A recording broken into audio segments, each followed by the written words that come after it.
me, girl. Run like the wind.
Take us unawares, did you?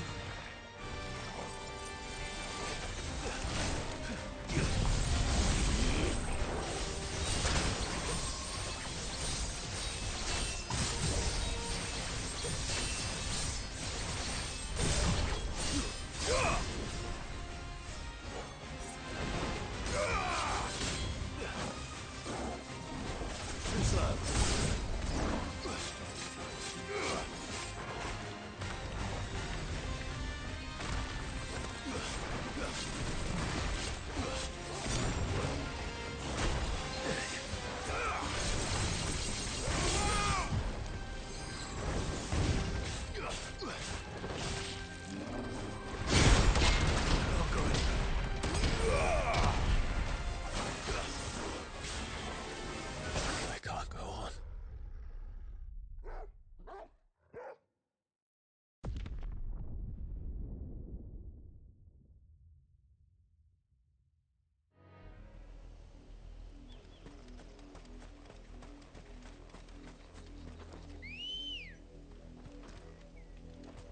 Come on. Yeah!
don't just stand there gawping.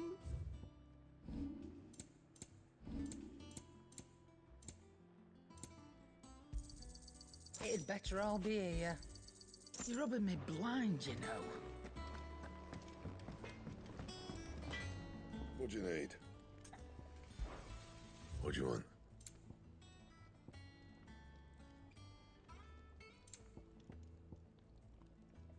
Anything else?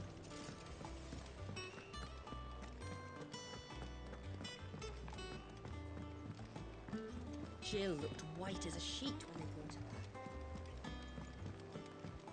The little uns have been up to their old tricks again. Not all of the nobles made it out alive. Cook and his men had their fun. How may I help you today, Clive? Here you are. Come again. I may have more for you. Otto, is now a good time? It's not a bad one. How's Jill doing? She's been better. Ty is making sure she gets the rest she needs. Good. Any word on Kupka's movements? Vivian's doing what she can to try and track him, but she's feeding on scraps. We've sent ours out to the Curse Breakers and their other friends in the West, asking them to keep their eyes peeled for anything unusual. No leads yet, but it's only a matter of time. All right. Let me know when you find something. There he is. All right, Clive. Still busy saving the world. Mid. When did you get back? Just now. What about your studies? Adjourned. Since Hugo Kupka invaded Rosaria. All the canvass in uproar about it. He's gone mad. He's turned rogue. It'll be us next. You try concentrating with all of that. All right. You win. How long will you be staying this time? Dunno. A while, most likely. Any road, while I'm here, I was hoping you could do us a favour. Mid. You can't just expect me to... Please, oblige her.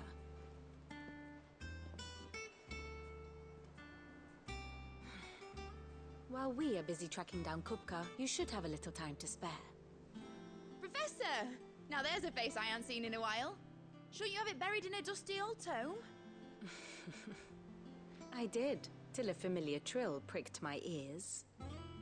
As ever, your exuberance is a breath of fresh air, which successfully scattered the painstakingly assembled fragments of my thoughts. I'll take that as a compliment. Well, Clive, you heard the professor. So, I'll meet you in the storeroom when you're done. Wait, hold on. Breath of fresh air. Bloody tempest, more like.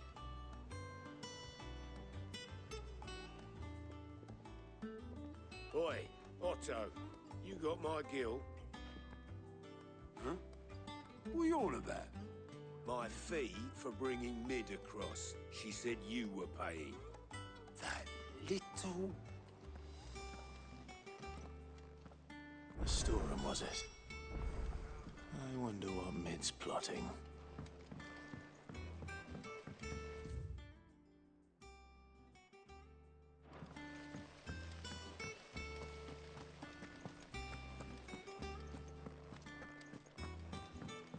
Shouldn't you be getting some rest soon?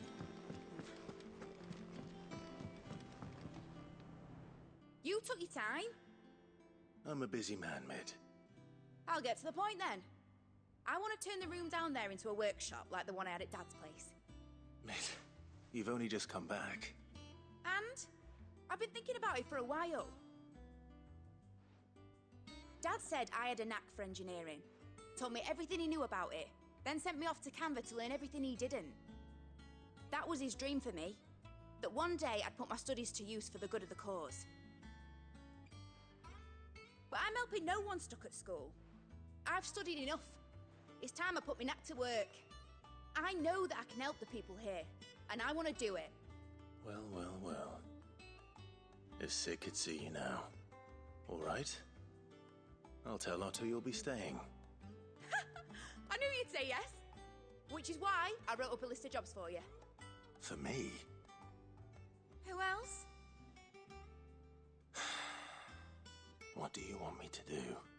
First things first, I need equipment and materials to start making my own. There's the designs for the stuff I need, and the stuff it needs smithing from. The other materials I can work myself. Just need a generous benefactor to lay them on for me. Apart from the wood, I'll need a carpenter for that, but I can just borrow yours. Is that everything? For now. I'll let you know if I need out else.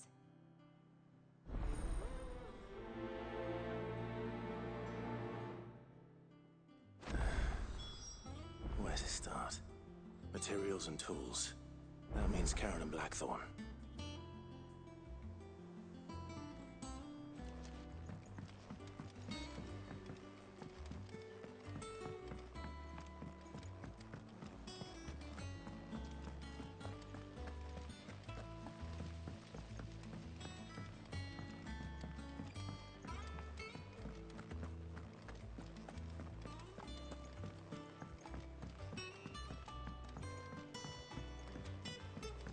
The little uns have been up to their old tricks again.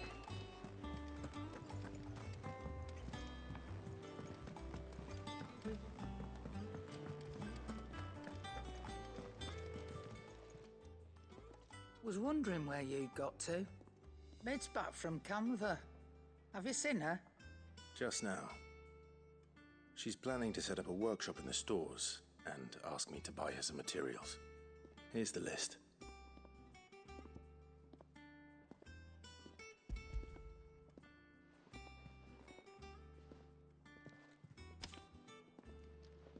Think you can find everything on there?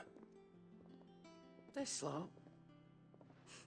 Wouldn't be much of a trader if I couldn't. Excellent. As for payment, It's paid 100 times over by what that girl's done for us. If it weren't for her filters, we'd have naught to drink but blight water, and that would have drained the life out of us long ago. indeed it would. I'll send the stuff on to Mid when it comes in. Thank you, Karen.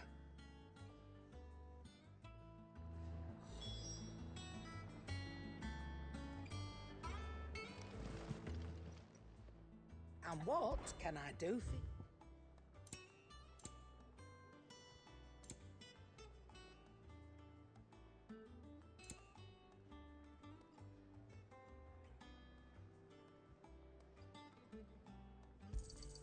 It'd better all be here. Come again. Or don't. I'm not much bothered either way. Blackthorne, you busy? What does it look like? I have a commission. She requires certain...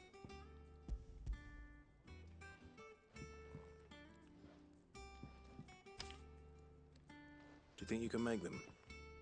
Bloody hell. What's she planning to build with this stuff? An airship? I'll see what I can do.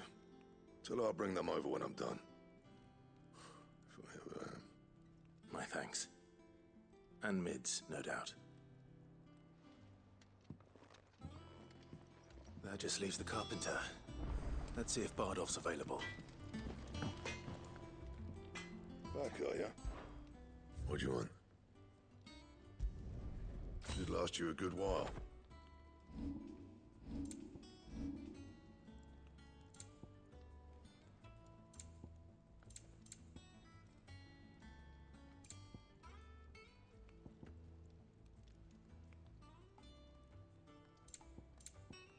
And?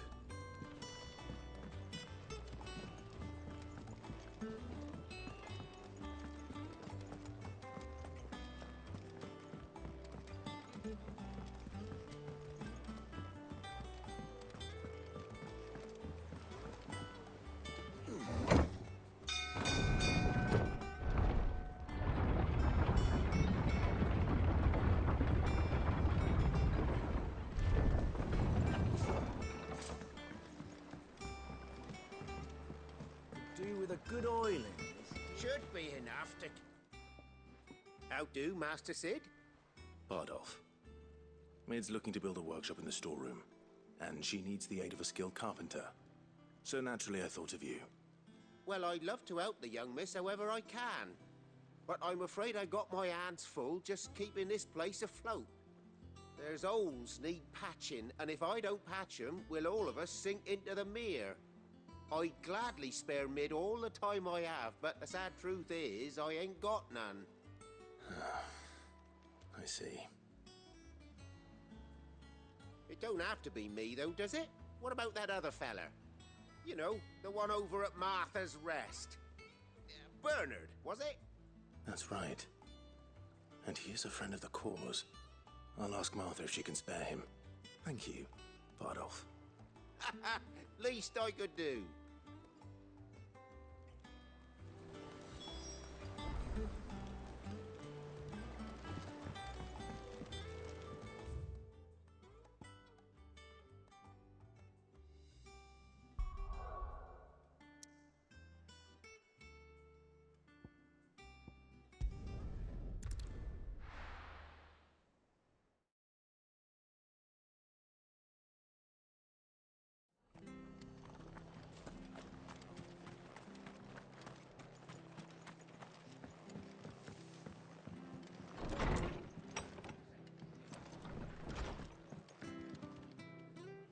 Ah, Clive, what brings you to the Rest?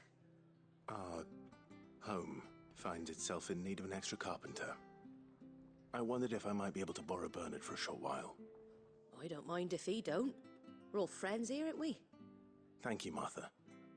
Do you know where I might find him? He went up to Cressida on business. No idea what, mind. Place is a ruin. Far as I know, he's still there. I'll look from there, then.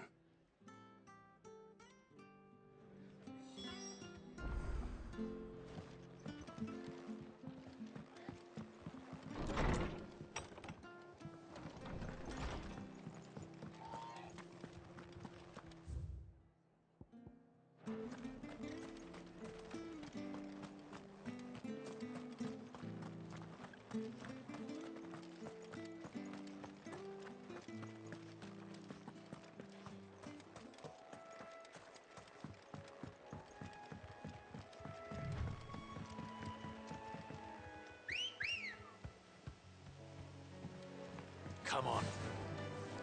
Faster!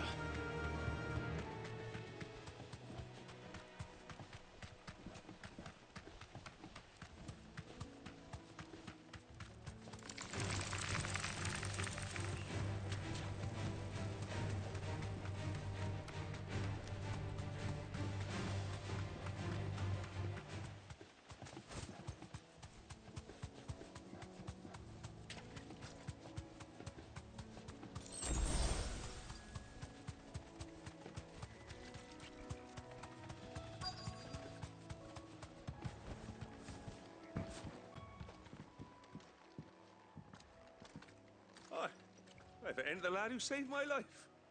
What brings you to a place like this? You do, Bernard. Martha said I might find you here. I have a proposition for you. Oh, do you now?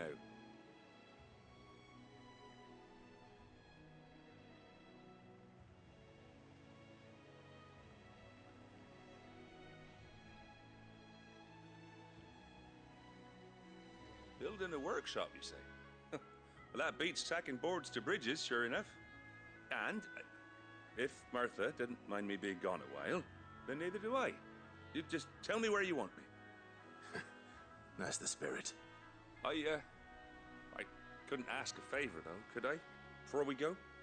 Of course.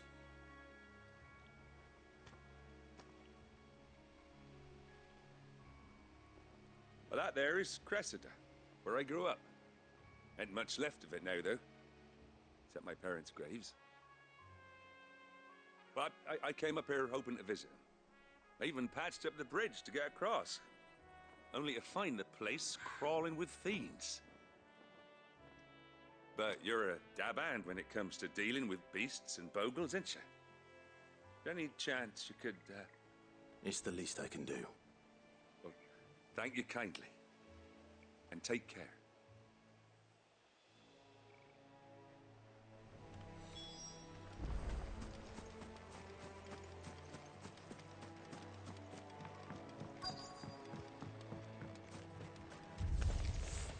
This shouldn't take long.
over.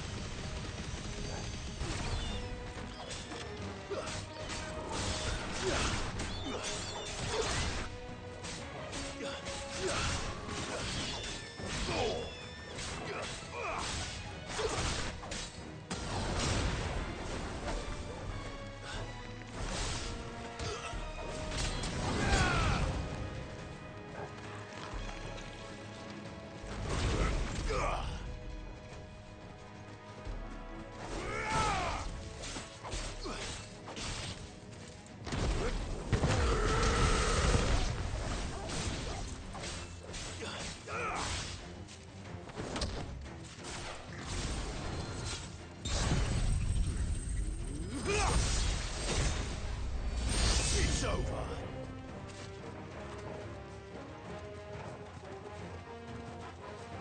Titan!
That should do it.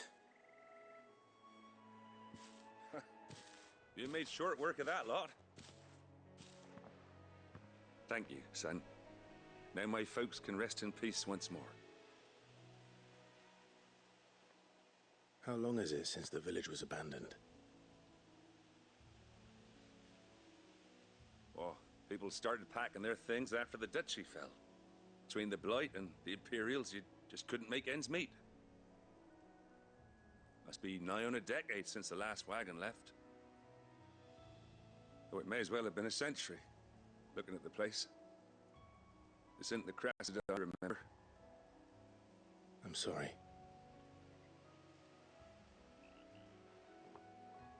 Ah, don't be. Can't live in the past, no matter how nice it might have been. Soon as I'm done saying a prayer for those that raised me, it's on to your hideaway. I'll meet you there.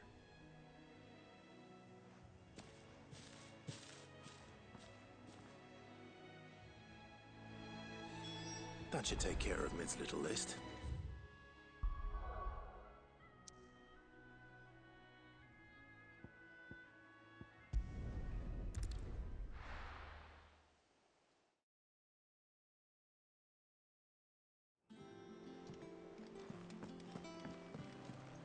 Jill looked white as a sheet when...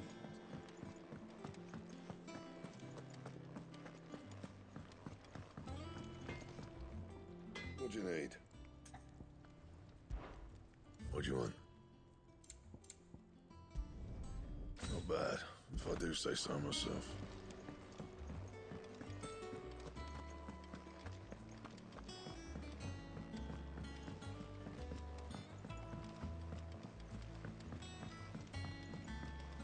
The little uns have been up to their old tricks again.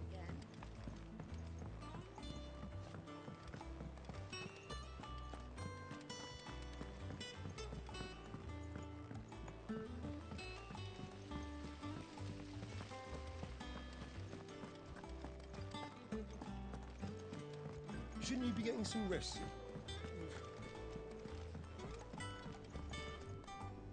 All right, Clive. You've all done then? I am.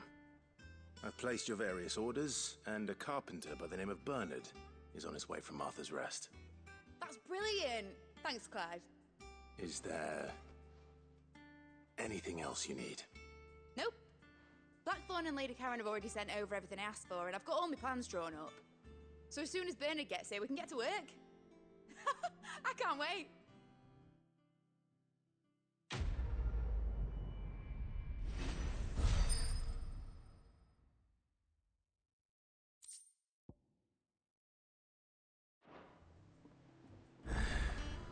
That's my good deed for the day done. Let's see how Jill's faring.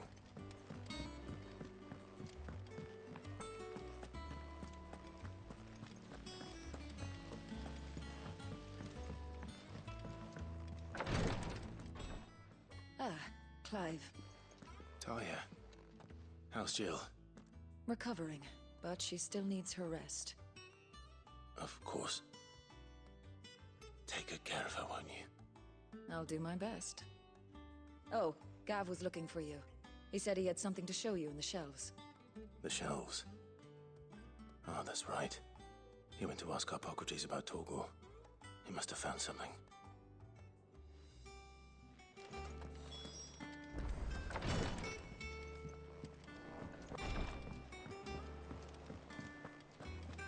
Here, what's everyone whispering about?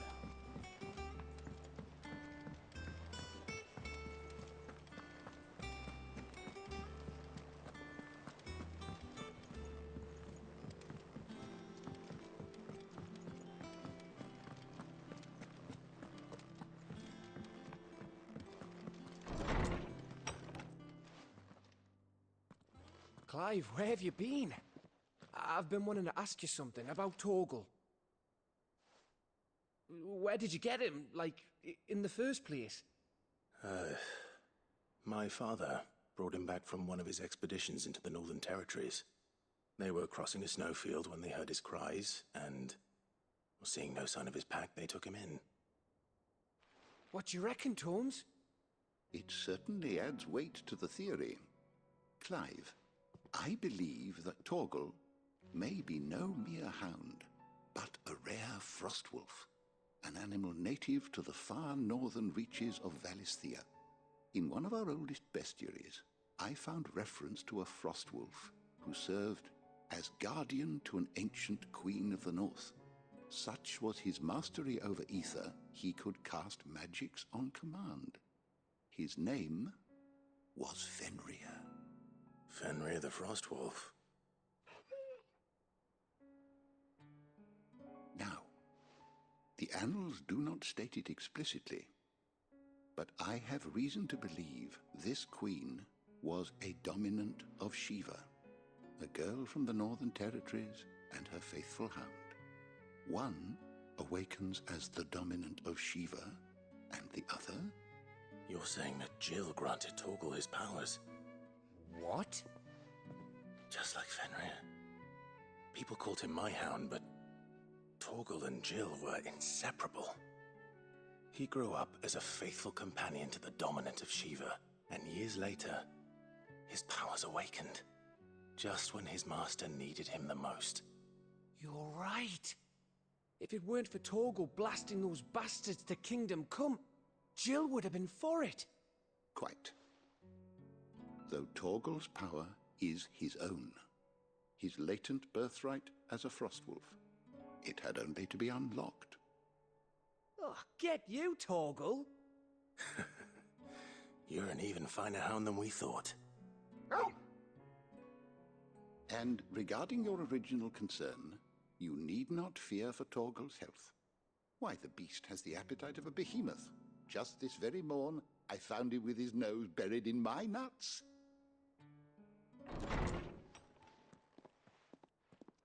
There you are! I've been looking everywhere for you. Bernard's here. I need you to introduce us so we can get to work. I shan't be a moment.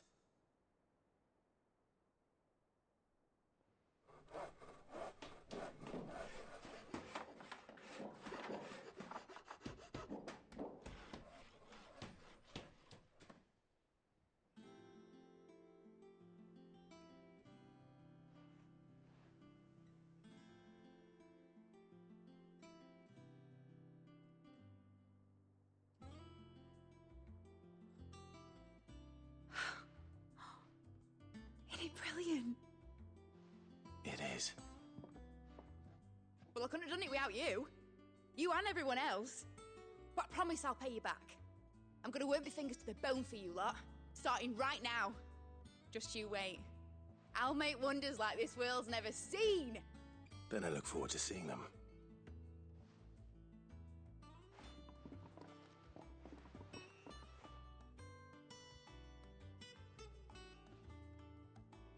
Now that that's settled, I wonder if Vivian's made any progress tracking down Kupka.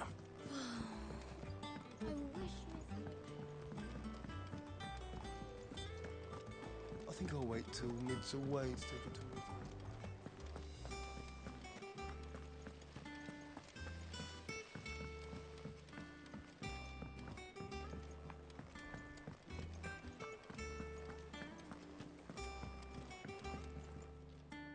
How goes the hunt for Kupka? Largely in circles. We have myriad sightings of strange soldiers in unexpected places, but nothing definitive as yet. If only we knew for certain by what route he left Rosalith. Well, keep at it. If anyone can piece this puzzle together, it's you. And I'm willing to wait as long as it takes.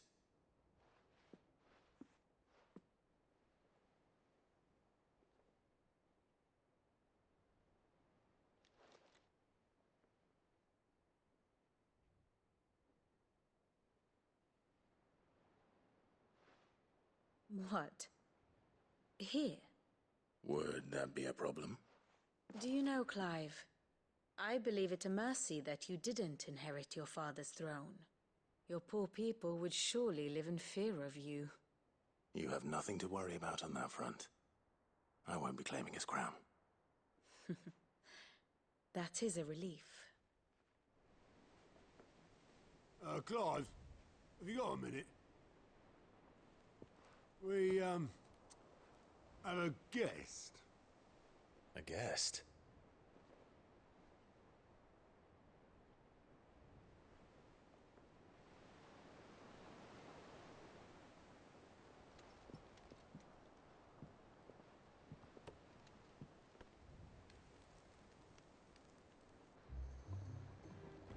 For your trouble. 'Twas a pleasure, in hindsight. Uncle Byron? Clive, my boy!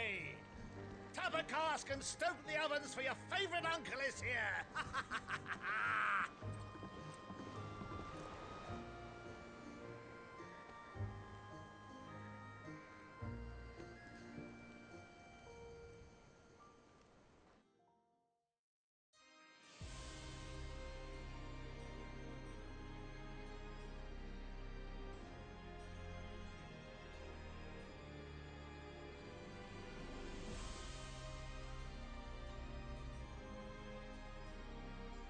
The Dalmekian government sues for peace. How shall we respond? If they're willing to accept their fault in the matter, I see no reason to refuse them. Still, we must insist on substantial reparations. Twinside stores are not as bottomless as reported. Aye, and we have many more mouths to feed. We shall just have to have the Dalmex empty their treasuries for us.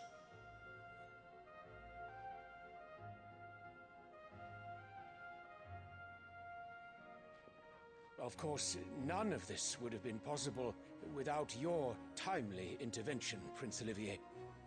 Indeed, I doubt any of us would have had the courage to trade words with the mighty Titan, nor less the wit to win him over.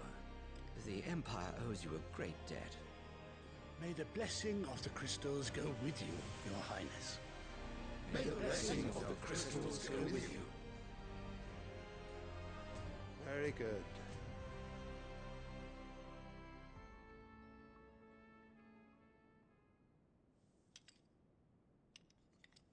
Now, let us come to the question of precisely when the Dalmex will withdraw their troops. Dion's fire could rid us of them in mere moments.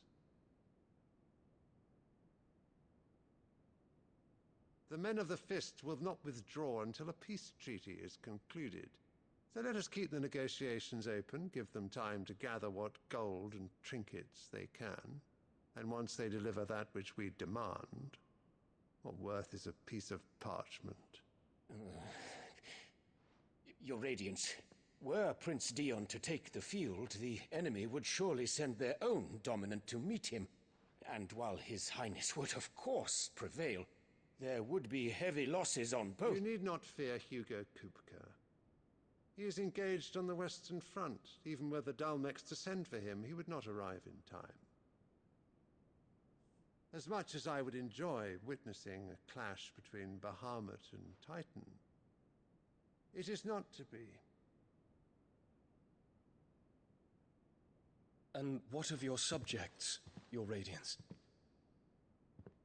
If the fighting spread to the city proper, the people would bear the brunt of it. There will be losses, it is true.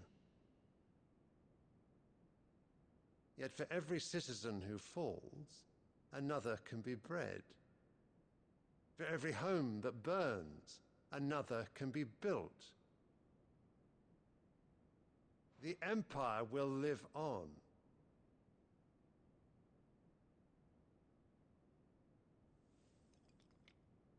Dion? Yes, sire.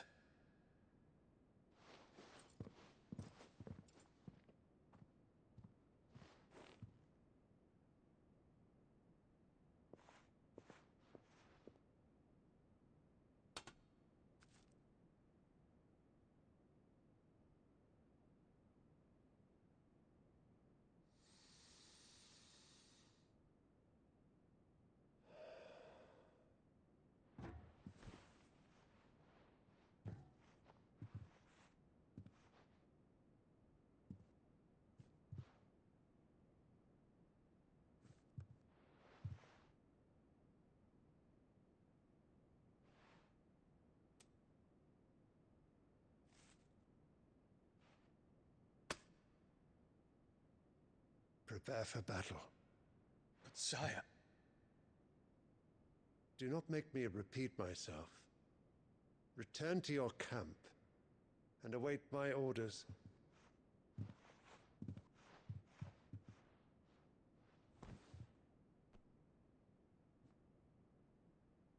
If that is your wish, Your Radiance, I shall depart at once.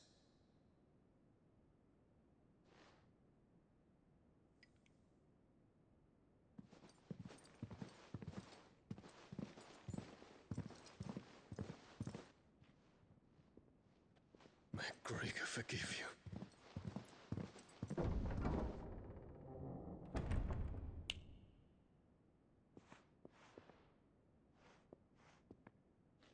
What do the astrologers augur? The stars are in agreement, Your Radiance. The shadow of treachery hangs over Prince Dion.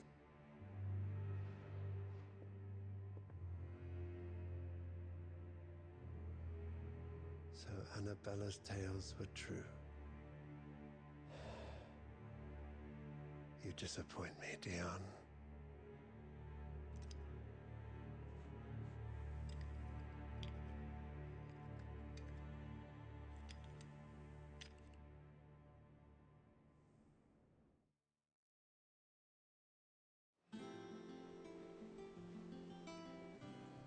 earth is Uncle Byron doing here? Only one way to find out. The little uns have been up to their old tricks again.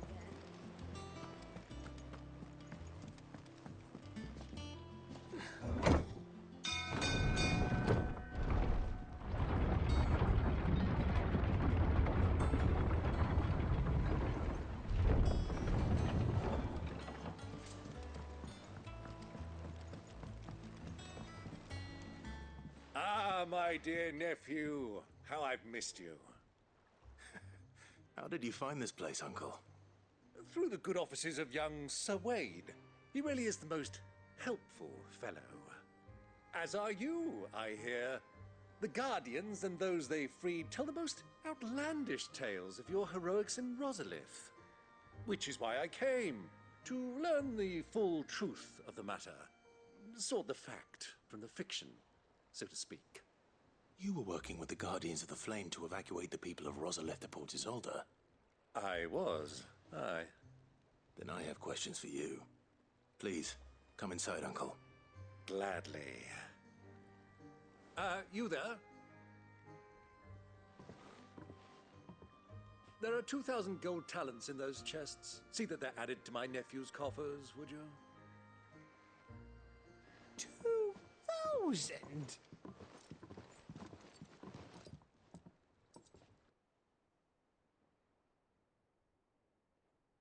And I'm afraid that is all I know. A fleet sailing south past Port Isolde. Most intriguing. Forgive me for not being able to tell you more. I hadn't the faintest idea Kopko withdrew wounded from Rosalith. Still less that my own nephew dealt the decisive blow. What do you think, Vivian? I think, with this news of the Dalmekian fleet and recent reports of the Royalists' movements, that the final piece of the puzzle has fallen into place. Come here and I'll show you.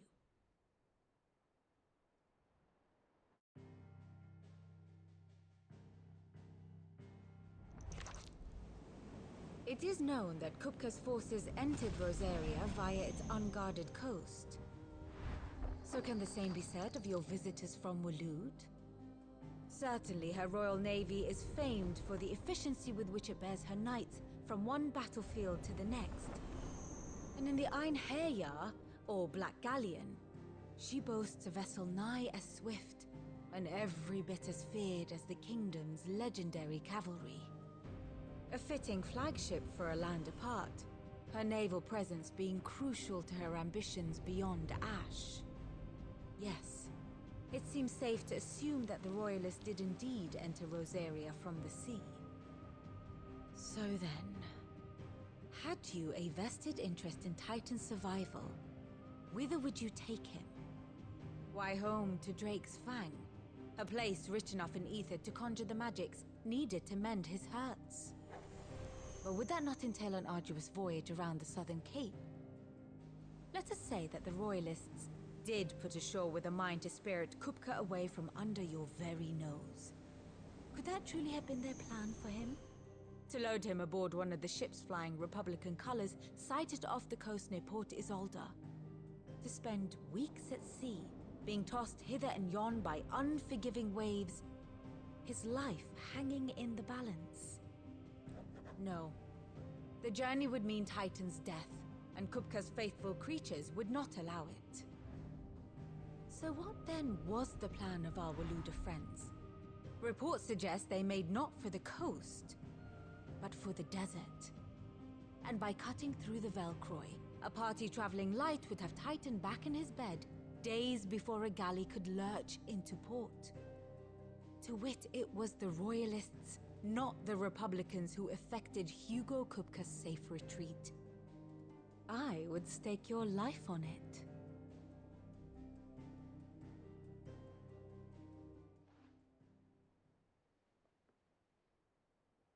So it was the Waluders who spirited the wretch away. Now I think about it, there was something a little strange about the ships I saw. The men seemed almost crestfallen, as if in mourning. as if they believed, or were made to believe, that their master was dead. You have a keen mind, Lord Rosfield. And you have your answer. To find Kupka, you have merely to follow the Royalist trail across the Velcroy. It may well have gone cold by now, but as they say in the Republic, all roads lead to Drake's Fang. Allow me to accompany you part of the way. As luck would have it, I had intended to journey Canverward on business after visiting you here. The Fang would be but a short detour. I'd be glad of the company. Give me a moment to make ready. I need to tell my friends what we've learned, and where we're going. Very well, but be quick about it, my boy. Time waits for no man.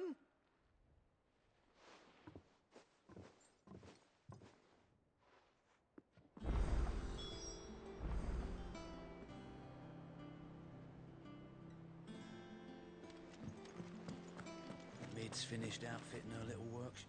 Otto, Kupka's at Drake's Fang. I'll be leaving before sunset. You're not going in there alone, are you? Don't worry. I'm not going there to destroy the Mother Crystal. All I'm after is Kupka's head. I won't risk any more than I have to. I promise. The Lancer and the Fang are all Kupka's personal fiefdom. You have any trouble on the way, you ask for Rosina Dalamil. Some call her the Desert Hare. Who is she? An old associate of Sid's, and only Sid's. All I know is the name, and that they used to meet at the Dalamil Inn. We've heard nothing from her since he died. But I'm thinking maybe the new Sid might be able to bring her back into the fold. Thanks. I'll keep that in mind. So, what about your uncle? I mean, he's welcome to stay, but... Don't look so worried. He'll be coming with me. Thank fuck for that. Gav, Otto, I'm leaving you two in charge. You can count on us.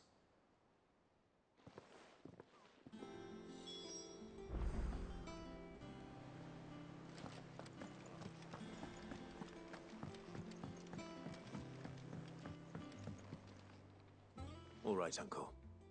I'm ready to depart. Shall we? We shall. Come, let us away to adventure.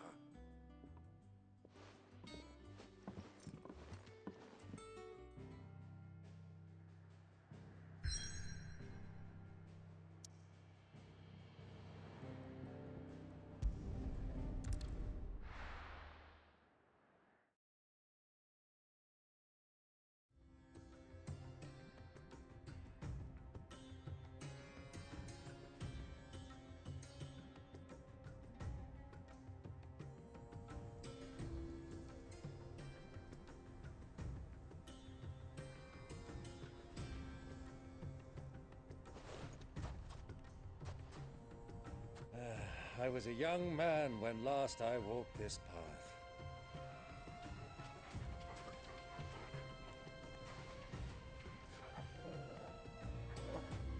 There's an old trading post not far from here. The road to Drake's Fang leads through it.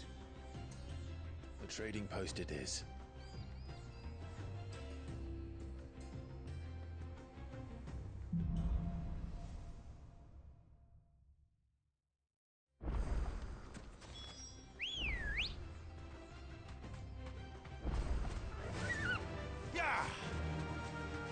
Our destination lies over that dune, beyond the ruins.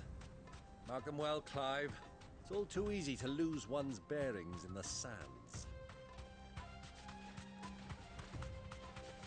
Many years ago, when you were just a boy, you and I rode this way together, accompanying your father on a scouting expedition to Drake's Fang. He let me come with you. I'm not surprised you don't remember. It was just before Joshua was born. You were so eager to be there when your brother arrived that you whipped your chocobo too hard on the journey home and fell from the saddle. I shall never forget how Elwyn fussed over you as you sat in the sand, bawling like a babe. Who do you think those soldiers were? soon.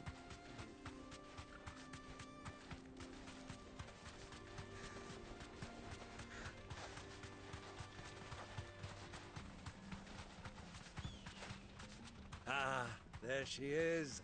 The good old Dalamil Inn. Do you know, this heat has given me quite a thirst. Quick drink before we press on?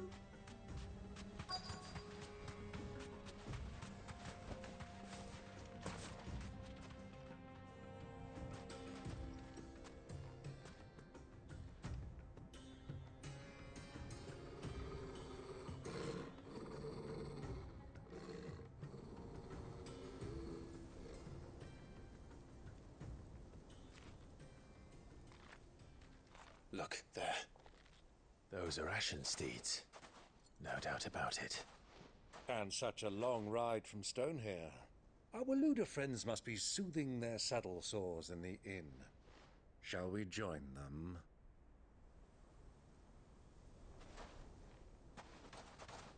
Run along and play now, Torgal. Dogs aren't allowed inside.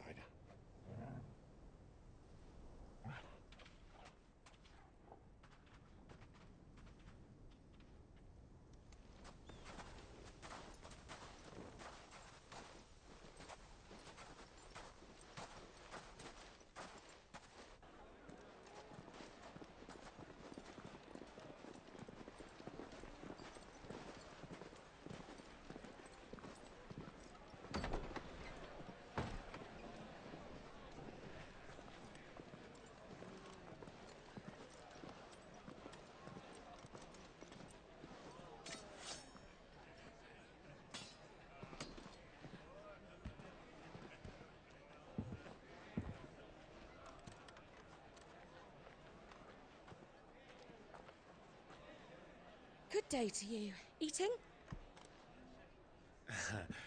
Sorry about my pal. He only talks when his mouth's full. What do you recommend?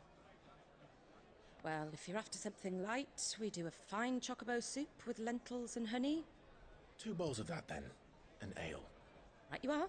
Hey, girl! Coming! Your pal? Would you rather be my squire?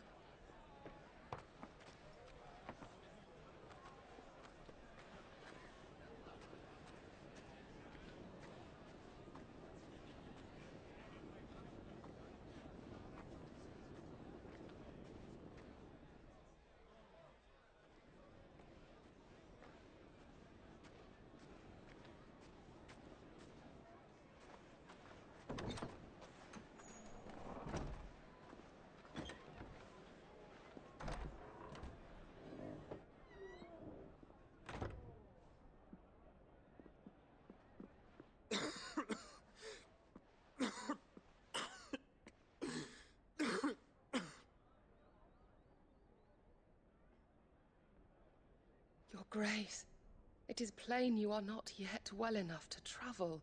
If you would only let me take you to someone who can better attend to your ills. No, we must press on.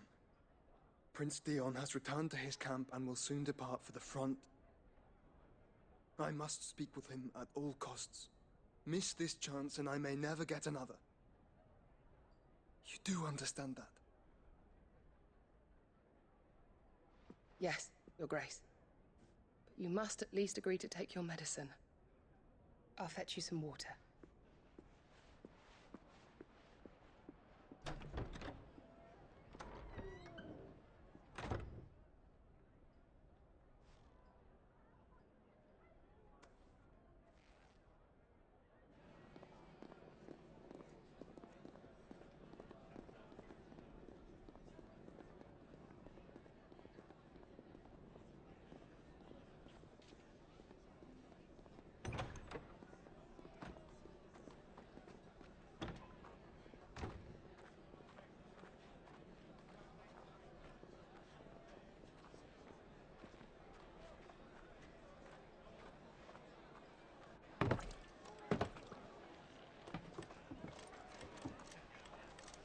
Keep watch, they tell us. But all I see is sand. I hear they got our guest back to the Fang without any trouble. We'll be leaving soon enough. Why the Lord Commander dragged us all this way just to save that blockhead skin, I'll never know. Dominant or not, he's a bloody idiot. That'll be Cooker, then. Well, let's get this down us. We've a long way to go. Hey, you!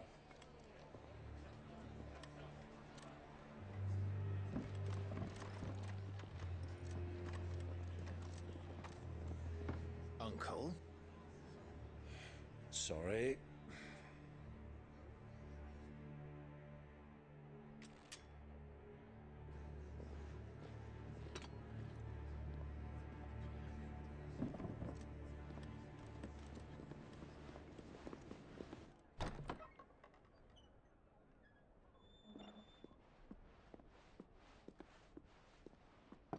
Can you walk, Your Grace?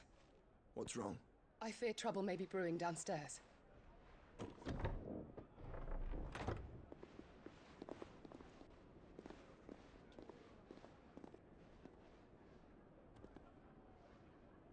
You two are travelers, are you not? Me and my companions are strangers here. Perhaps you'd be good enough to accompany us a while. Help us find our way. Sorry, lads, but we've got business in camera that can't wait. Ah, I'm sure you could spare us an hour or two. Come on. Friend.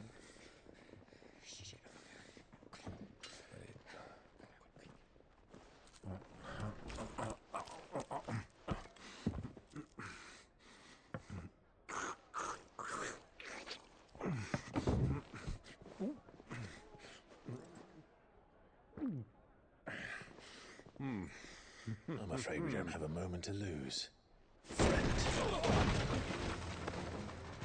Stay back, Uncle. Gladly.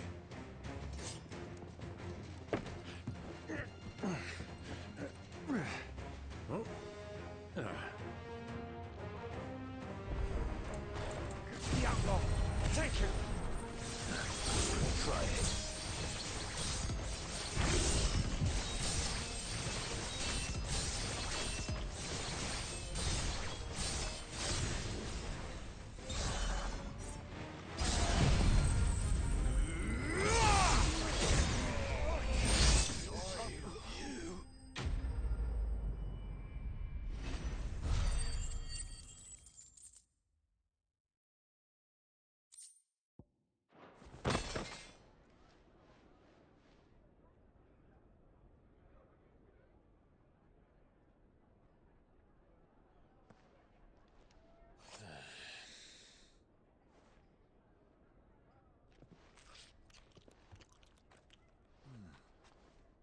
For your trouble.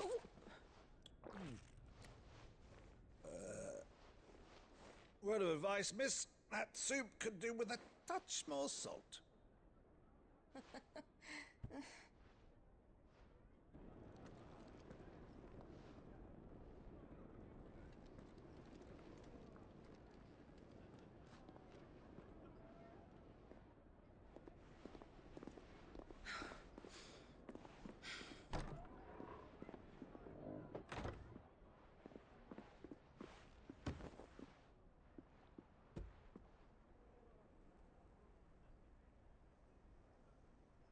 Now's our chance.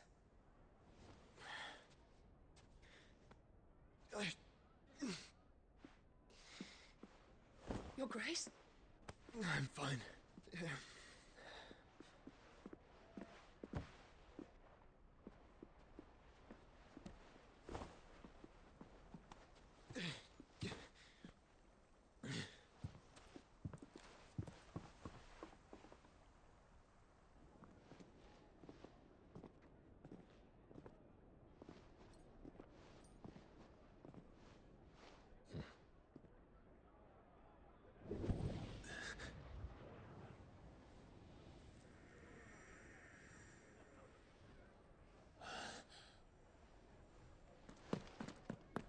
Clive?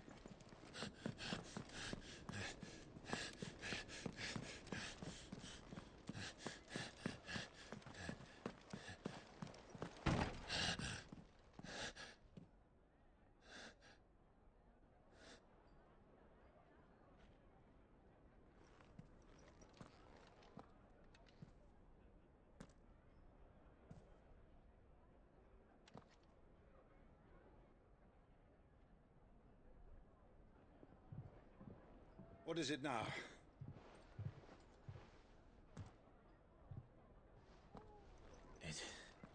It's nothing. Let's go.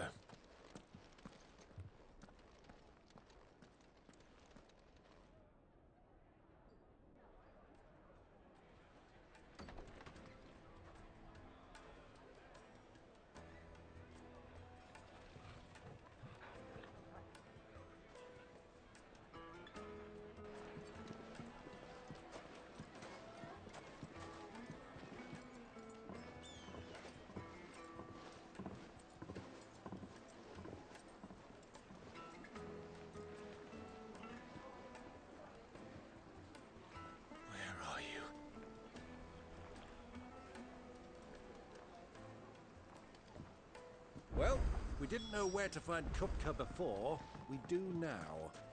The Royalists said it themselves. Their guest is in the Fang.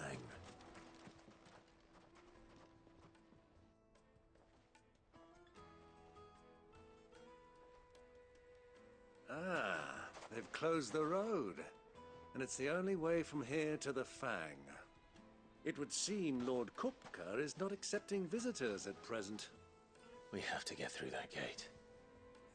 Not by force, I trust. We've attracted quite enough unwanted attention already. By guile, then. Perhaps the Desert Hare can offer us her aid. Rosina Dalamil, woman of mystery. But how will we find her? We know naught of her but her name. And that she was working with Cid. Cid's other collaborators have all been people of means, the wealthiest and most successful members of their communities. I'll wager this Rosina Dalamil is the same.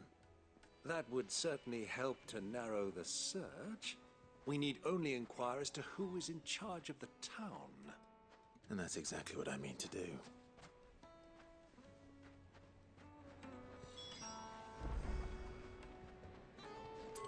Looks like we won't be getting back to Drake's Fang anytime soon. Sweet incense, wax candle, silver platters, just like they... Your arms are like iron. Won't you come and play, handsome? 1,000 gil from me. Anything I can help you with, travelers? Allow me. My good man, we represent one of the oldest and greatest trading houses of Port Isolde. We're seeking to expand our business in the region and would very much like to make the acquaintance of Dalamil's leading entrepreneurs. If only we knew where to find them. Well, we're best known for our baths, our markets, and our smithies. I suppose you could do worse than start your search at one of those. Thank you. You've been most helpful. Oh, you wouldn't happen to know a lady by the name of Rosina Dalamil, would you? No. I can't say I do. Well, thank you all the same.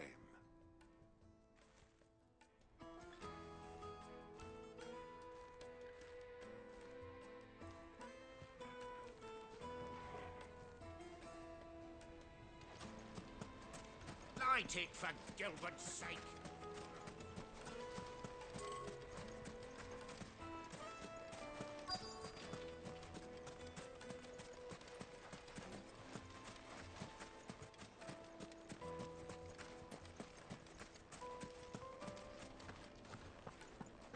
Fucking men of the wrong. Anytime they pull this nonsense.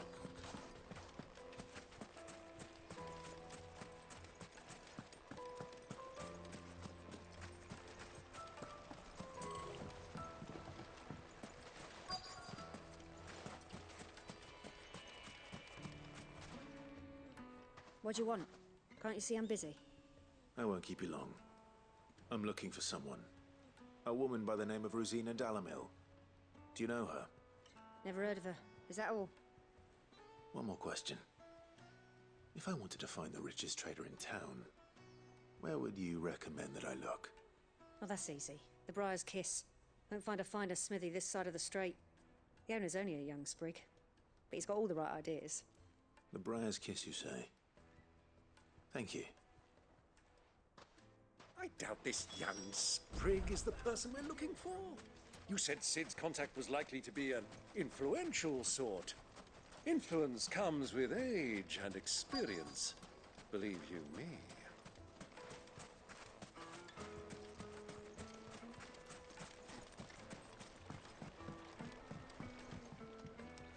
Can I help you? Yes, I'm looking for a woman by the name of Rosina Dalamil. A long-standing pillar of your community, I believe, from old trading stock. Then you should ask further. He's been here for years. Knows the place and its people like the back of his hand. And he's in with all the old merchant families. Try the baths. That's where you'll usually find him. Thank you kindly. Well, it sounds like we have our man. Perhaps. Let's go and find out exactly what this Furter knows. Mummy, I want to play with the crystal. How many times do I have to tell you? It's not a toy.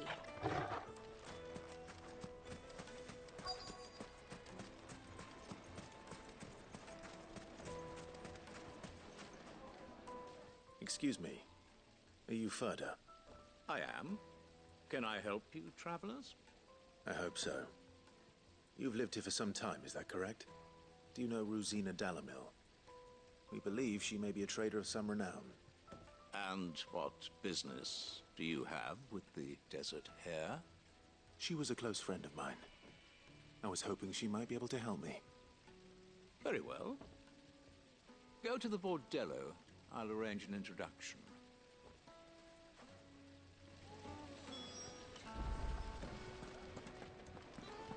Do you think we can trust him? Only as far as So you're the ones who've been sniffing around. I beg your pardon? Don't play the fool. Stick your nose in our business and you're likely to lose it.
Who are you working for? Him or her? Him. The boss. He wanted us to test you. Though one could hardly call that a test. Lord Furter? Look what the cat dragged in. Your skill with the blade is rare indeed, my lord. A fitting talent for an outlaw. You know who I am. So what now? Call in the Men of the Rock and collect the bounty? That isn't my decision to make. Our work is done. Take him to meet his precious Rosina. She will be interested to make his acquaintance. Yes, my lord. To the Lock of Leisure, then. To the Lock of Leisure.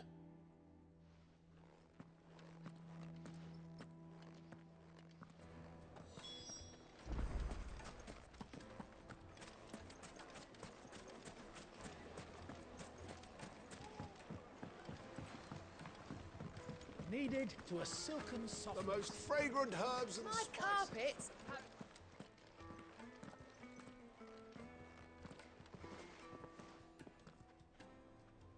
Is this the place? Lubor's Forge.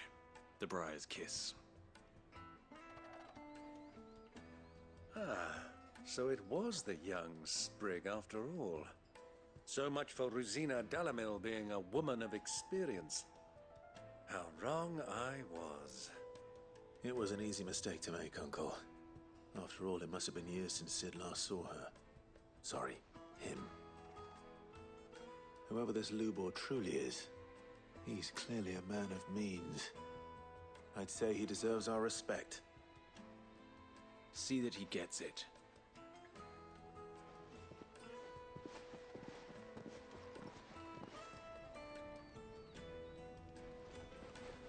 Lubor, Lord Furder told me to bring them to you.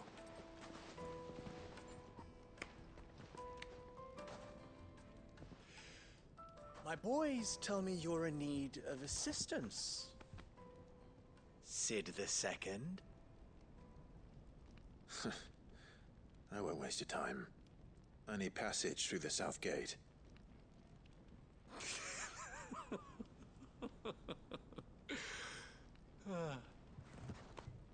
Tell me, what do you think is a merchant's most important commodity? Why, trust. Everyone knows that. Without it, you have nothing. And nothing is exactly what you have. And so, for you, I, too, have nothing. I'm not in the business of helping every lost puppy that wanders in off the street. I'm a busy man, as you can see. Let's leave this mummer to his farce. By all means. Find someone else to help you on your way. Just be sure to tell them you're not the two travelers from the inn the guards are looking for. Don't want them jumping to conclusions, do we? Why, you... So, what do we need to do to earn your trust?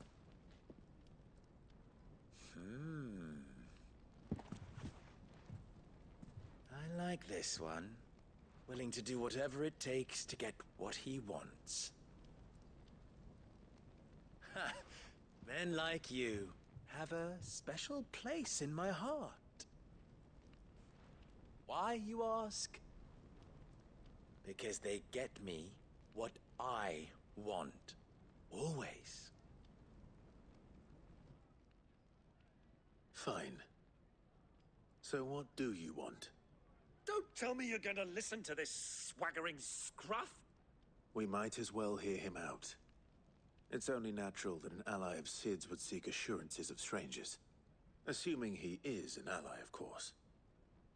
5 years ago, he would have still been a boy. And yet even then I had more good sense than a man, 5 times my age? But enough of the pleasantries. We were speaking of what I want. I want you to put an end to the trouble in Dalamil. Return to me when you have done so, and you shall have my aid. Until then, I bid you good day. What trouble? If you're going to give us orders, be clear about them, damn you! Manners, Greybeard. One catches more damselflies with honey than with vinegar. What did you call me? My apologies. A word of advice in recompense. Follow the crystals. Oh, but that was 3. Oh, I'm making this too easy for you. Ha! It will be easy. Solving his little riddle should be like dealing with him. Child's play. Let us divide our forces, Clive. I'd rather not drag this parlor game on any longer than we need to. All right. Good luck, Uncle.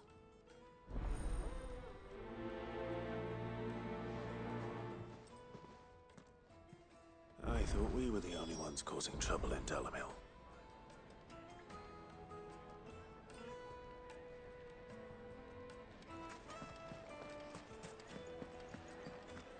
A deposit. Fresh bread, warm from the oven. You wouldn't believe how much Have a he gave taste. me. What can I do for you, soldier? Need that sword polishing? I'm not a soldier. Oh, then be off with you. I serve the men of the Rock and the men of the Rock only.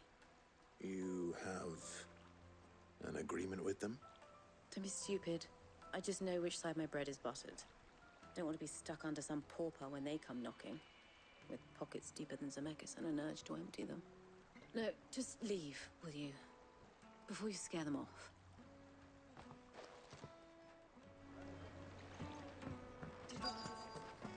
Take a sniff, good sir. You'll be judged.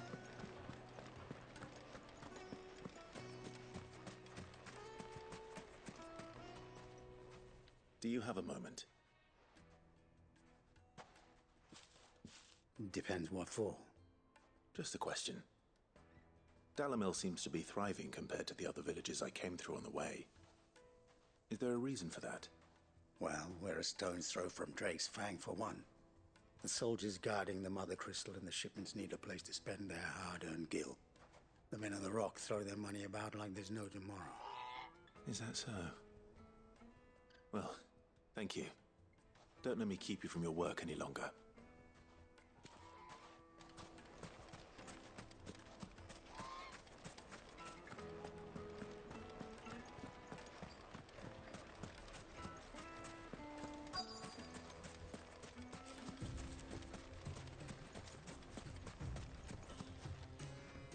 Excuse me. Is it true there's been trouble with crystals of late? You've heard, then? I've heard rumors. Damn thieves. Pilfering the crystals that were meant to fill our cups and light our stoves. Us common folk have hardly had a shard to share between us these last few moons. And it isn't as if we can buy them on the black market either. Whoever's taking them, they aren't sharing. I think I'm starting to get an idea of what's been going on. I wonder if Uncle Byron's learned anything of use. He'll probably be back at the inn by now. After it.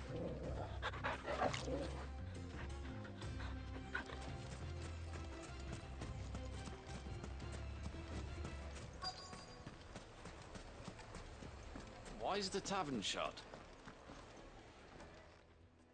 It's you, the one who broke all our furniture. What do you want? Haven't you caused enough trouble already? I'm looking for my pal. Have you seen him? The gentleman who was with you? Yes, he's upstairs, but...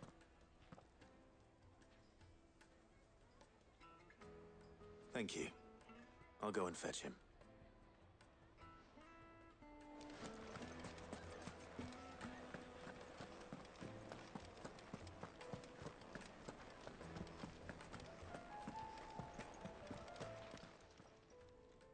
Huh?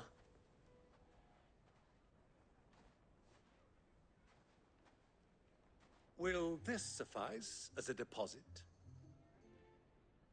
By the sands. That's a black pearl. One of the many treasures in my collection that I would be only too happy to part with, should you give me reason to do so. All right. I'm sure that we can come to an agreement, but not here. What are you doing, Uncle?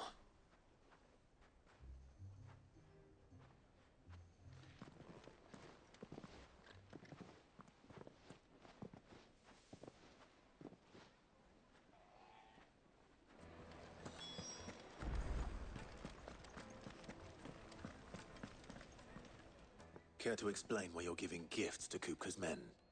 Bait, my boy. One cannot catch one's prey without it. And I do believe I've snagged us quite the quarry. I started by asking around the markets as to where I might purchase crystals. I had no luck, of course. It's forbidden to trade in such things. But my uncharacteristic indiscretion just happened to attract the attention of those uniformed ruffians.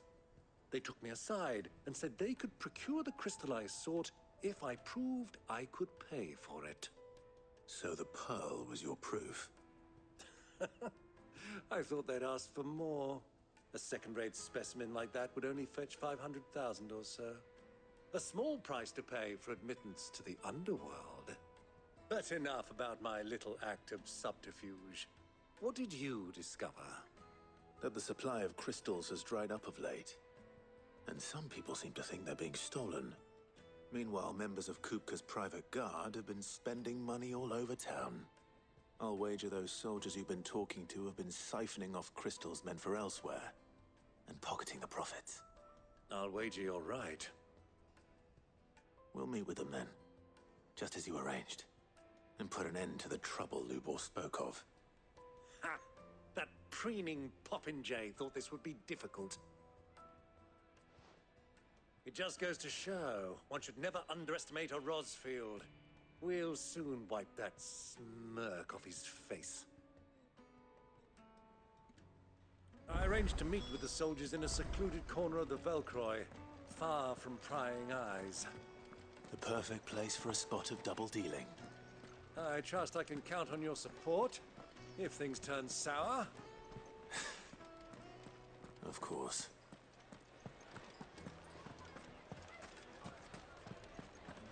What was all that crashing and banging about before?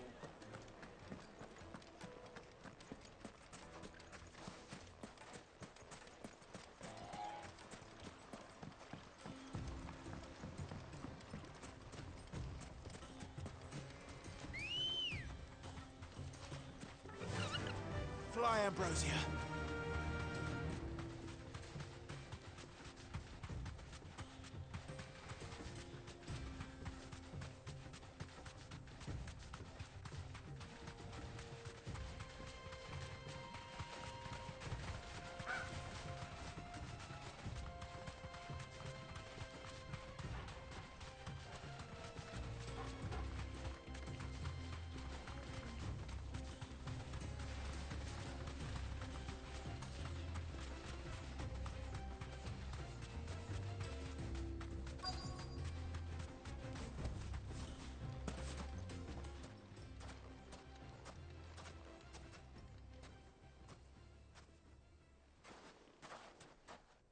I'll take it from here.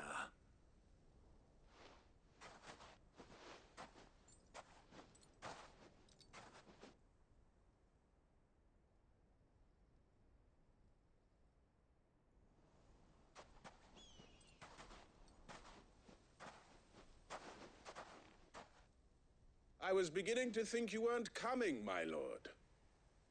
You've brought your contribution? All the silver and stones I could scrape together at such short notice? You brought the whole 500 talents. That was the price we agreed upon, yes? If you've no objections, I'd like to see the crystal.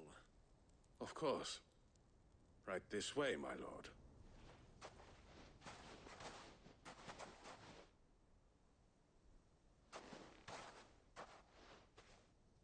Not bad at all. You weren't lying about the clarity. But what of security? If I were to be stopped on the road, what guarantee have I that it wouldn't be seized as property of the Republic? Because these crystals are no longer the property of the Republic.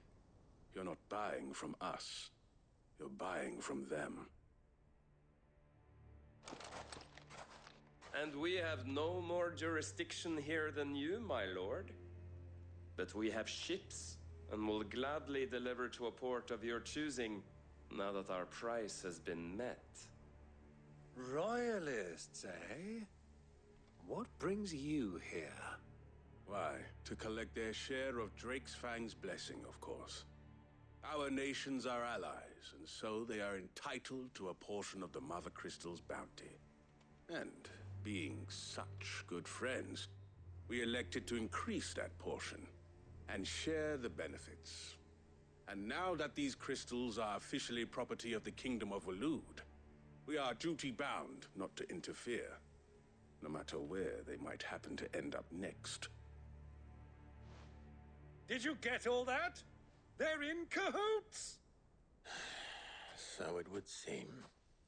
My lord, what is the meaning of this? Double-crossing dogs. They're not here to do business. Kill them! Kill them both!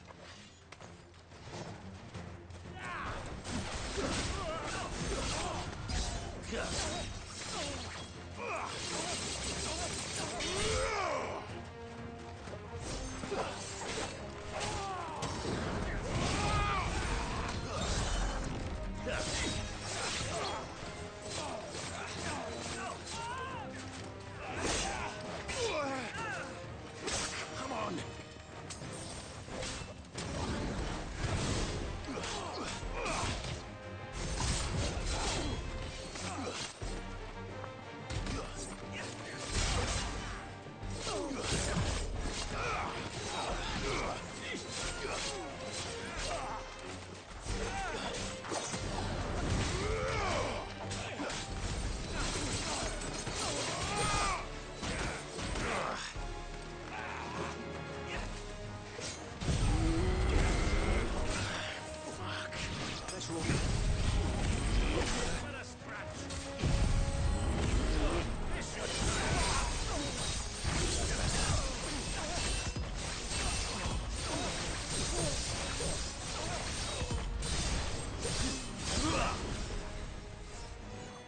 I'll be more careful. It's not over yet, Uncle. Good! I'm just getting warmed up.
It's over!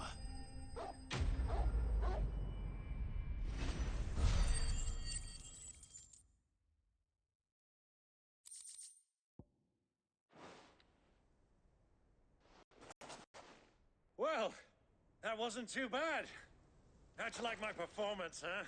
I've often played the villain on the stage. I think I did the role justice. Don't you? Greybeard, you were magnificent. The battle scene was particularly thrilling. Such a shame you didn't have more of an audience, but perhaps that's for the best. How long have you been watching? Long enough to witness your uncle's sordid transaction. I hardly expected one so venerable to degrade himself so thoroughly, buying one's way into the confidence of degenerates. Ingenious. This was the trouble you spoke of. The men of the Rock taking crystals meant for the common folk and conspiring with the royalists. Well, now it's over. Indeed it is. The people of Dalamil had scarcely any means of redress against Kupka's men, let alone a foreign army. Until you two came along, that is.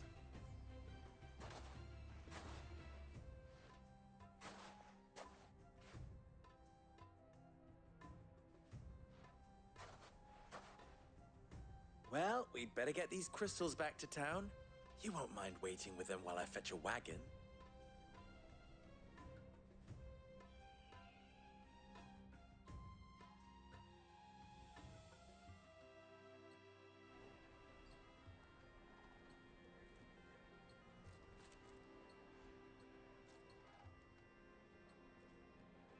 It occurs to me that I still don't know your name.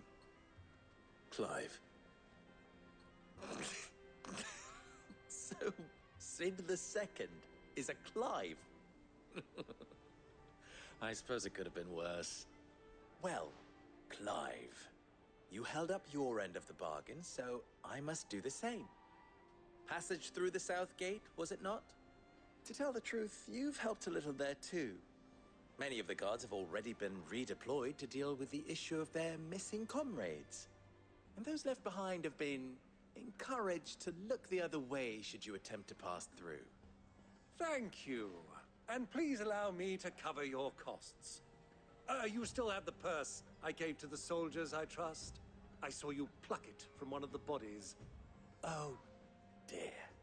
Was I really so obvious? And my name is not Greybeard.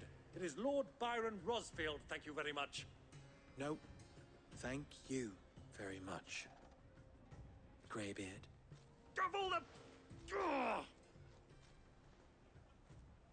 Here, wear this.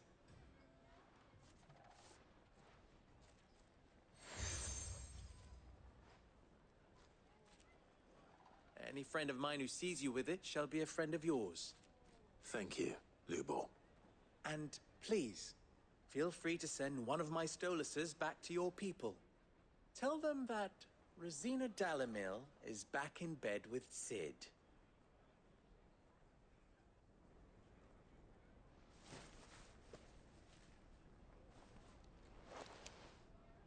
Omia Lostelan.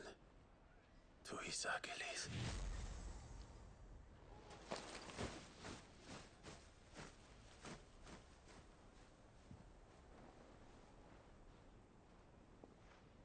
I'm trusting you, Sid. Or should I say, Clive?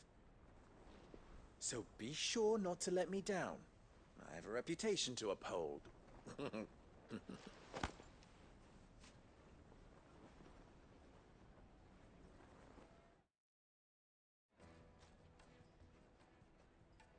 Well then, I wish you a safe journey south. Thank you. Not at all. It was my pleasure. Come on, Uncle. Let's go.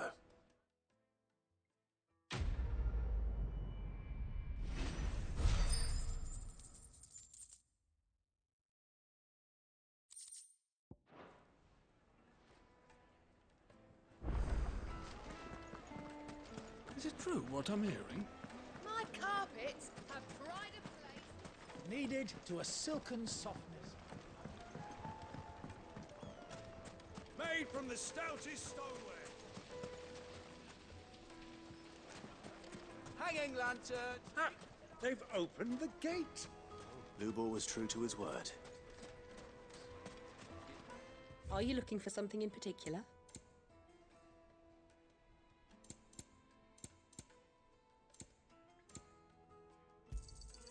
Here you are.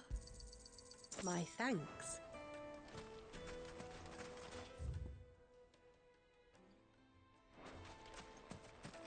We should get going soon. Do you have water? Ah, I'm not too late. What is it, Lubor? A question that I neglected to ask earlier. Where is it that you're bound? To Drake's Fang. To finish Hugo Kupka. Just as I thought. Then allow me to share a secret. Drake's Fang is currently riddled with royalists. Talmeki and Walud are allies, and as you've seen, their soldiers work hand in glove. But no nation has ever before allowed a foreign army to make a barracks of its holiest of holies. Not by choice, at least. And there's more. A man on the inside of the Fang has failed to report for several days. I fear there may be more trouble lying in wait for you on the road ahead. Isn't there always? If you're determined to beard the lion's den, then promise me one thing. That you will enter via the mines, where the guard is lightest. I've lost one Cid already. If I lose another, people will start to think me careless. I don't plan on dying.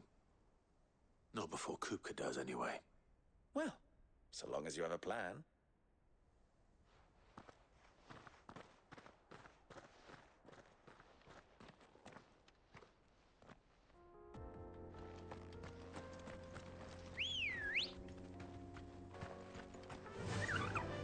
Run at Drake's Fang should be just beyond these springs. Shall we press on?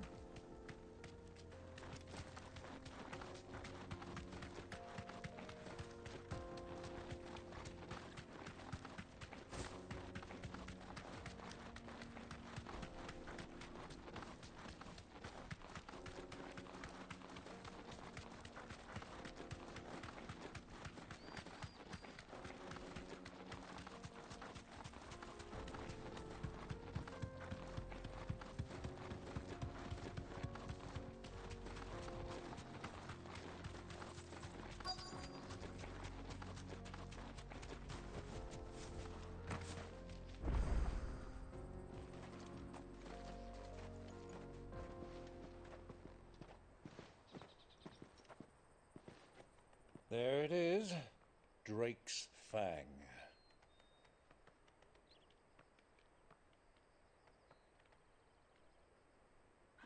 Kupka will be hiding inside. Along with goodness knows how many guards, all on highest alert. You'll need to keep your wits about you if you're to reach him. So be careful. I will, Uncle.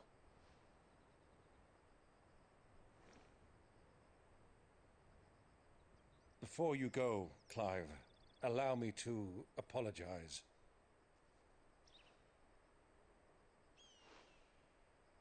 After what befell at Phoenix Gate and the crisis that followed in its wake, I fled.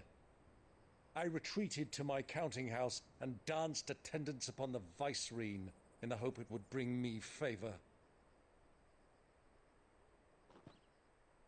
I betrayed my nation to save my skin, like the coward I am. And I'm sorry. Uncle, please. It's not too late, Clive. Rosaria is yours by right, and there are those that would help you to take it back. Had I the courage of my brother, I might already have done so. But that ship has sailed. You, however... No. Forgive me, but I cannot. I fight to build a new world now. A better world. Where men can live and die on their own terms. I was raised in a nation that strove to improve the plight of bearers.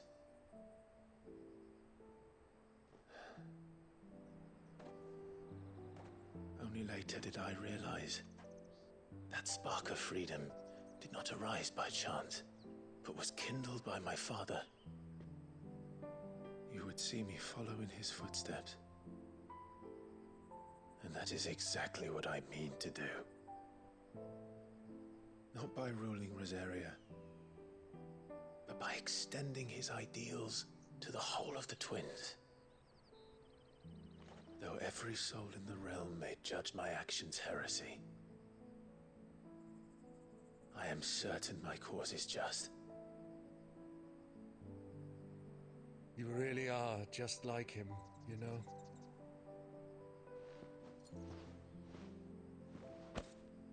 Thank you, Clive, for coming back to me. I am proud to call you nephew.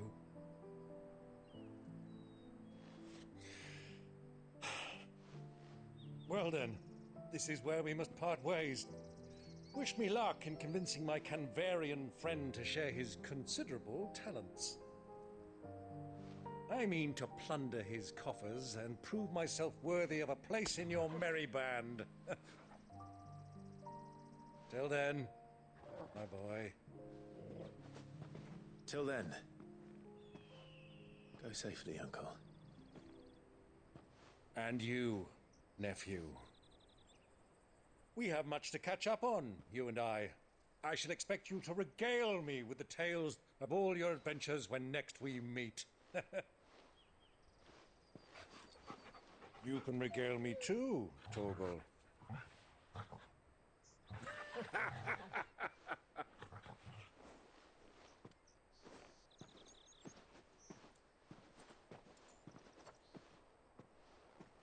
I'm coming for you, Kuka.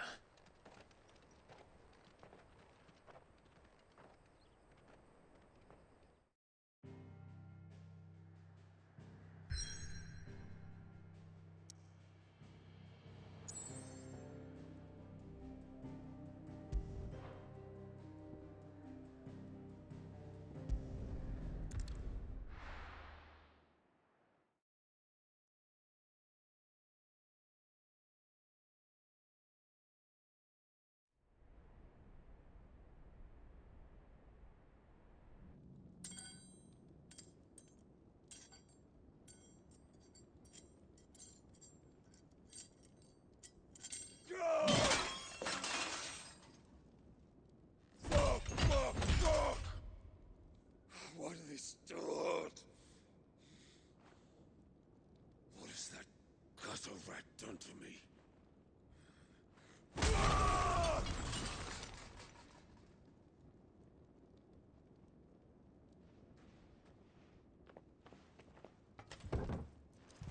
Out of my sight, wench!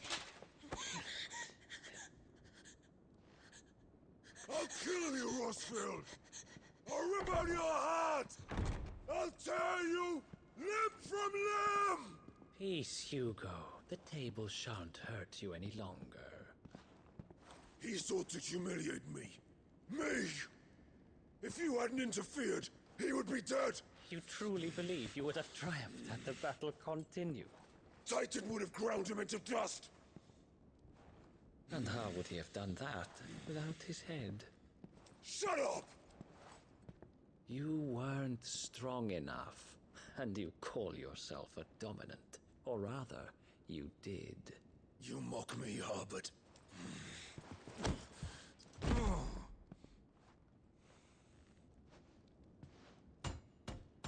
Do you see, Hugo? You are weak. Fuck! But so long as that fire burns within you, there is still hope. There may yet be a way for you to take your revenge. Tell me, what must I do? Please, I'll do anything. Just tell me.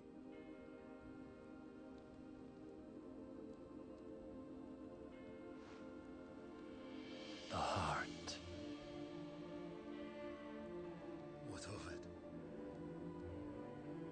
A mother crystal's heart is the most concentrated source of ether in all creation. Perhaps you could take advantage of that. Of course, the crystal would not yield her blessing to any ordinary man. But then, you are no ordinary man, are you, Hugo? Clive Rossfield stole your power, but others have suffered a similar fate, and still managed to find the strength to conjure their icon. Like Benedicta Harmon. She too drank of the ether and gained a power beyond human understanding. She did.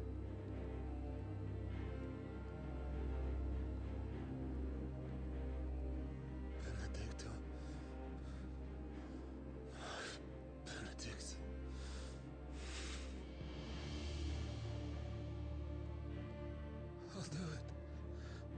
love. I'll avenge you.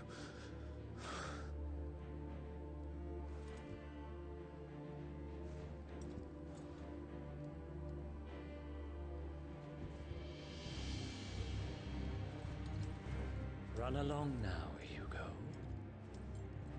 You need only follow the light.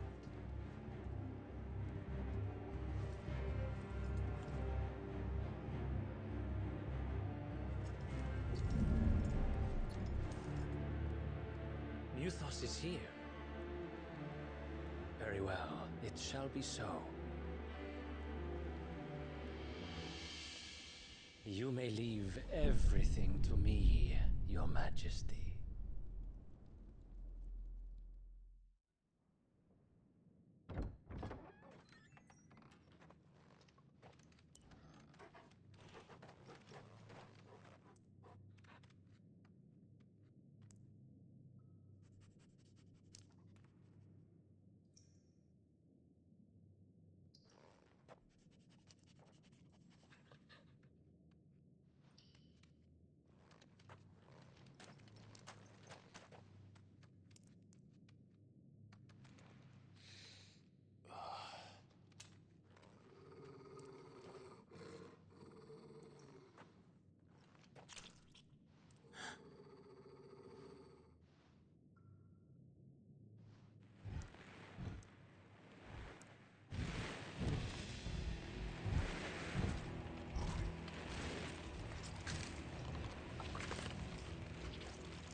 Did the royalists bring them from Ash?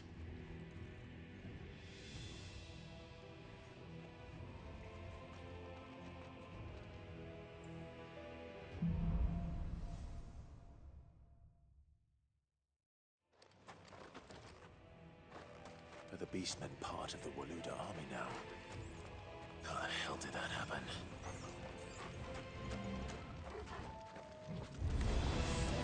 They've spotted us.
Entire mine.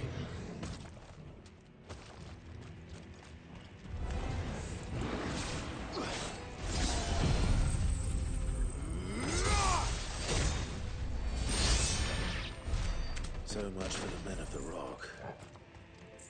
Dalmekia's finest.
slow.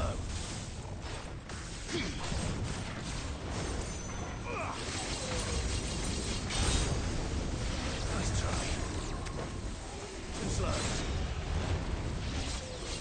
Nice try.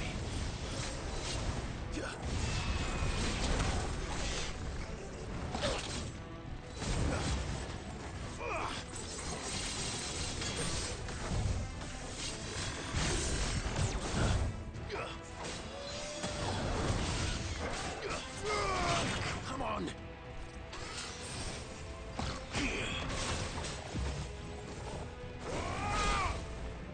Nice try.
Animals, you should never have left Ash.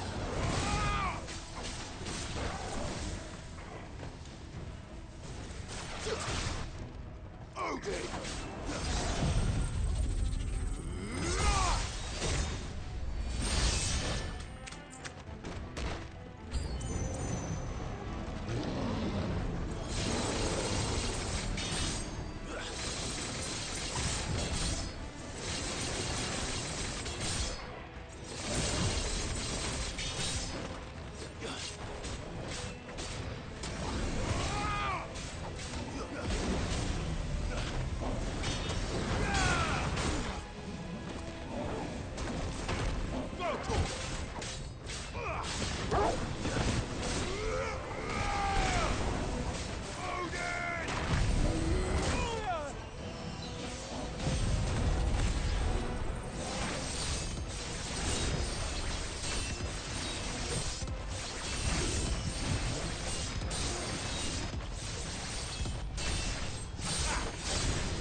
Stairs.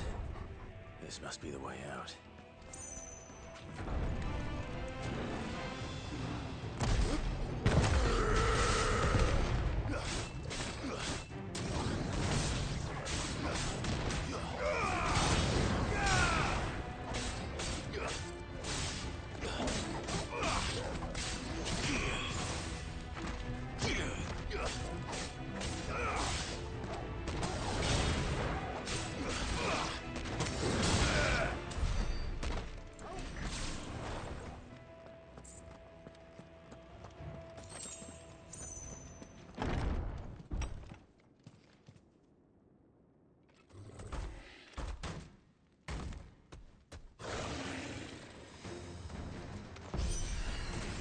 I won't be sneaking past this one.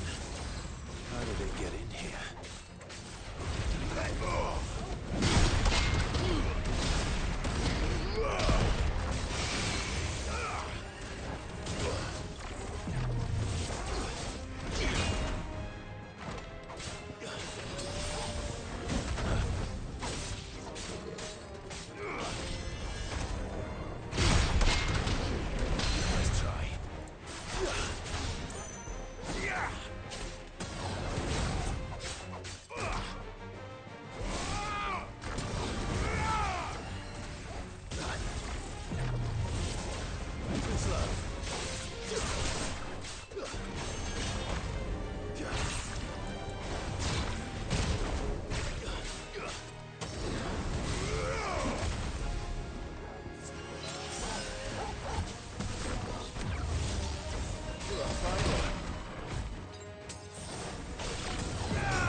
Flames.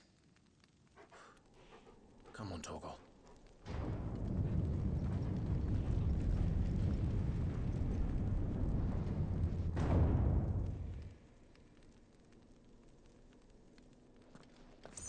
Kupka never did do things by halves. As if taking the Mother Crystal for his own wasn't enough. He had to build his castle in it.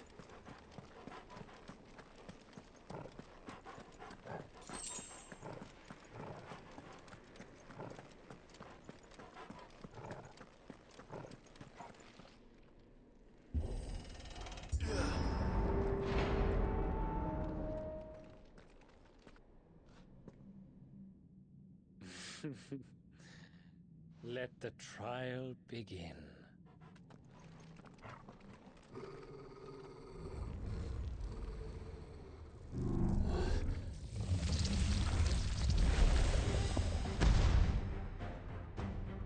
What the hell? With me, Torgal.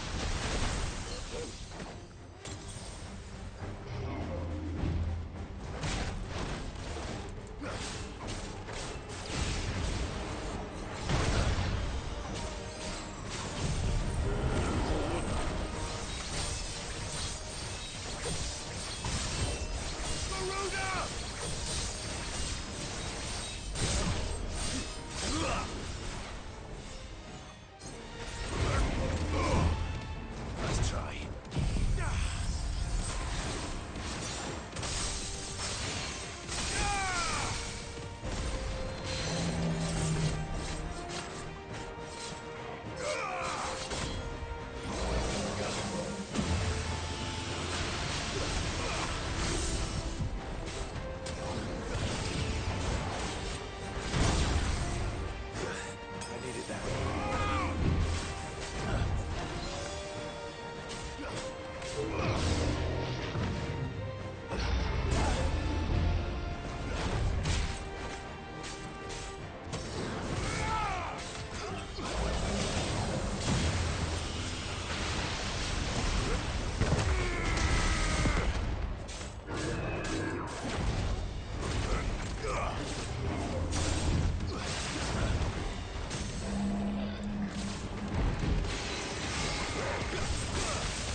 can win!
Seems we're expected.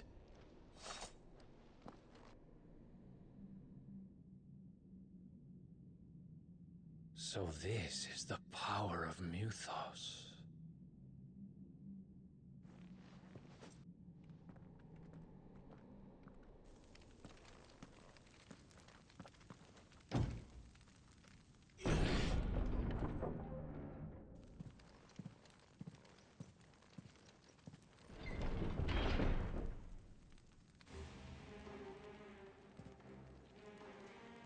Did the orcs do this too?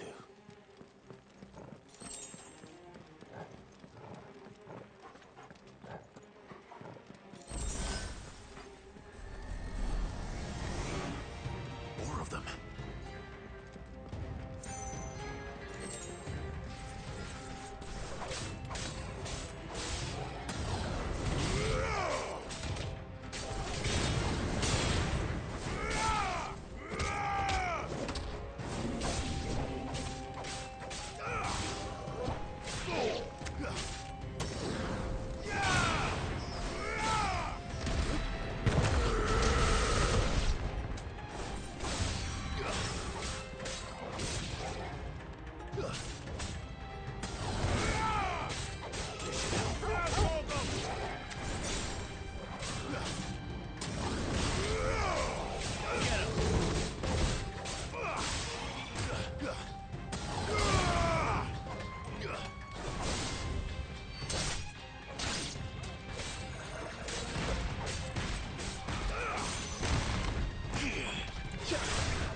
What the hell is going on? Are these things here for me? Or for him?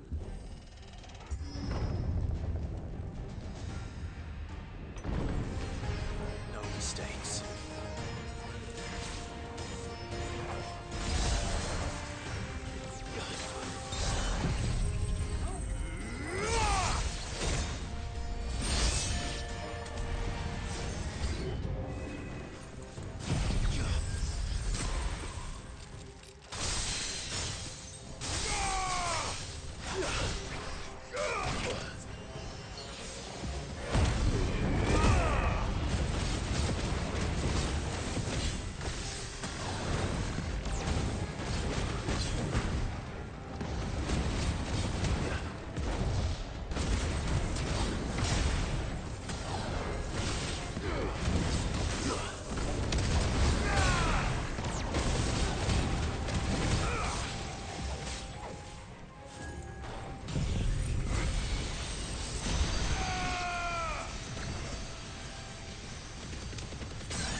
First orcs, now these nightmares.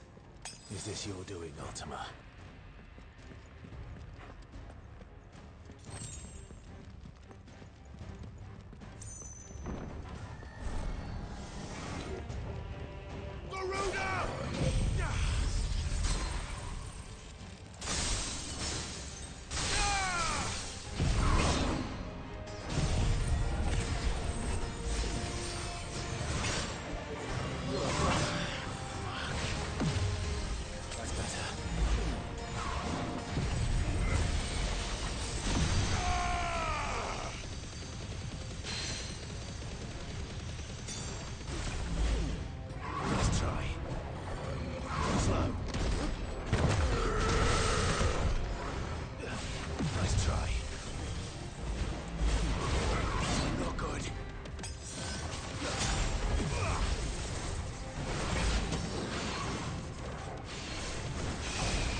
You've been busy, Kupka.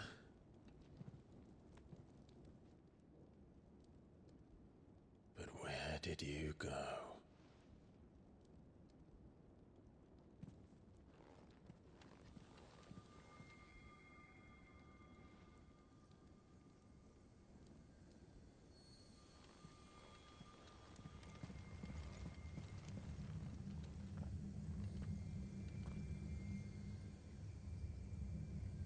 The heart.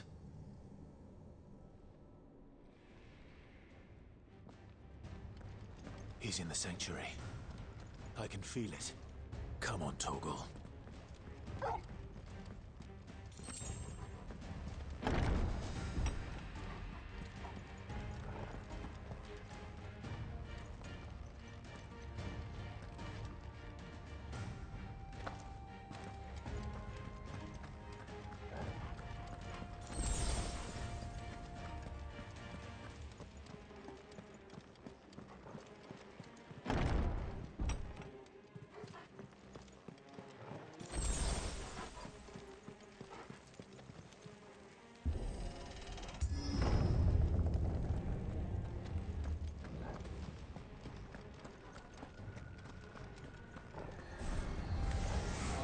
Just what I needed.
over.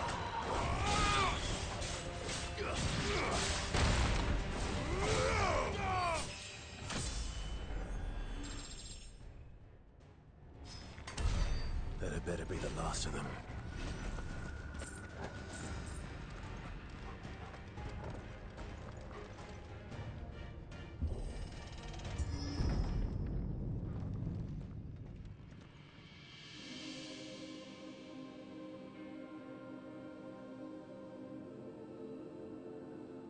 Benedicta, my everything.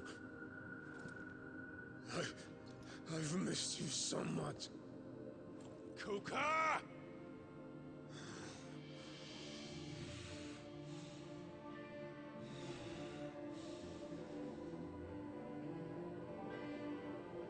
I swear to you, my love. We will never be parted again. What's wrong with him?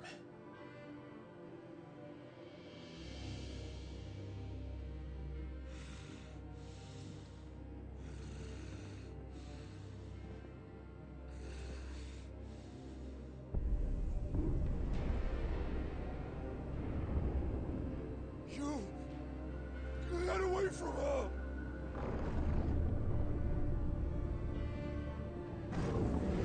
Benedicta!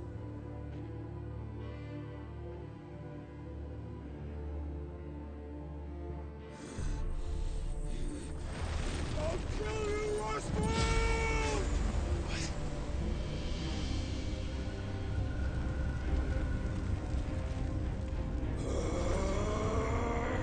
Oh shit, he's priming.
But if you can do it, then so could I!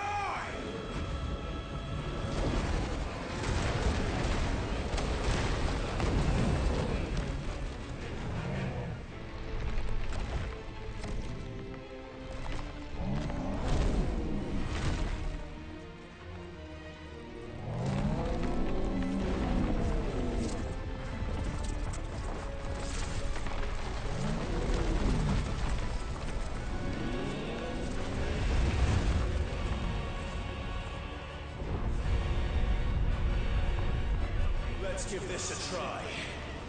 Not bad.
Is that you, Ultima?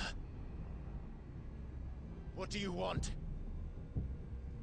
Your soul is tainted with worthless human will, yet your thirst for power remains undiminished. With every sip you take, you grow in strength, and soon you shall achieve perfection. I don't know what you're talking about. You will accept us, Mythos. It is inevitable. You were created for this purpose, and you shall serve it. Never!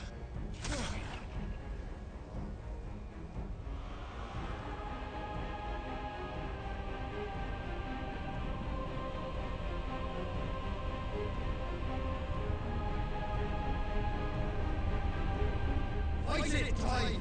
Don't let him in!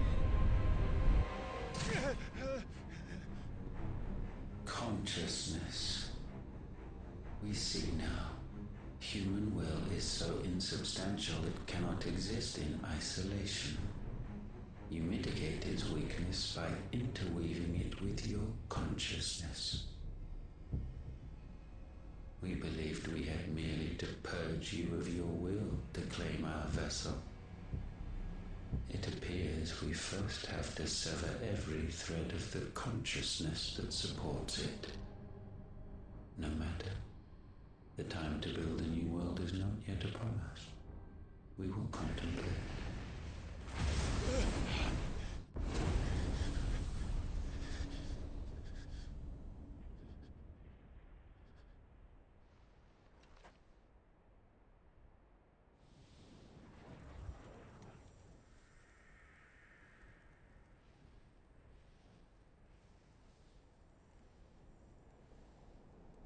Thank you, Joshua.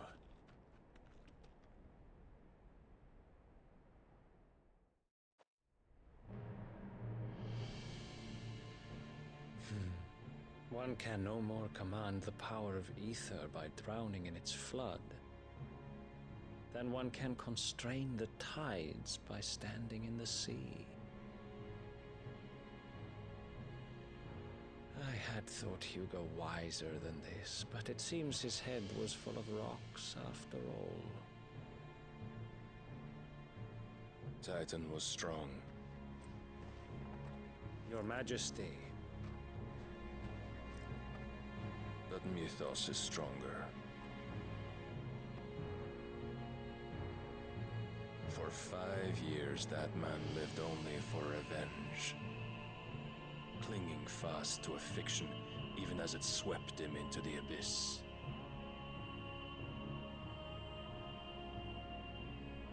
One cannot change one's nature through force of will alone. Only the Almighty can do that.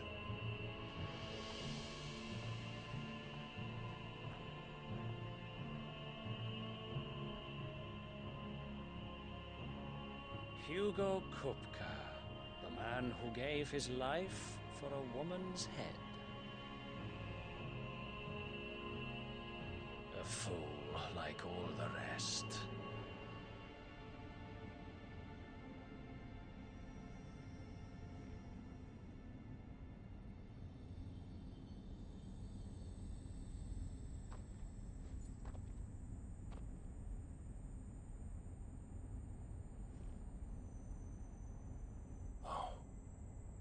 The death of a mother crystal should be so beautiful.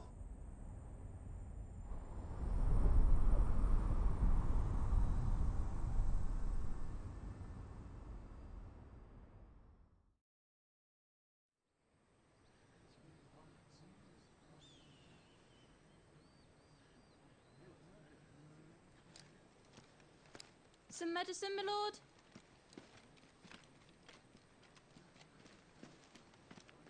I have salves, potions, anything you need. Stop bothering me, urchin, or you'll feel the back of my hand.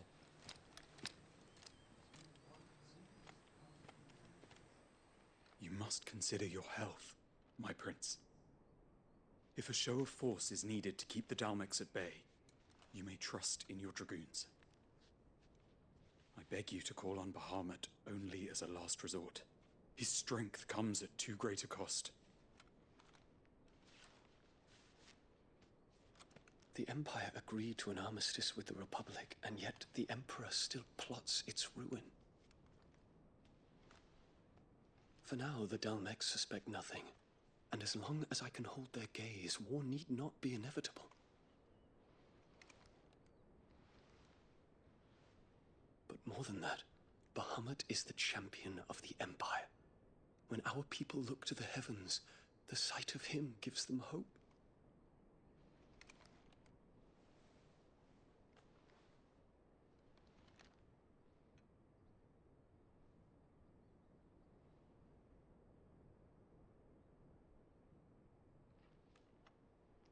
Forgive me, Terence. Would that you were my master. But alas. I will always be your loyal servant.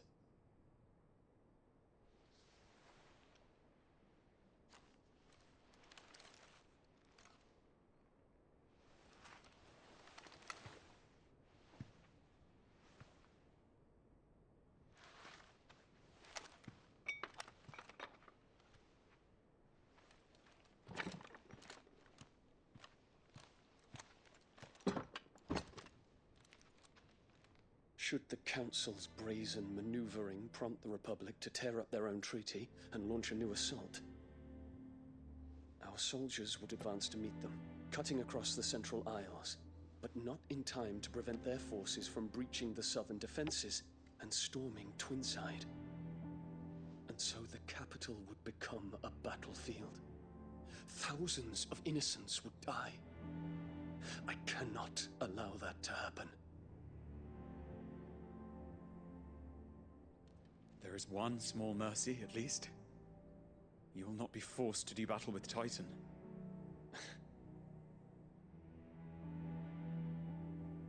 Would that I could avoid doing battle at all.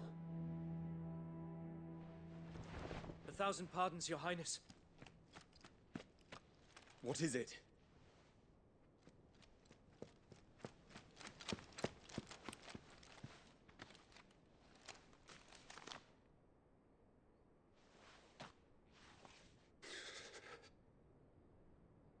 Olivier has been made Emperor. What is the meaning of this? My father's orders. What were they? Quickly! Yes, Your Highness. His Radiance requests that Your Highness maintain position here and... Gah!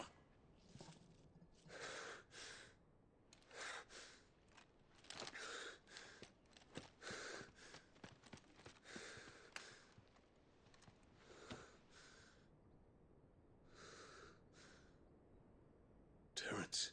Yes, my prince. I must go to the palace. I'll ready your steed.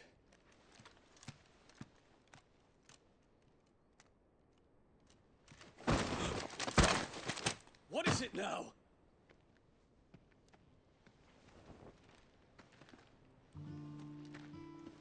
Forgive the intrusion, Your Highness. I know you. At ease. We stand in the presence of the Phoenix. You wouldn't want to get your fingers burned. I hope I'm not interrupting. Not at all. Though I admit, I did not expect such a distinguished guest. How many years has it been since the Remembrance ceremony? 20? I thought you long dead. Do I address a ghost? Many have told me that I look like one. But no. I'm alive. Just. Prince Dion of the House Lesage, I have a tale to tell you.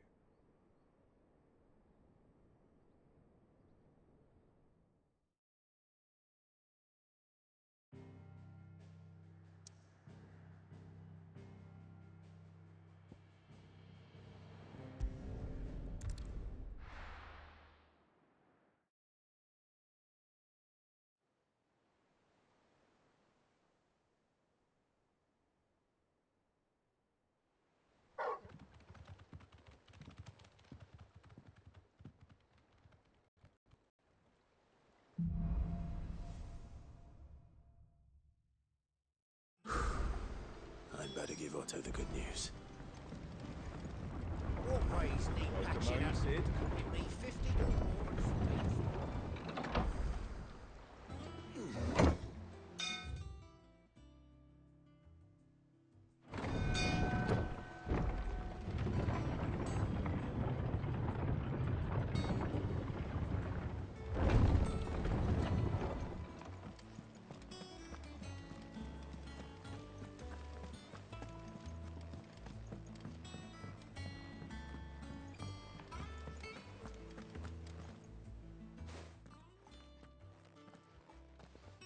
Clive, you're back.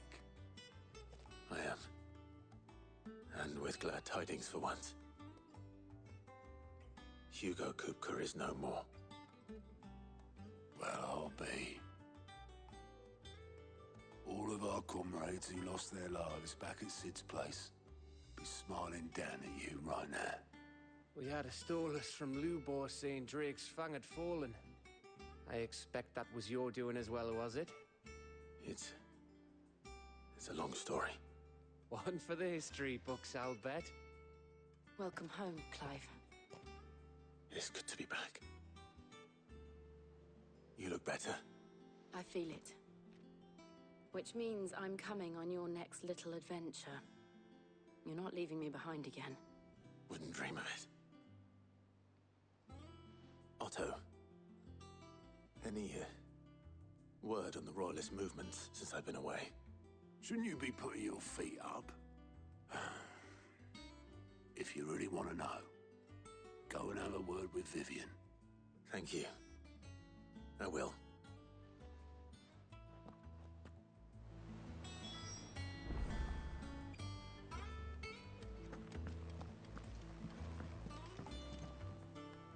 Ah, the conquering hero returns. And with hardly a scratch on him. I may have picked up one or two. Well, the fact that you came straight to me instead of visiting our resident physiker suggests that you picked up something more important. A scent. The scent of Waludas. The very same. But whatever plans Kupka was hatching with the Royalists, he took them to his grave. As did his men. Slaughtered by the orcs who'd taken over the Fang. Orcs, Vivian. I've never seen such creatures in Storm before. The Waludas must have ferried them over from Ash, but why? Why work to rescue Kupka only to invade his home, the mother crystal of an allied nation, and let both fall? It makes no sense. Do you know the tale of the blind men and the Adamantus? One can often be led astray by focusing too closely on individual details. One must instead see the bigger picture. And what bigger picture is there than my map?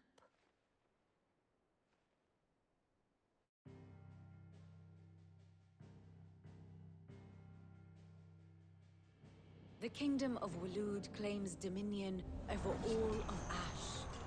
It is a nation forged by the bloody conquest of Barnabas Tharm, the dominant of Odin. The Canvarian War of Independence in 849. The Battle of the Twin Realms in 865. The Battle of Belinus Tor in 873. Wheresoever his armies fought, Odin was found where the fighting was fiercest. But of late, the warrior king appears to have laid his sword to rest. Battle rages for control of the crystalline dominion. Yet Tharm sends not a single ship in support of his Dhalmekian allies. Meanwhile, the Blight ravages great swathes of Ash. Yet warlike Waloed shows not the faintest interest in laying claim to untouched lands. So why go to the trouble of sending an army of orcs into the heart of Drake's Fang, only to make no attempt to claim the Mother Crystal for Waloed? It can hardly be for lack of men. Tharm's armies rival any in the Twins. No. We have not seen the last of the Waluda standard. Odin will ride again. It is but a question of when. And on that day, who will be trampled underfoot?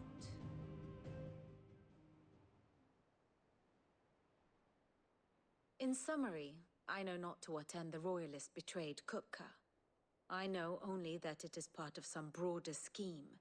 A scheme tied to the ambitions of one man. King Barnabas. But there is no need to wallow in confusion. If one is to cure a sickness, one must first identify the symptoms. And your Lord Uncle has volunteered to do just that by keeping an eye on the Royalists' movements. He's really throwing himself into this. Indeed he is. Which means all that remains for us to do is await his reports. Well, not quite all in your case. The people of the Hideaway must hear the news. Justice has been done. Hugo Kupka is dead. The wounds he left that night are still raw. Especially for those who lived with Sid the longest. Tell them that those wounds might finally begin to heal. Consider it the price of today's instruction. I've never known you to be sentimental. What can I say? I am only human. And we are, all of us, sentimental animals at heart. I suppose we are. Very well. I'll go and spread the word.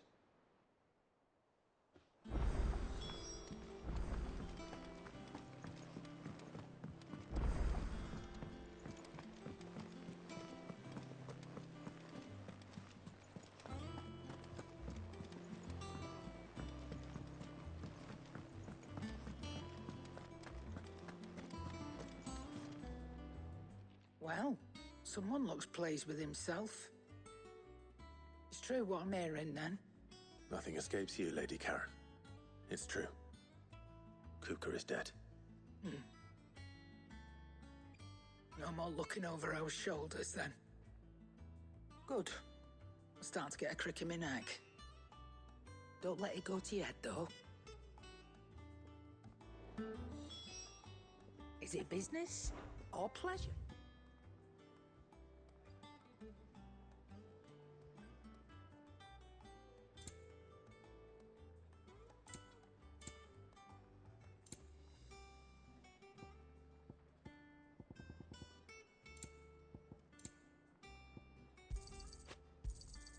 You'll not find a better price than that.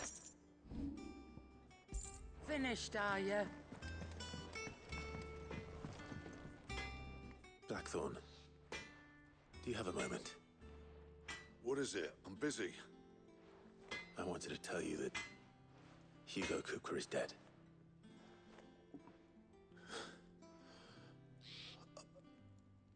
I can't tell you how long I've been waiting to hear those words. This is it then. A new beginning under a new Sid. I'll try to live up to the name.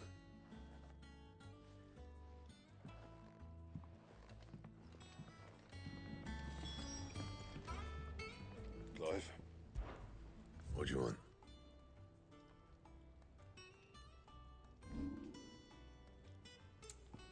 That it?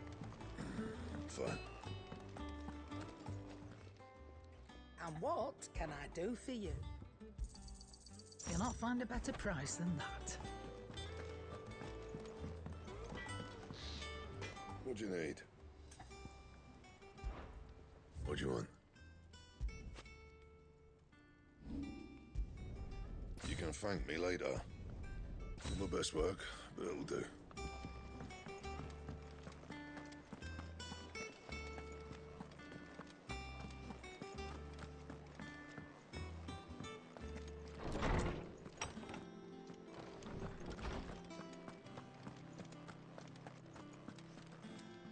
Ah, Clive. Have you come seeking the gift of knowledge? No. To share mine, actually. Hugo Kupka is dead. Oh my. Can it really be true? Look, he's crying. He is. The big baby. And with good reason, children. These are tears of joy. We must offer up a prayer to your parents that the heavens might weep with us. There shall be no lessons today, only thanksgiving and merrymaking. Go, put away your things. All right. Brilliant.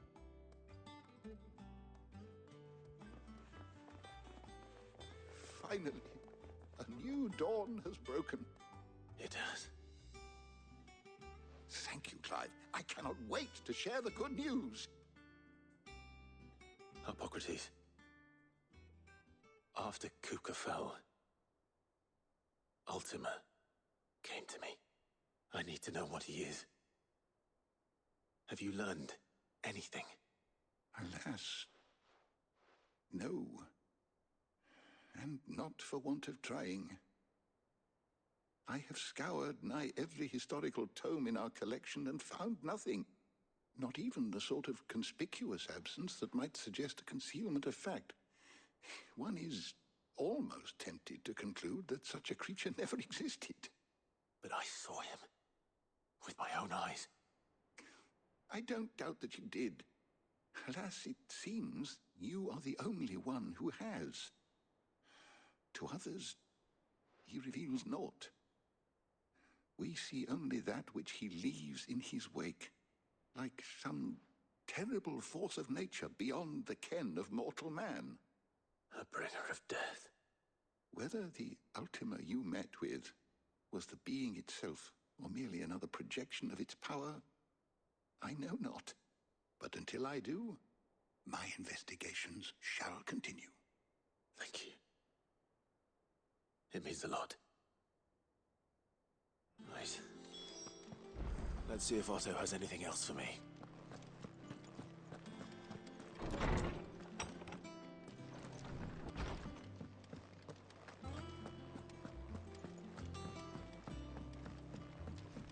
I'm telling you, it's true.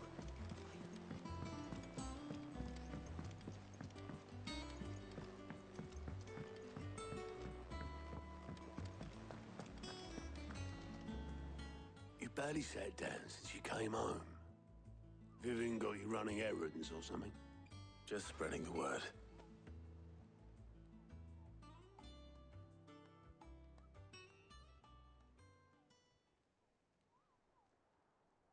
So, the Professor's got a soft side, has she?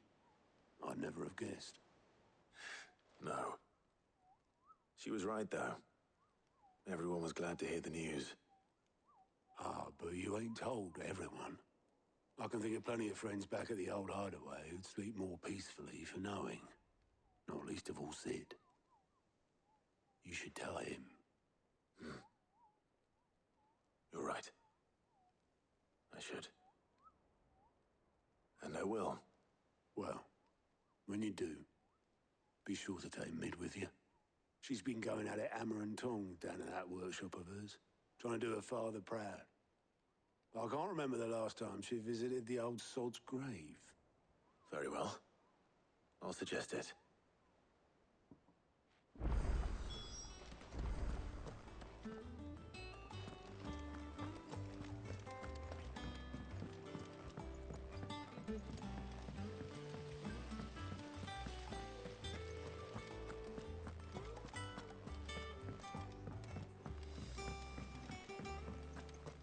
I think Mid might need some help tidying up. If I don't come up with something soon. All right, Clive? What do you want? I'm going to visit Sid, and I thought you might like to come with me. Sorry, I'm too busy for all that right now. I've got to get this thermal displacement stack sorted. Thermal... Displacement stack. Here. And this is for... Only the fastest, finest ship the world has ever seen. The Enterprise. Me and my dad designed it together. Where other vessels rely on the fickle winds to drive them through the water, ours is fitted with mithril engines. And those things have got more push than a behemoth in a bad mood, and more heat than all the hells put together. Which is where the stack comes in. I may have already talked some tight-lipped shipwrights into putting the hull together for me in a little dockyard in Canva. But the stack's a bit more involved, so I'm building it here. Thing is, it's so involved that I'm running behind and it's starting to hold things up over at the shipyard. I'll come and see my dad, though, when I'm done. Whenever that is. Is there anything I can do to help? Good old Clive. I were hoping you'd say that. First things first, I need some parts meching. The stack will be made up of 3 major components. There's the plating, here, that channels hot vapors away from the engine.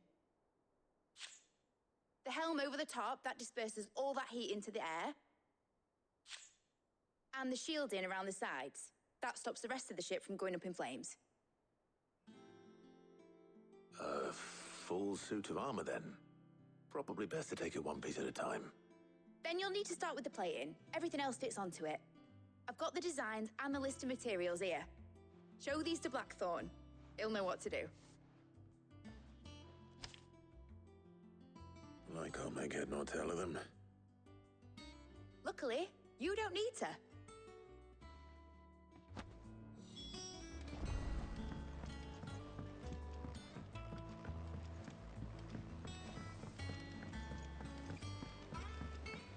Editors started reading books that don't have any pictures in.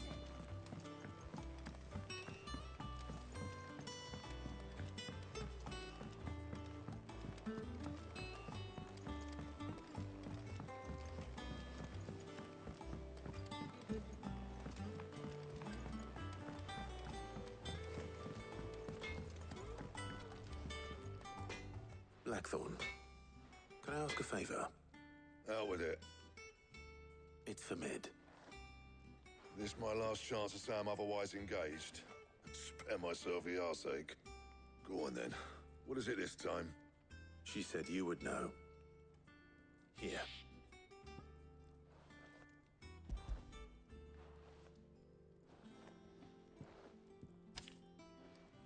Krieger's Tates. Well, I don't know what the hell you'd want this for, but I can make it. Won't be easy, though. And I'll need help. Get Gavinotto in here, will you? All right.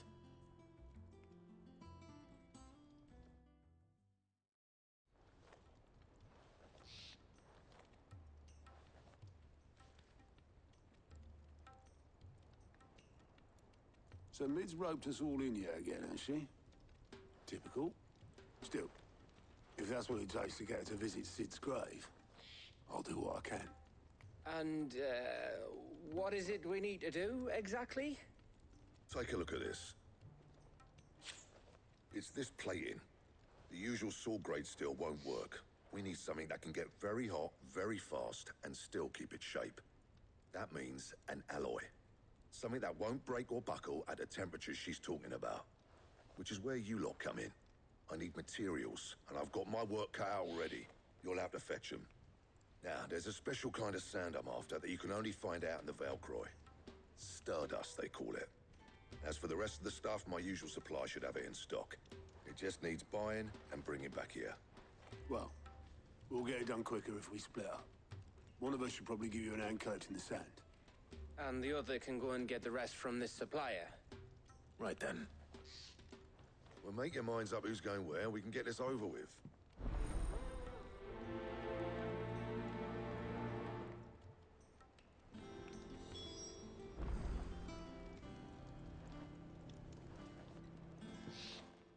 You going after the Stardust then, are you? Which one of these 2 lucky souls is going with you?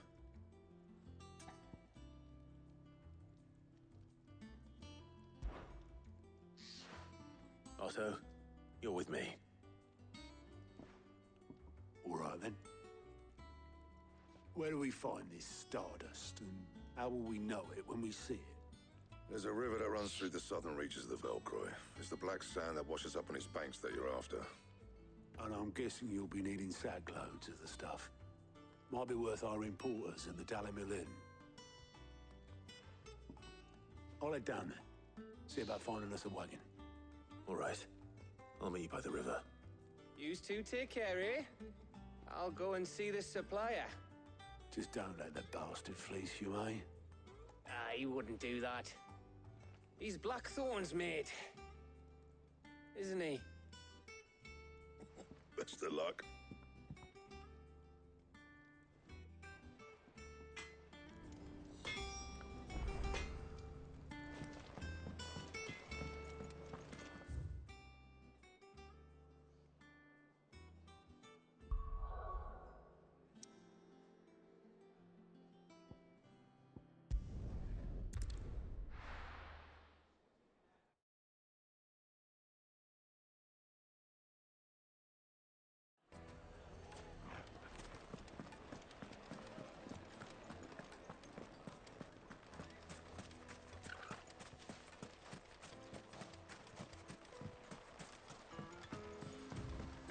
Looks like I found the river. Now where's Otto?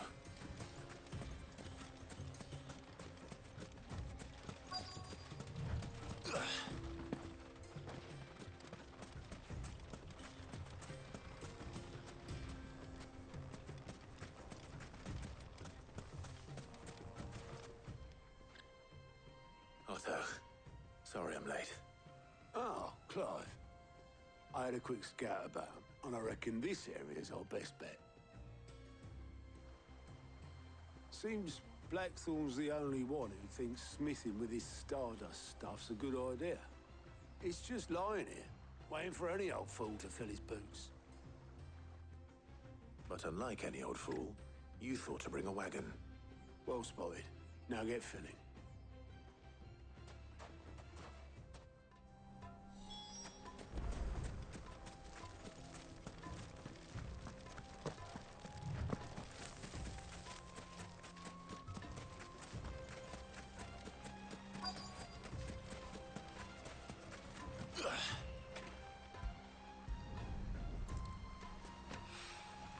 So this is Stardust.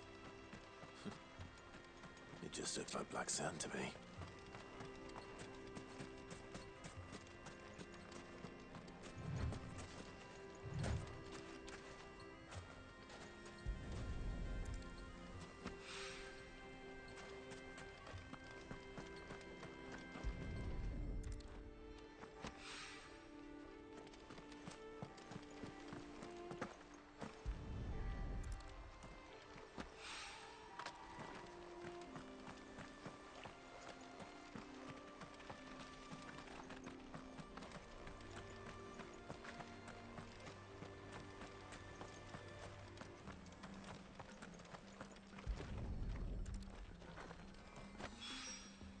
That should be enough for now. Let's see how Otto's getting on.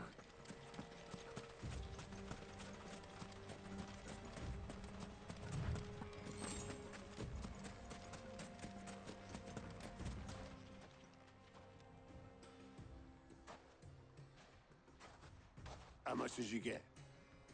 Enough. I hope.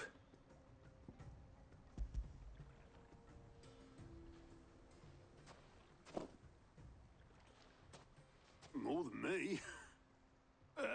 Put it all together and I can't see Blackthorne complaining. Much. Here, Clive. Do you fancy a walk?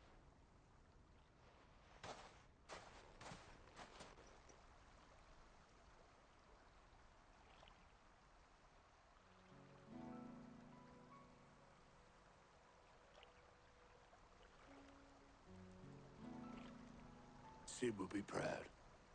Of what? Of you, you idiot. The way you've carried on what he started. When we first met, I had you down as a spoilt little puppy who enjoyed nothing more than biting the hand that fed you. But 5 years on, you're the one doing the feeding. So thanks for proving me wrong. You weren't wrong. But I changed. Thanks to Sid. And thanks to you. When I suggested taking on his name, you were the first to back me. And if you hadn't, no one else would have. I couldn't have done any of this without you, Otto. Don't give over. You're making me blush. All I did was choose hope over despair. I gave you a chance, yes. But you're the one who took it. You took a rabble of homeless, hopeless outcasts and put them back on their feet. Gave them something worth fighting for, just like the old Cid did.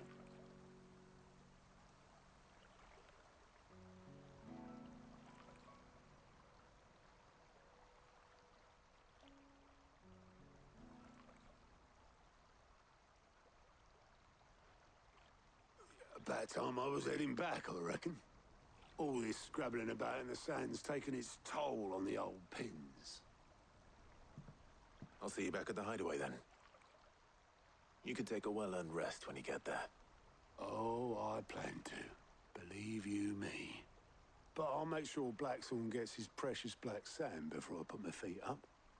He'll only moan otherwise.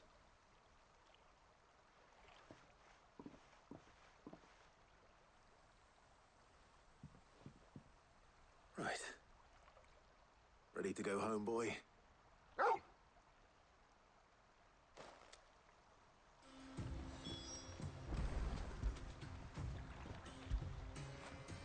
You were right, boy.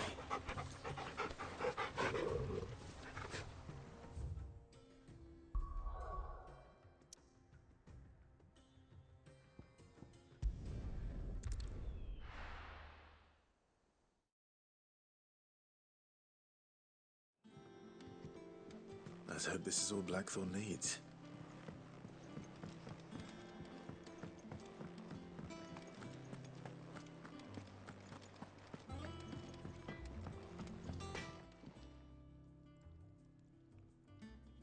Blackthorne, got everything you need? Yeah. Yeah, I do. Cheers for the stardust. Should be enough to be getting on with. Nice to get out and about for once. Let's do it again sometime, eh? I'll make a start on putting this thermal plating together then. It'll take some time, mind. So if you've got other things to be getting on with, I could do without you breathing down my neck. Thank you, Blackthorne. I'll let Mid know construction's underway.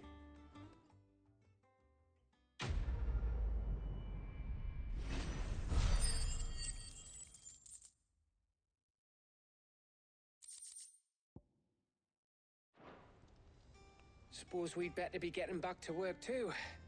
Give us a shout if you need anything.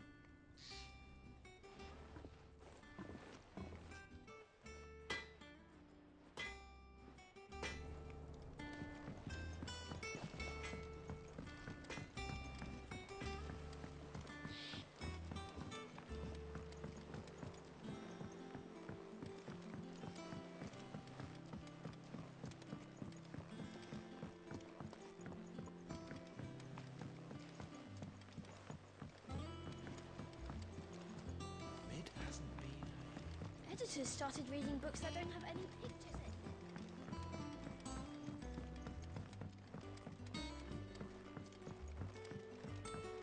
If I don't come up with something soon.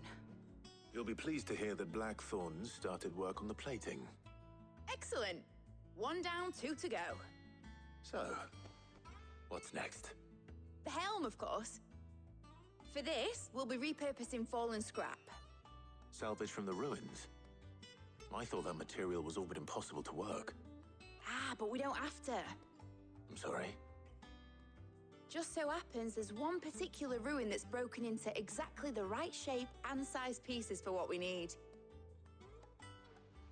What's the name back there? I'll give you all the details. What's her name? Right.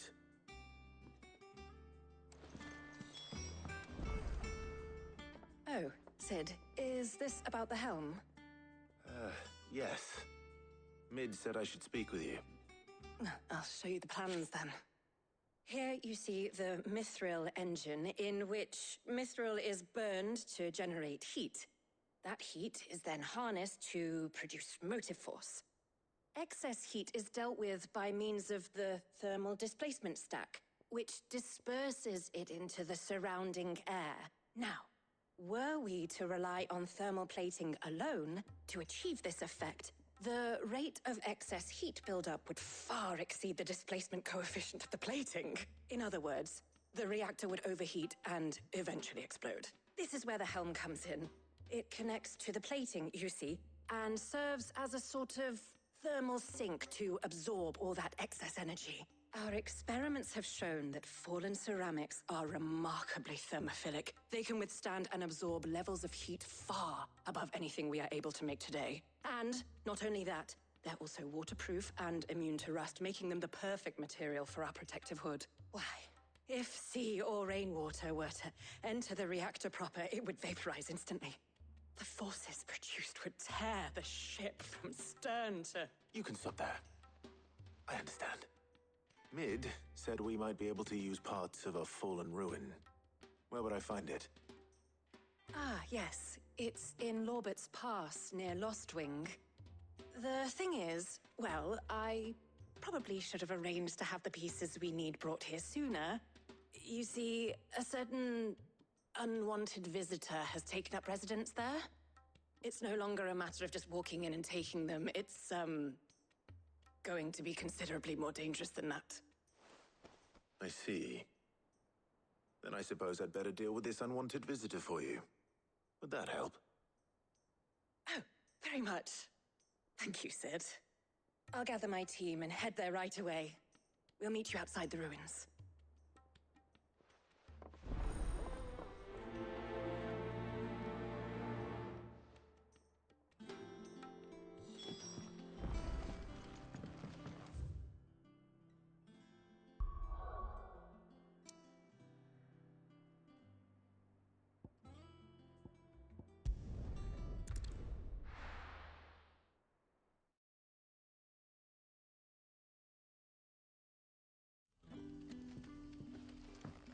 Good day to you.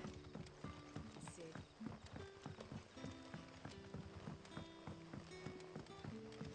The crystals we get from the tail are all but worth.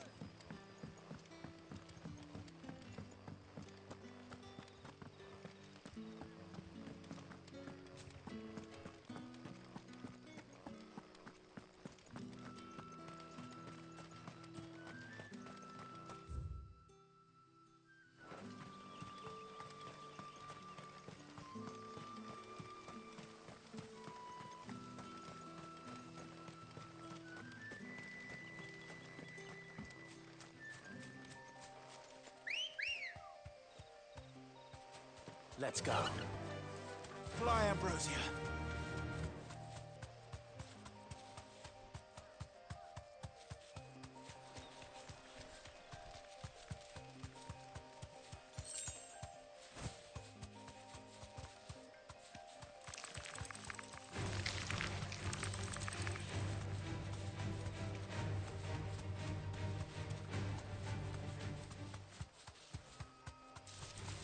Time to fight.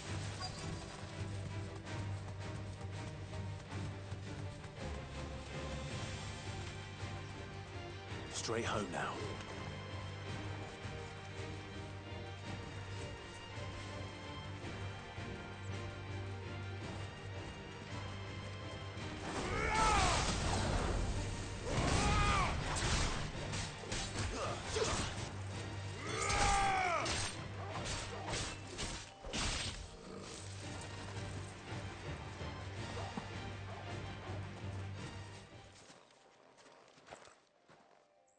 Oh, there you are, Sid. Thanks so much for coming. The, ruins are just over there, as is the creature I told you about, I'd imagine. Would you mind? Of course. I'll be right back.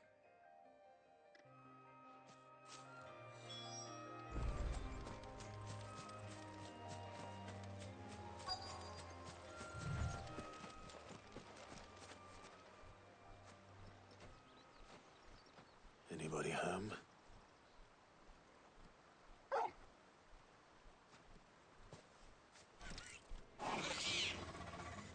This must be our unwanted visitor. Time to go.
There's a good boy.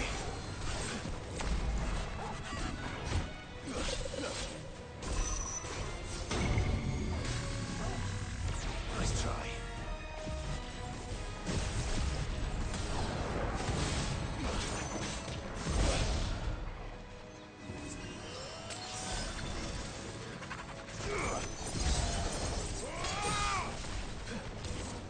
Too slow.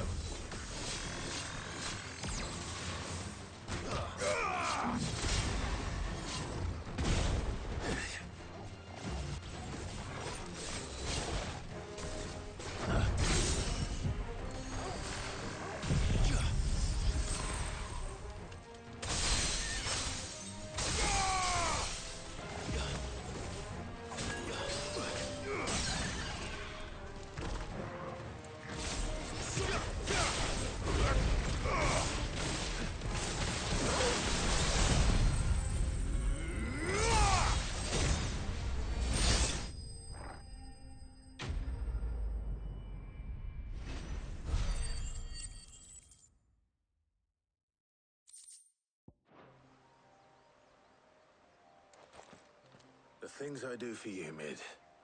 Sid! Oh, thank goodness you're safe. You shouldn't have any trouble now. Indeed. Well, don't let us keep you. We'll, see that everything is transported safely back to the hideaway. All right.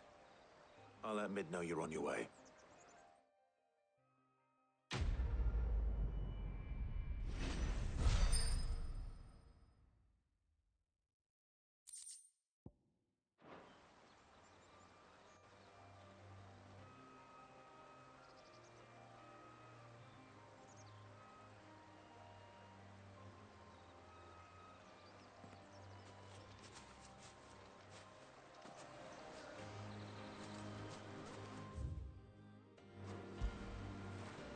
After it.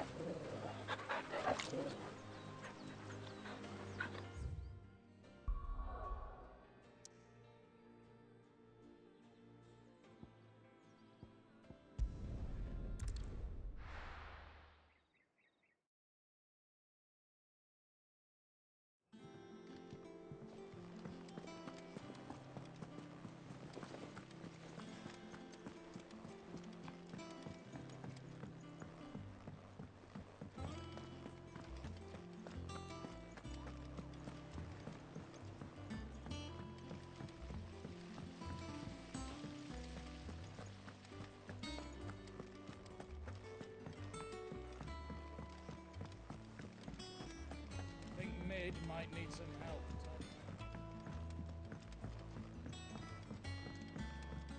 If I don't come up with something soon. Mid.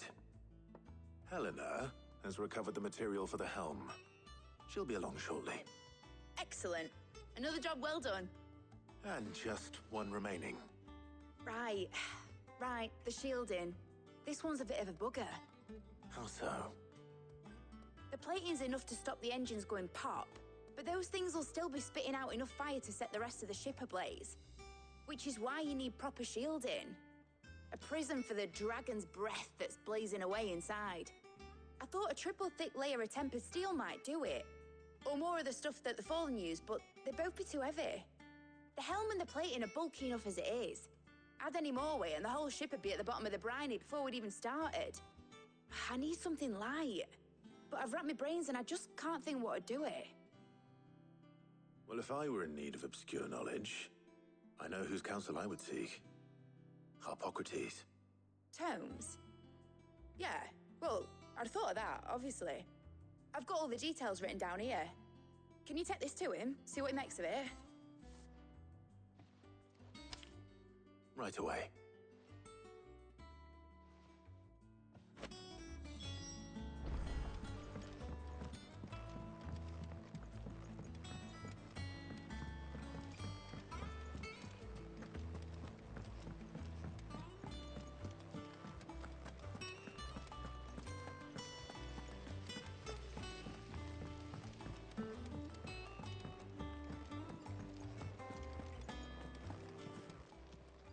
Welcome to the Patron's Whisper. Come to claim your just desserts? All yours. All done?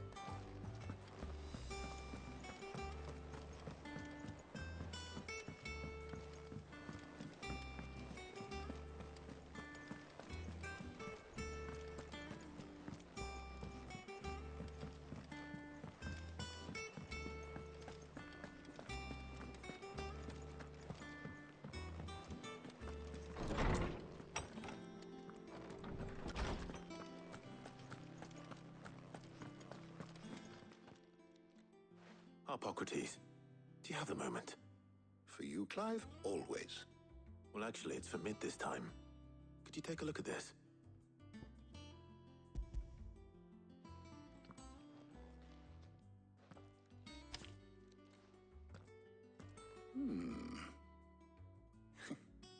Shielding for a mithril engine.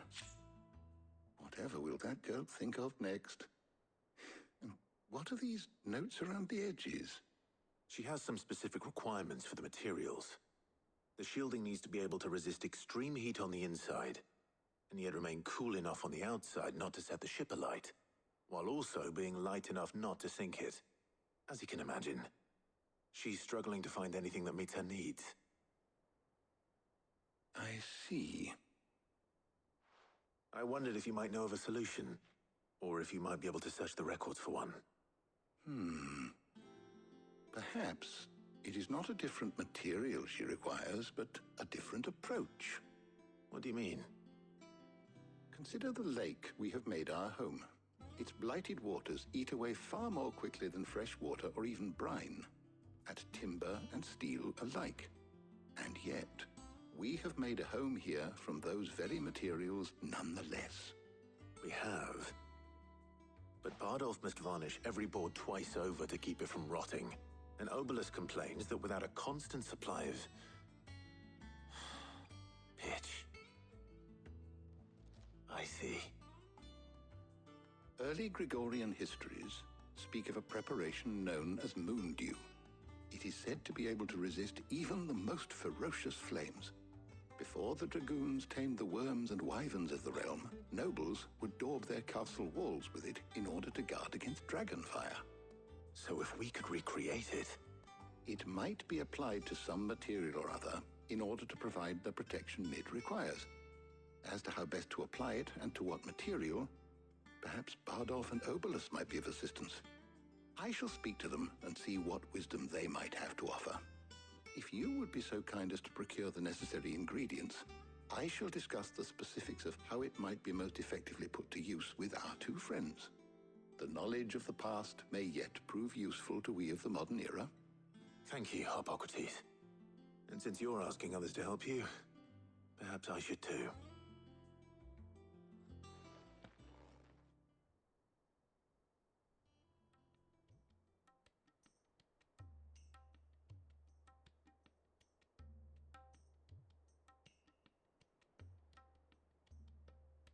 So you need a hand, do you? We do. I'll be heading to market for the ingredients we need. I could do with some help. And some company too. The other can assist me in researching how best to prepare the shielding itself. Can we count on your aid? Always. Well, if Jill's game. Thank you. I am sure either of these fine young minds would prove indispensable in my research. I leave the decision as to who will go with whom in your capable hands, Clive.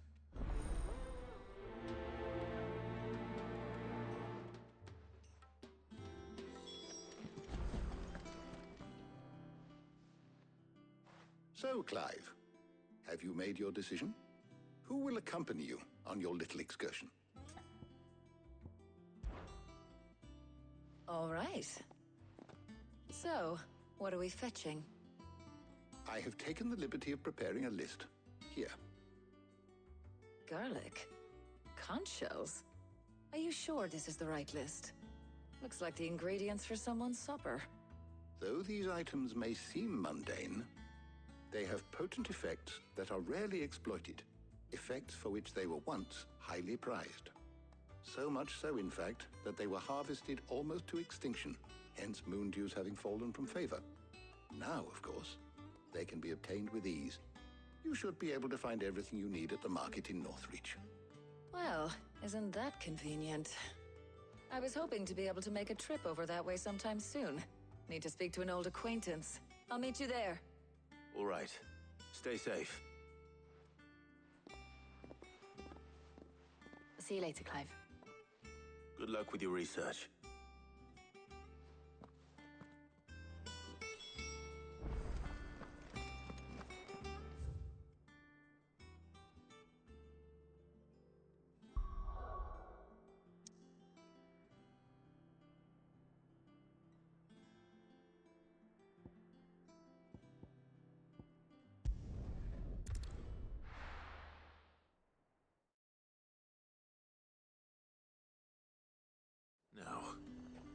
Where's Talia?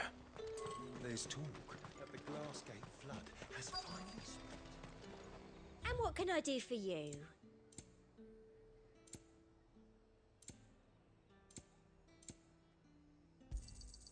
You've a keen eye. And a fine, fine day to you. Nice and chilled. Need to stock up on booze. There you are, Talia. Ah, and there you are. We shouldn't have any problems finding what we need in a place like this. But if time is of the essence, perhaps we should split up.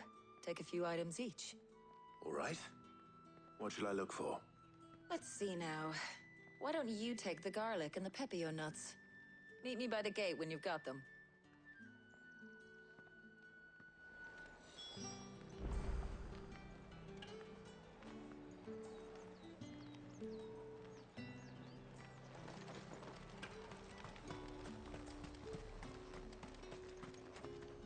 What do you want?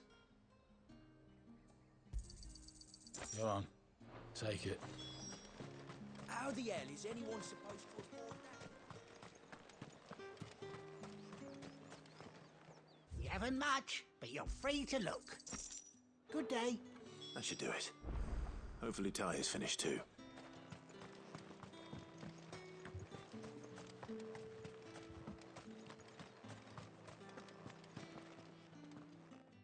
Well, did you find everything?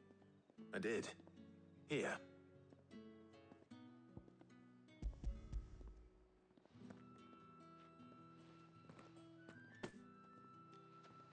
Garlic and pepio nuts. Job done. We should get this back to Tomes then. He'll be waiting.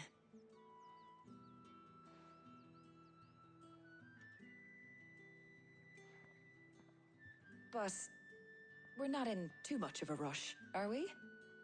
Quick chat.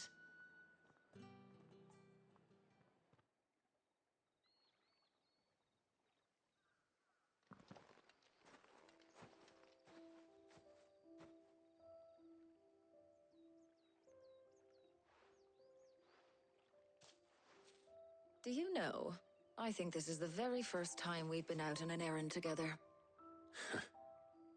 I think you might be right. In all the years since you and that scowl of yours first appeared, you haven't invited me out once. For shame. Well, it seemed long overdue. And you did say you had some shopping to do. I was hoping to restock my supplies of herbs and liniment, yes. You and Jill alone burned through them like wildfire. No luck, though. My usual supplier's not here, and I refuse to pay the prices these gougers charge. I'll ask Karen when we get back. What is it? Oh, just memories. I came here with Sid once, shopping for supplies, just like today. And just like today, I came away empty-handed. Sid even said he'd speak to Karen for me when we got back. Has it really been 5 years? I remember it as if it was yesterday. Hold on. Does that mean it's been 5 years since we met? Feels a lot longer. It does. In a good way, of course. Thank you, Taya. For what? For everything. I just want you to know that all you've done for us, all you still do, it's appreciated. Do you think I'd stick around if I thought it wasn't? But in the spirit of sharing and caring, you're appreciated too, by all of us.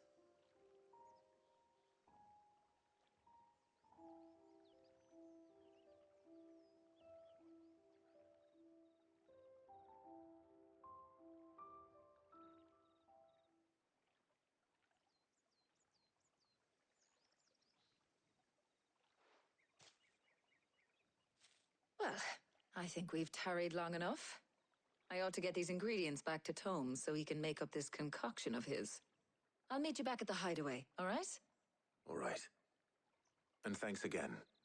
I heard you the first time.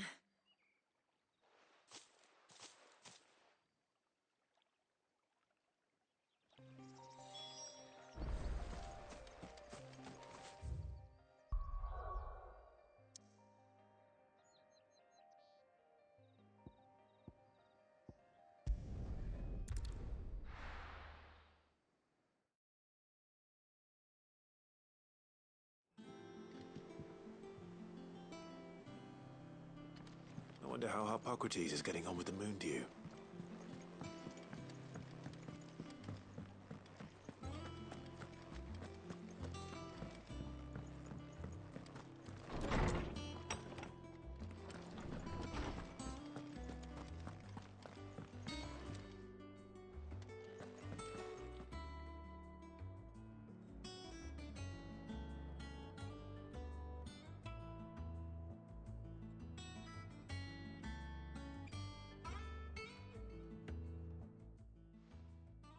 How's work on the shielding progressing, Hippocrates? Well, very well indeed. And thanks in no small part to your kind assistance. I was just explaining to Tarja how we might best go about preparing the moon dew. And now that we have all the ingredients, we may begin. You can count on me. I've mixed more than a few mysterious concoctions in my time. I'm sure you have. What about the shielding itself? Work is underway, under the watchful eyes of Bardolph and Obolus. Apparently, it'll be ready soon. Thank you. All of you. Right then. Jill, would you join me in the infirmary? Many hands make light work and all that. Of course.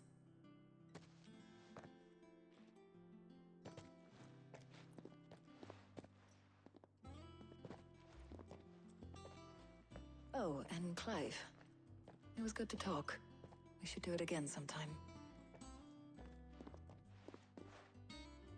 It appears our work here is almost at an end. A shame. I was enjoying playing the man of action for once. When both the shielding and the moon dew are ready, it will merely be a matter of applying the one to the other. Followed by a rigorous process of testing and retesting, of course. Perhaps someone ought to warn young Mid of that. Leave it to me. Thank you, Hippocrates.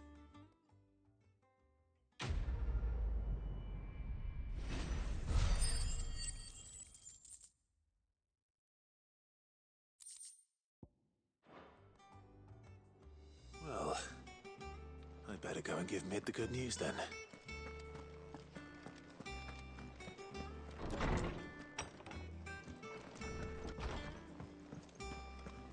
Thanks to Sid, the man who...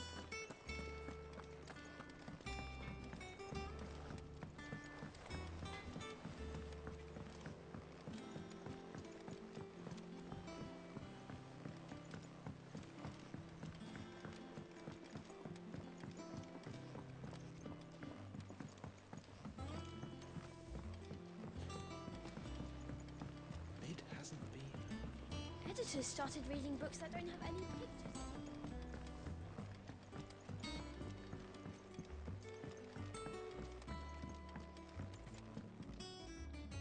Sorry to keep you waiting, Mid. But you'll be pleased to know that work on the shielding is underway. You found something for it? In a manner of speaking, Hippocrates knew of a substance that's highly resistant to heat. A coating that should provide the protection you need. He's supervising the construction and testing of the shielding as we speak. Brilliant! I knew you wouldn't let me down. Don't thank me. I'm just the errand boy. Right then, better start working out how to bolt all these bits together. To the Black Hammer!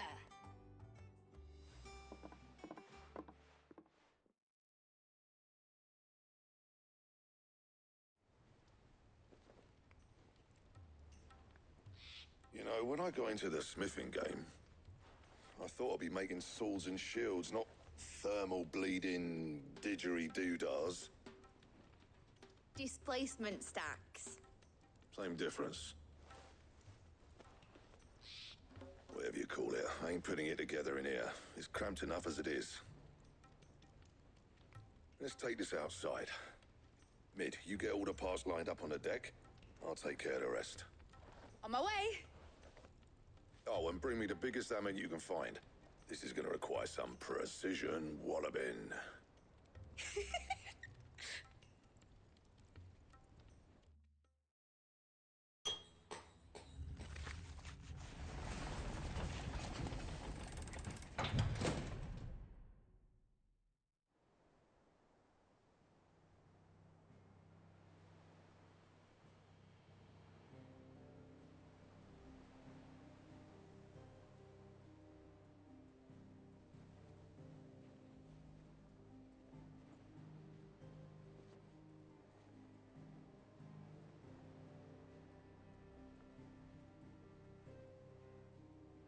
It's finished! It's finally finished! Thank fuck for that. I'll be feeling my hammer arm for weeks. Thank you, Clive, Blackthorne, everyone. That's one down and just 3 more to go. I'm sorry. Oh, didn't I tell you? The Enterprise has 4 mithril engines, and we'll be needing a displacement stack for each. You don't mean... Don't worry. Now they've got a finished one to work off. My gang in Canva can build the rest. Good luck to them, I say. Right, I'm off to get a sling for this elbow. Any other work comes in, keep it to yourselves, eh?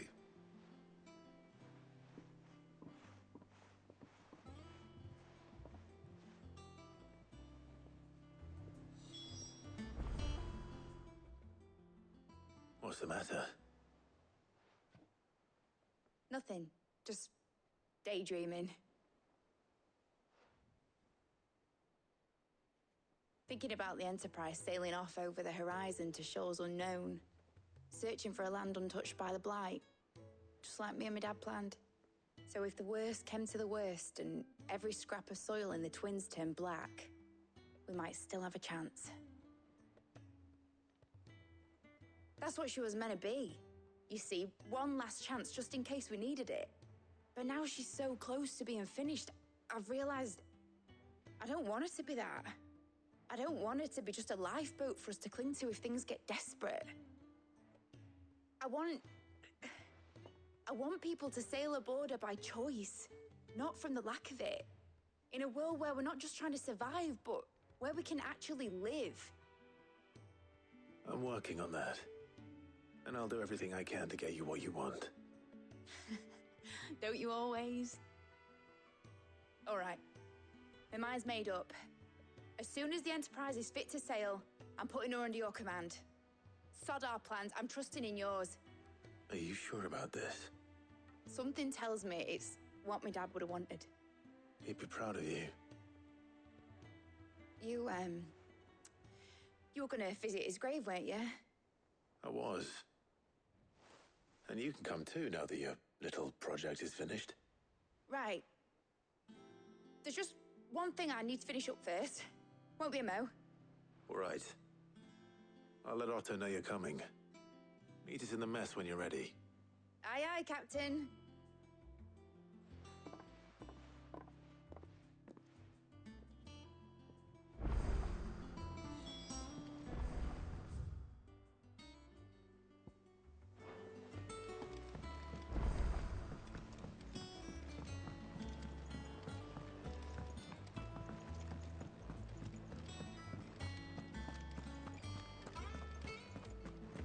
He cracked the crystal too.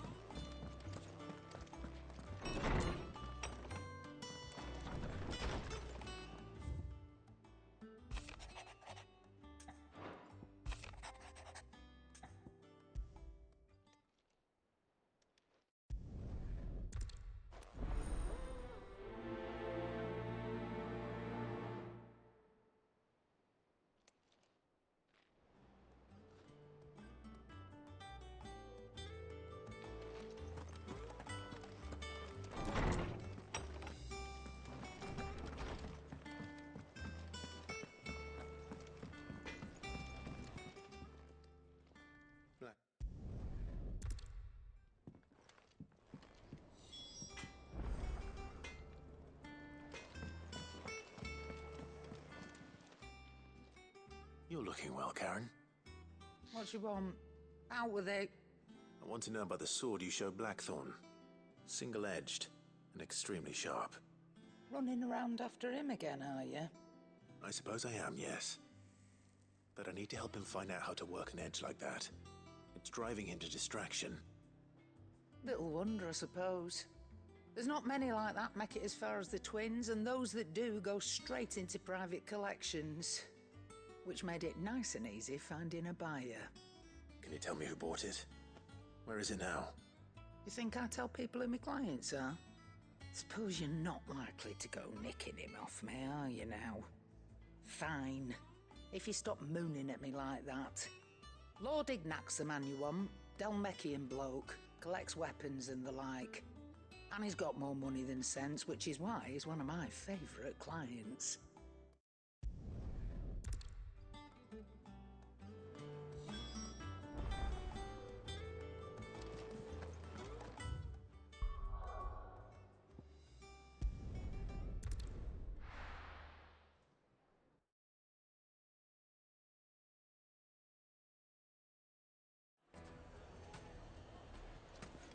People take notice of wealthy men. Shouldn't be too hard to track down Karen's collector. They're saying Drake's Fang is gone. The whole Mother Crystal gone. What are we gonna do? Calm yourself.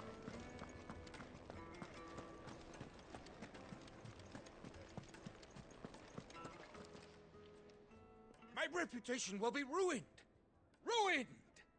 Calm yourself, Lord Ignac, I beg of you, before you do yourself a mischief. Pardon the intrusion, but... Out! Get out! I paid for these rooms so I wouldn't be disturbed. Leave me be! Please, allow me to apologize. His lordship is going through a difficult time, and he's never been fond of guests arriving unannounced. Radim! Get rid of the filthy oaf this instant! Very good, Lord Ignac. Would you mind stepping outside for a moment?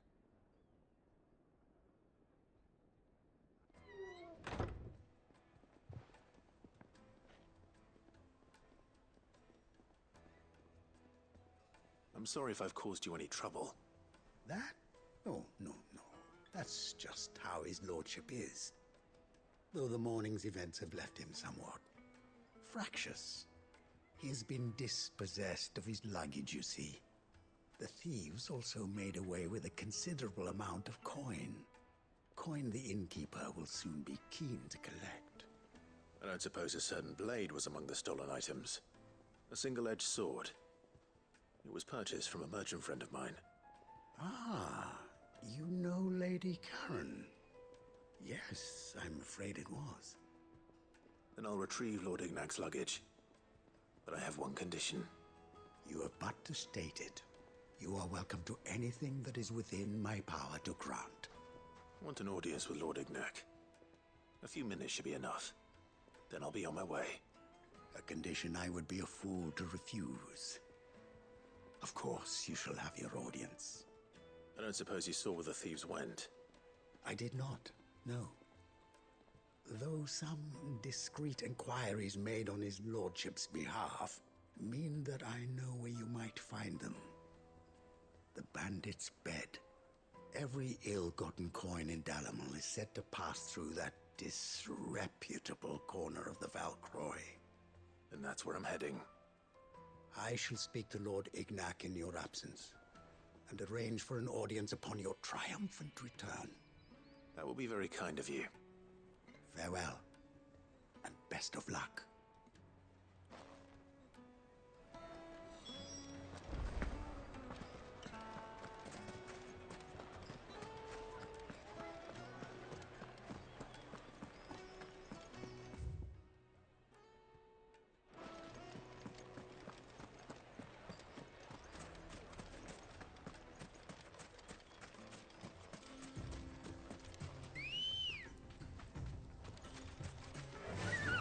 Fly, Ambrosia.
You deserve a rest.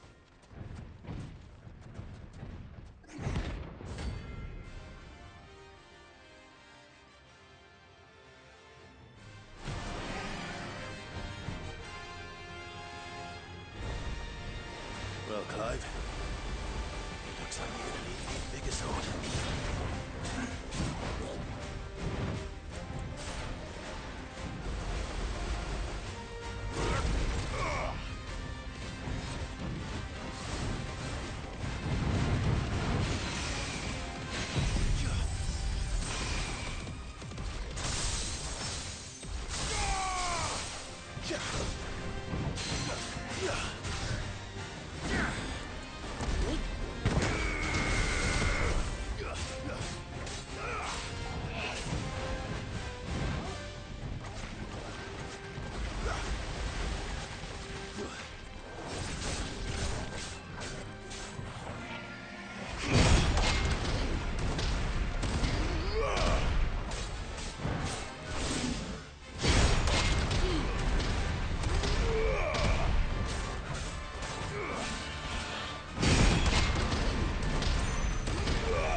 It should have stayed in its shell.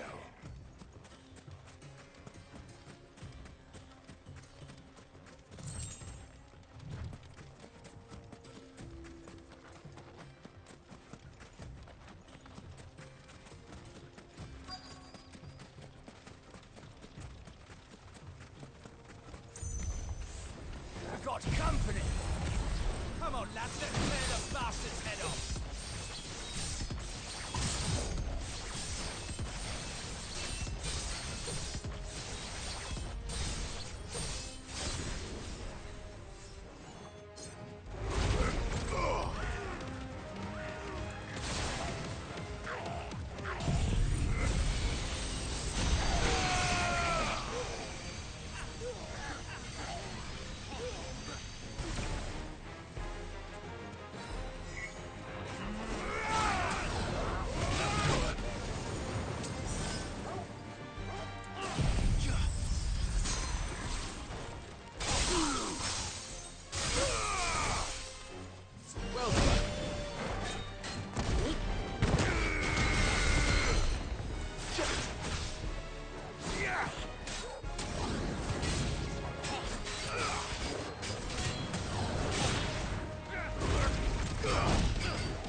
This must be Ignac's luggage.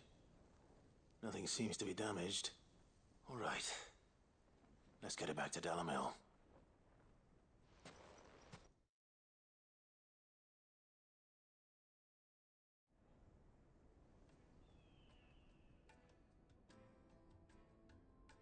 I hear I have you to thank for the return of my effects.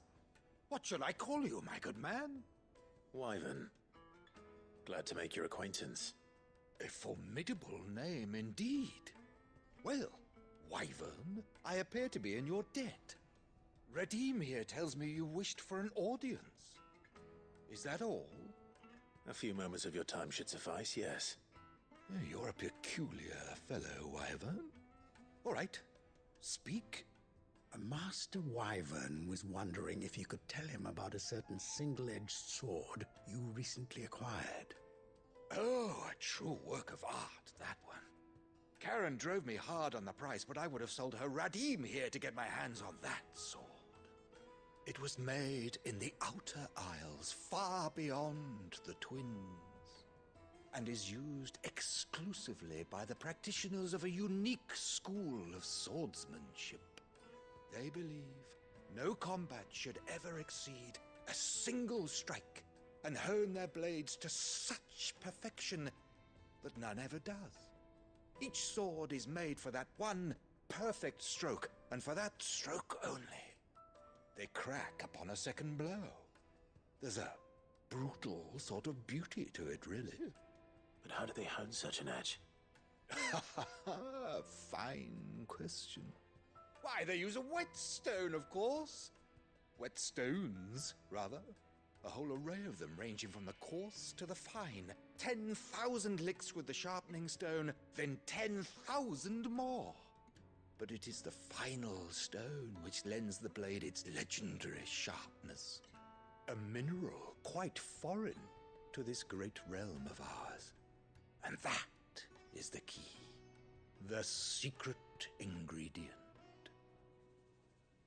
Wyvern, it occurs to me that my little lecture is hardly equal to services rendered. Take this together with my regards. The very stone of which I spoke, far rarer among collectors than even the blade itself, and a far more fitting payment. Thank you. Pardon the intrusion, my lordship. However, it is long past time we prepared ourselves to depart. So it is. I am locked in bitter competition with a rival collector of curiosities. I am one step ahead of the unscrupulous scoundrel, but he is hard at my heels. And there are many other collectors out there. Too many to count, but only one do I consider my nemesis. Lord Byron Rosfield, and is a perennial thorn in my side. I can imagine. Farewell, Wyvern, may our paths cross again. Radim, we mustn't dawdle.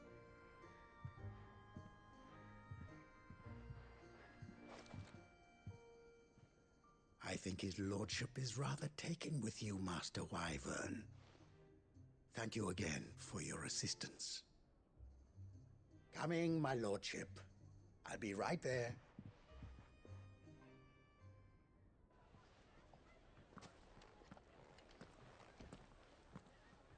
Trust Uncle Byron to find such an interesting rival. Now, let's see what Blackthorne makes of this whetstone, shall we?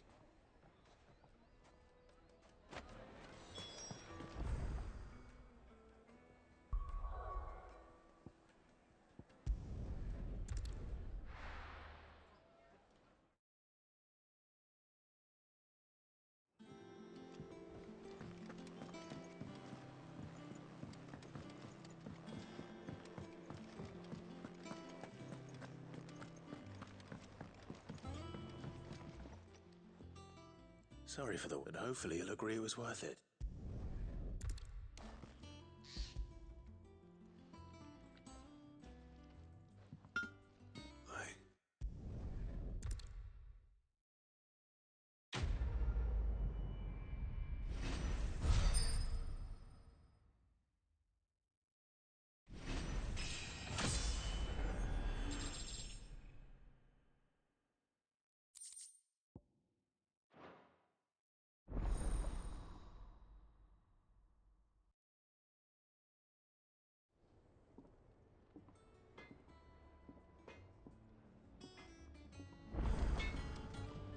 Back, are ya?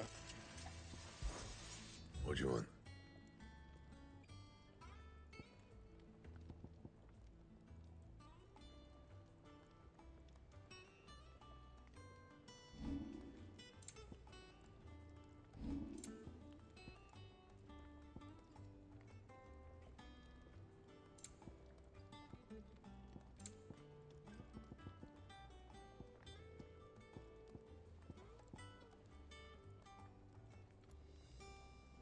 Anything else?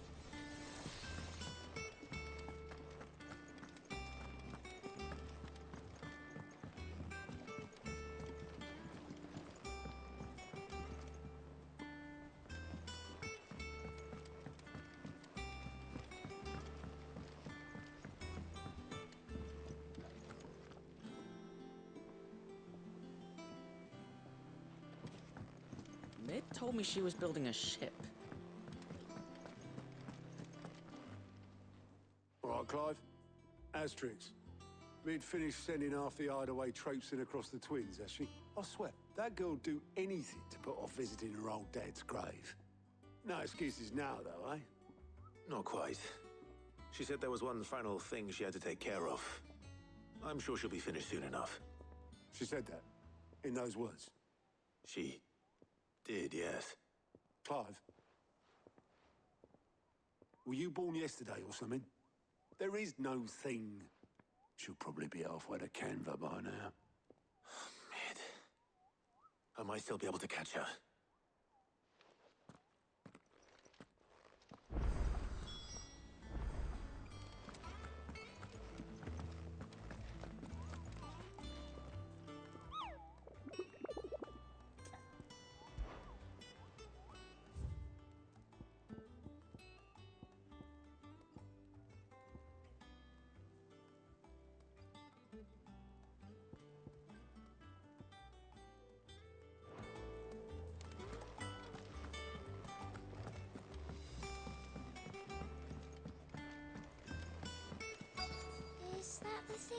Seems helped. Obelith, have you seen Mid? Yep. In a boat, going that way. Then I'm too late. You in a hurry and all, are you? Oh, I offered to take her across, but she wouldn't wait. Just paid for a dinghy and rowed off. Oars going like the clappers. Got some life in her, ain't she? But anyway, I was on my way up to see you, as it happens. Got a letter for you. Urgent, by the sound of it.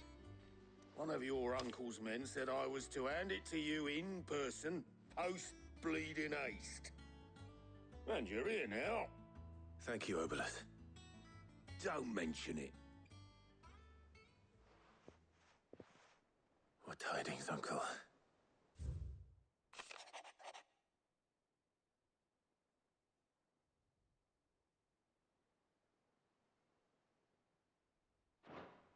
Trouble in Canva.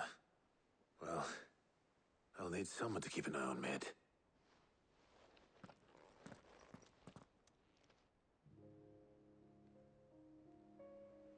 So what? Mid got us to do all the dirty work and then just sailed off into the sunset? It, seems that way. Well, nothing we can do about it now.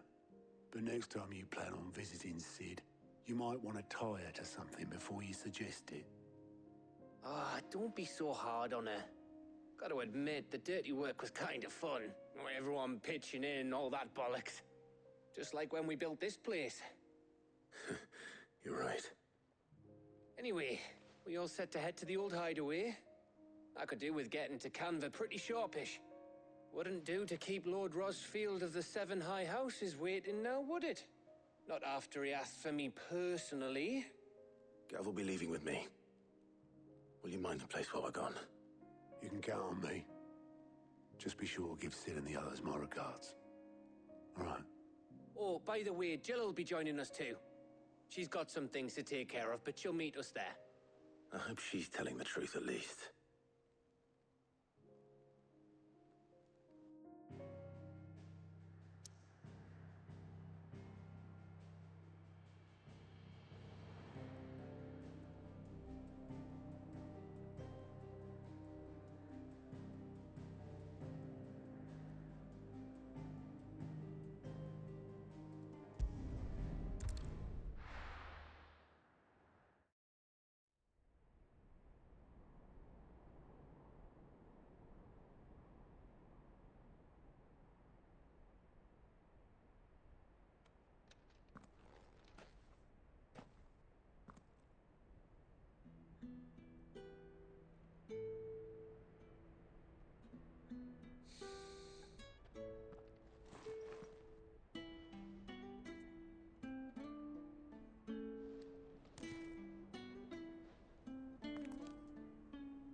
Well, Sid, I remember what you told me. But if no one is listening to what you have to say, you may as well not say it.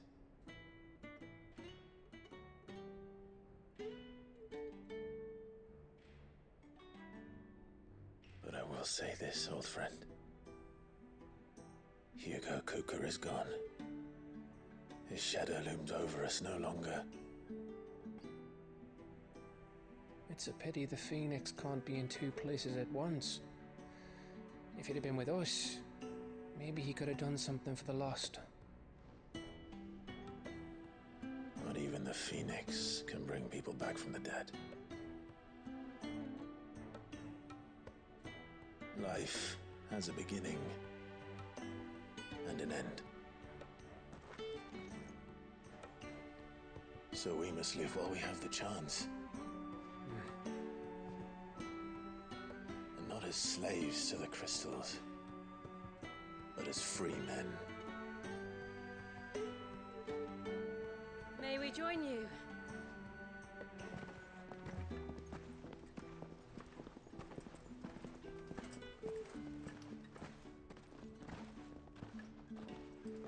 Lady Karen, pleasant surprise. I thought I'd drop by and see how you were all doing before heading off to restock my supplies.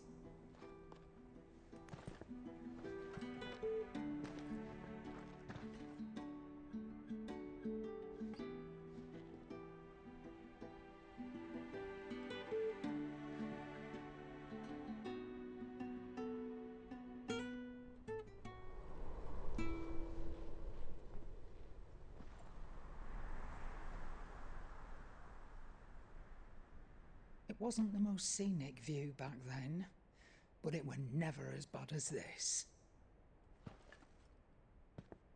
I know. The Blight marches on.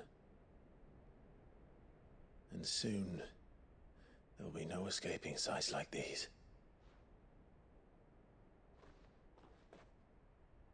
So our mission remains unchanged. We cannot stop until every Mother Crystal is gone, and their thirst for ether with them. The only one that remains in Storm is Drake's Tail in the Crystalline Dominion. Our next target. We're going to Twinside. It's the capital of the Empire these days. I wouldn't like to think how tightly guarded they've got the place. Not that that'll stop you, but we do well to scout it out before you go charging in. We would indeed. If you're off to the Dominion, you can take this great lump with you. Goods. Oh, I am sorry. Have you forgotten you're the most wanted man in the Twins? I thought you might like to disguise yourselves as the attendants of a travelling trader, assuming you've no better ideas. You wanted to buy yourself some tools, didn't you? Well, now's your chance. You're letting me go with them? Oh, thanks, Nan. Stop that! You'll break me bones, you great galoot.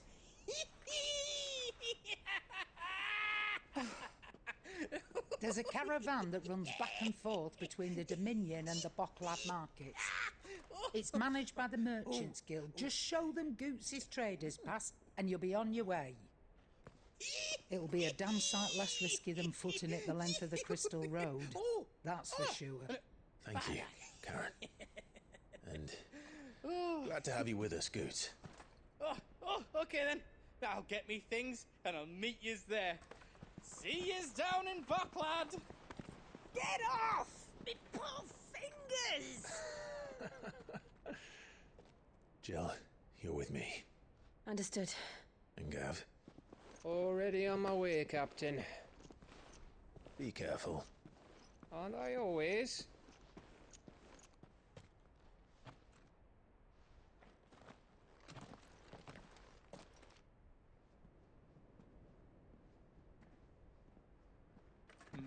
Do you see that, Sid? Your protege's making a proper little outlaw of himself.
said.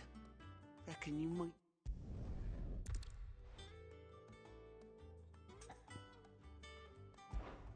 I imagine Ty could get some use.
Right.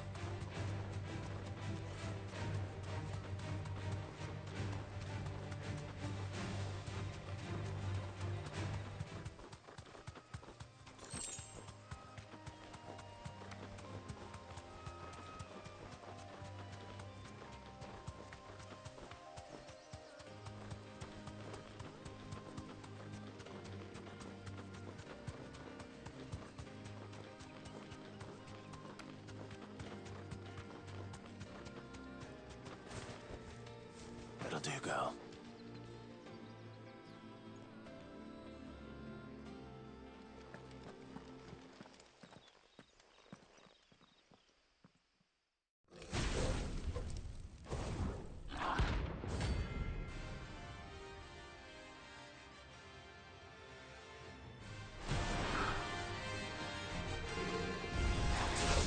Look what we have here. Greetings, Your Majesty.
time to fight.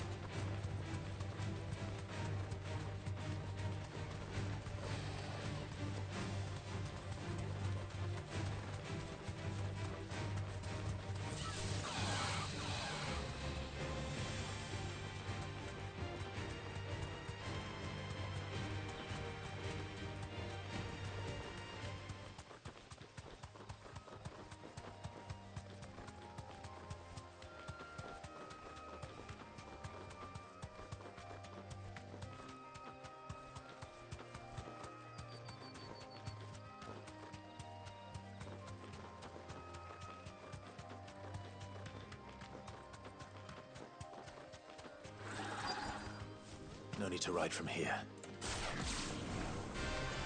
It's us or them.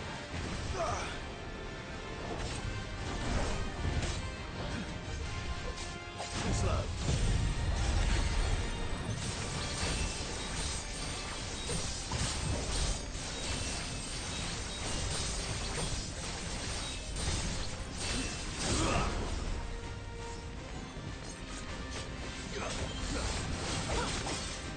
Nice try.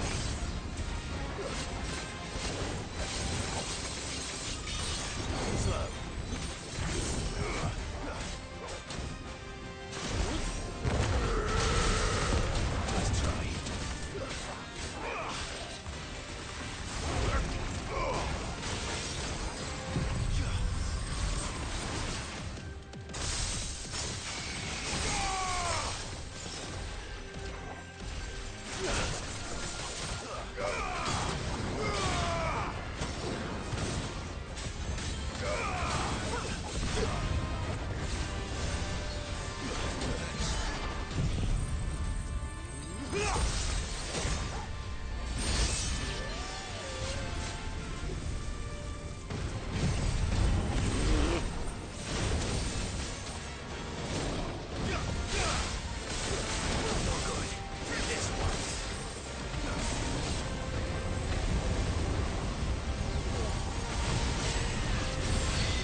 do, girl.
Come on!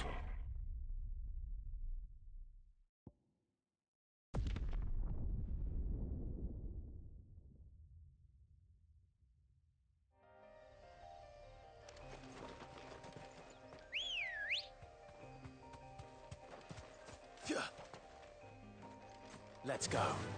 Run like the wind.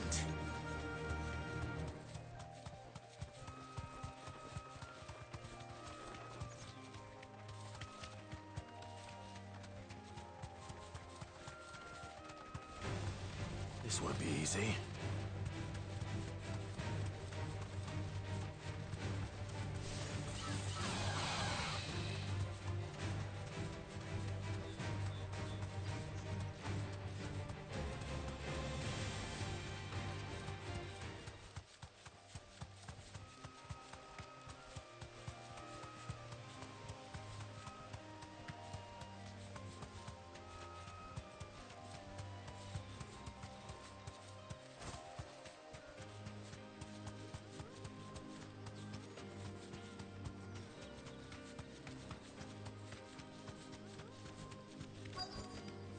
I can walk from here.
boy.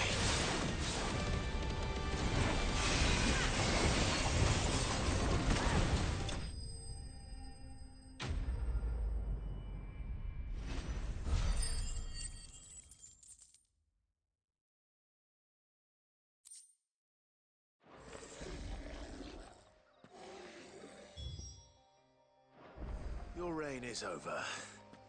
Now to collect the ash. This looks like the stuff. Let's see if there's any more.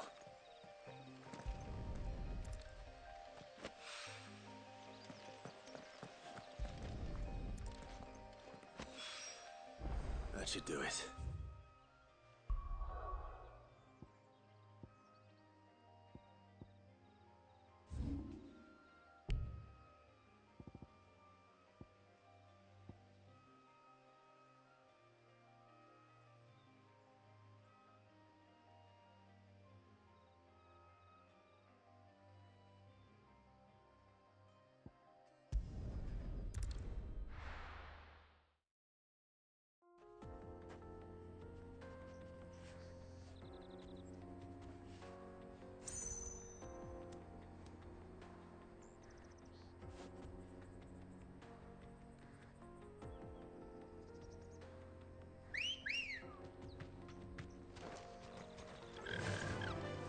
Run like the wind.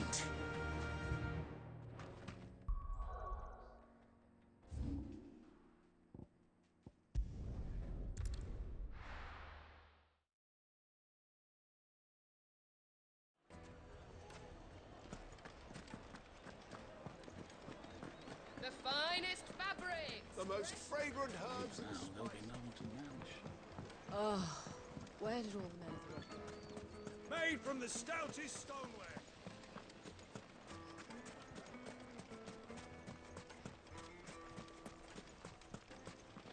Anything I can interest you in?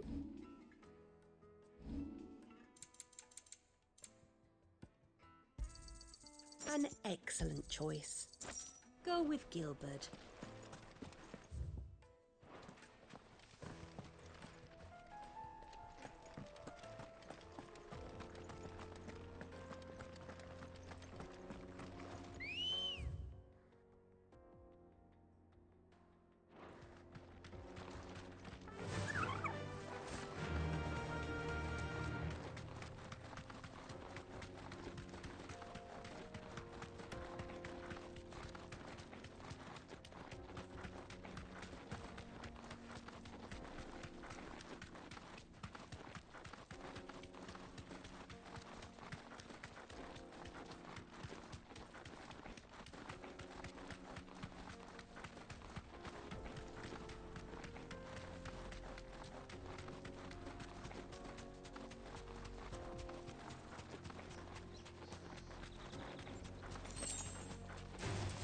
Don't get surrounded.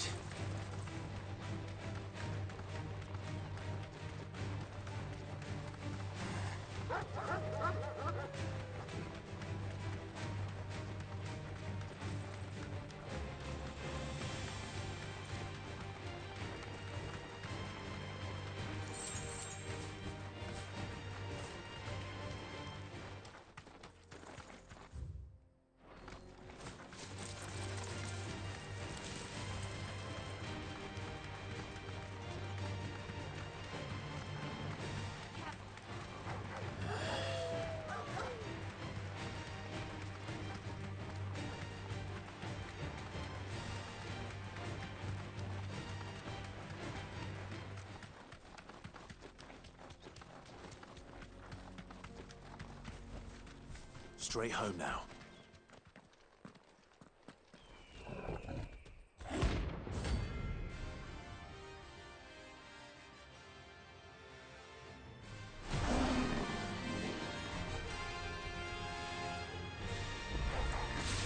Playtime for the pack, is it? Let me introduce you to mine.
And then there was one.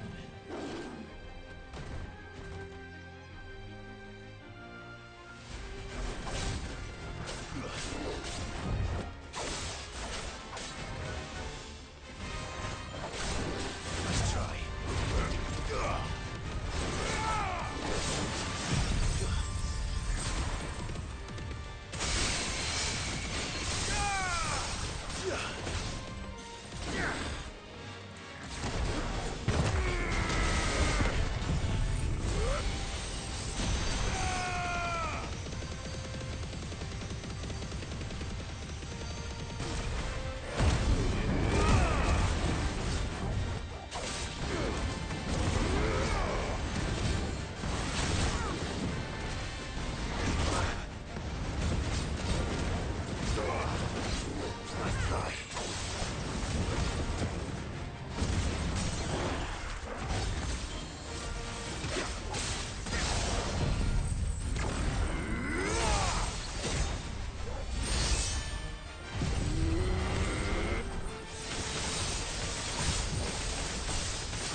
It's over.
wasn't too bad, was it, Torgal?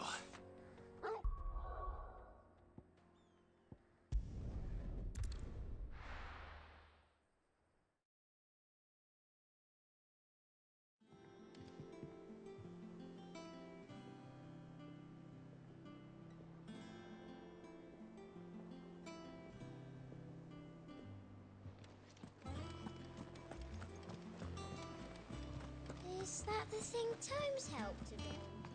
Mid told me she was building a ship.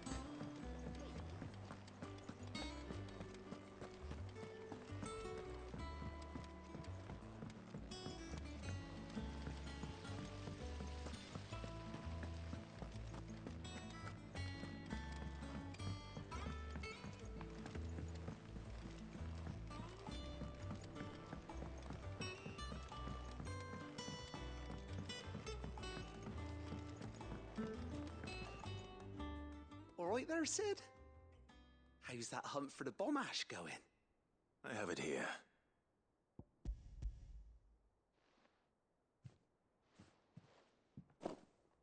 That's the stuff! And plenty of it, too. Enough to keep the alembic bubbling away for a good old while. You're a gent, Sid. Let none say otherwise. Right then, let's get this contraption up and running.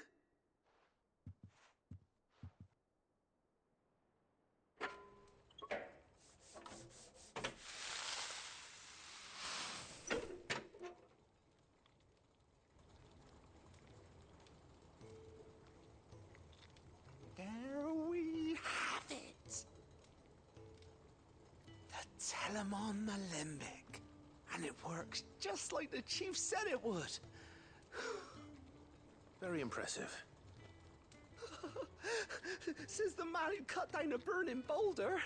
Speaking of which, I still haven't returned the favor. There's no need. The good it will do for the hideaway is reward enough. Don't be silly. Why don't you let me take a look at that bag of yours? The one you keep your potions in. Reckon I could work some magic on that. What kind of magic? Well, we happen to have isolated a substance in our test run of the alembic that I reckon will make even the toughest leather supple as anything. Thought we might use it to breathe new life into old boots and the like. Save the hideaway a few gil. But I reckon if we slap a bit on your bag, it'll loosen it up enough for you to squeeze in a bottle or two more. Well, it can't hurt to try, I suppose. That's the spirit. Leave it with me. I'll only be a mo.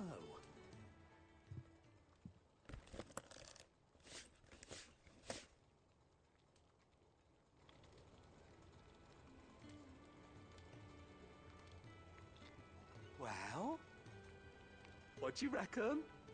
It certainly feels more flexible. Right? Told you. Thank you. I think. No. Thank you for supporting Mid and the rest of us in our endeavors. Without you, we'd never have been able to discover wonders like that stuff I rubbed on your bag.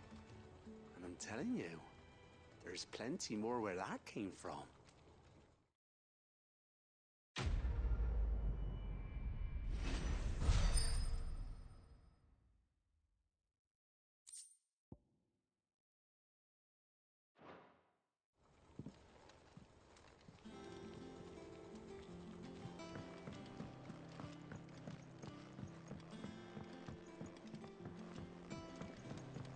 Think Mid might need some.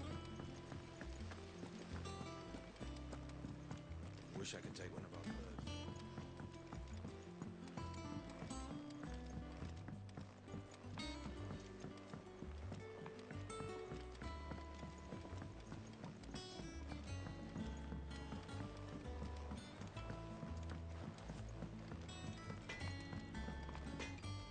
What do you need?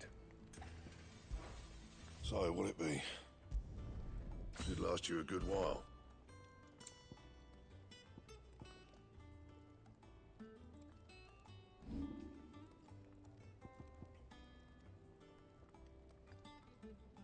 Anything else?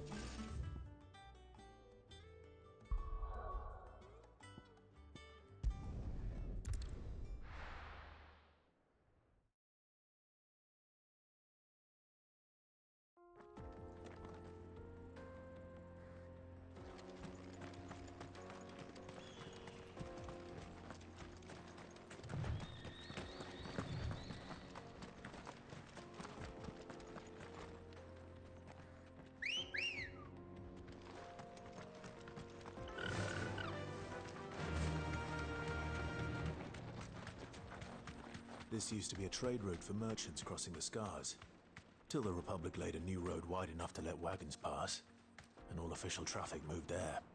Leaving this one for those living outside the law. Indeed. I doubt we'll be the only outlaws on the trail today.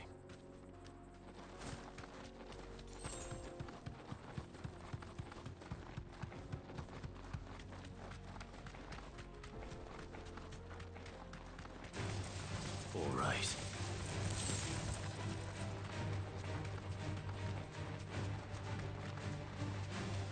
So what do you think?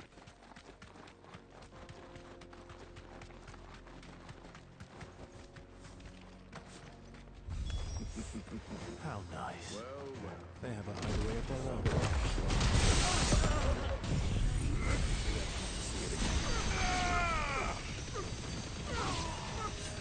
It's over!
We've done the Republic a service.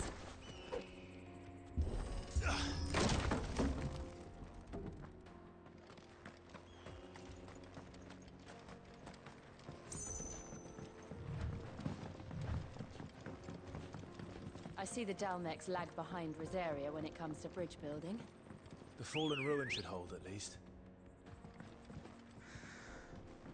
The path continues on the other side. Yeah!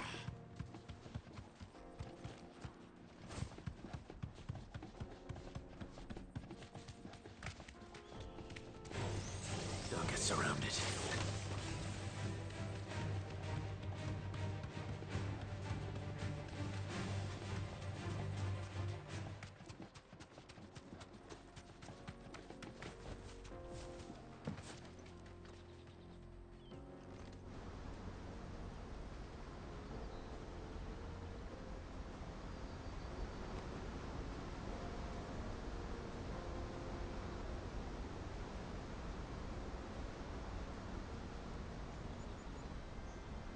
So this is Zemeckis. The land of the gods. It's even more impressive than I imagined. I remember being captivated by the story as a child. Long, long ago, man was overcome by avarice and challenged the gods in a bid to win their power. The final battle took place here, at these falls. Or so the legend goes. If anyone ever manages to plumb those depths, perhaps we'll learn if there's any truth to the tale. That the gods emerged victorious and punished man for his defiance by visiting upon him 2 curses. Dominance and bearers. To tell the truth, I always thought it strange that the dominant and their icons were deemed a curse. Back home, the dominant inherited the throne. They were admired and exalted, not spurned. Whenever I got to that part of the story, I always assumed there must be something I'd misunderstood. You had a lot of storybooks, didn't you? In your room, I mean. When we were young. The old legends were always my favorites. Epic battles between gods and men. Father encouraged me to read as much as I could. He thought it good for my education. You really were a boy like any other, weren't you?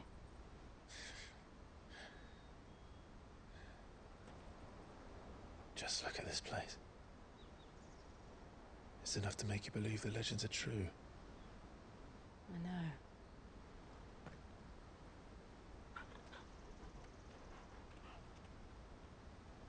We're not far from Boklad.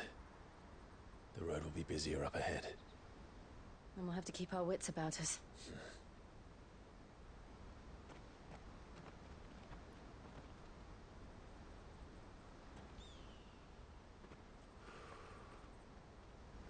Clive? Something wrong? Nothing. It's nothing.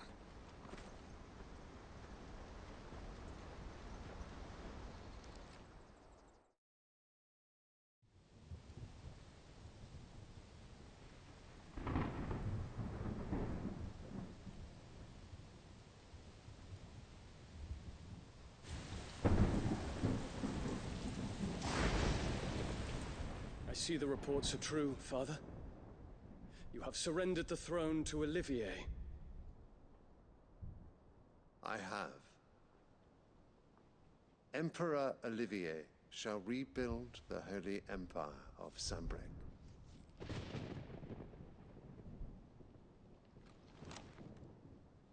How is he to rule an empire? He is but a boy. I shall advise him until he comes of age. Father, please. Or for as long as I am able. The empire we seek to build needs young blood to rule it, and I can think of none better suited to the task.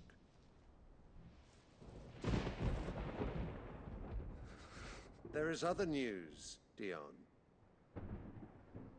Hugo Kupka is dead, and Drake's Fang destroyed.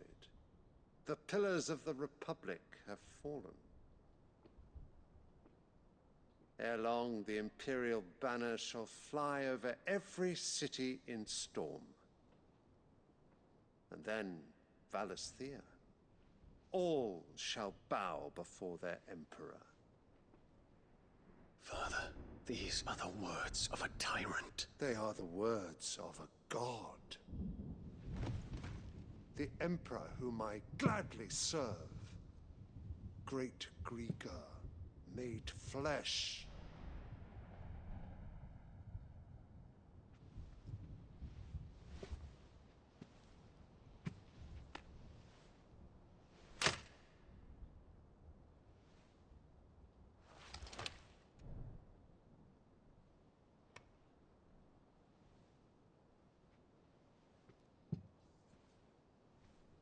Return to your camp, Dion, and ready your forces. It is time to show the world the true power of Sanbreque.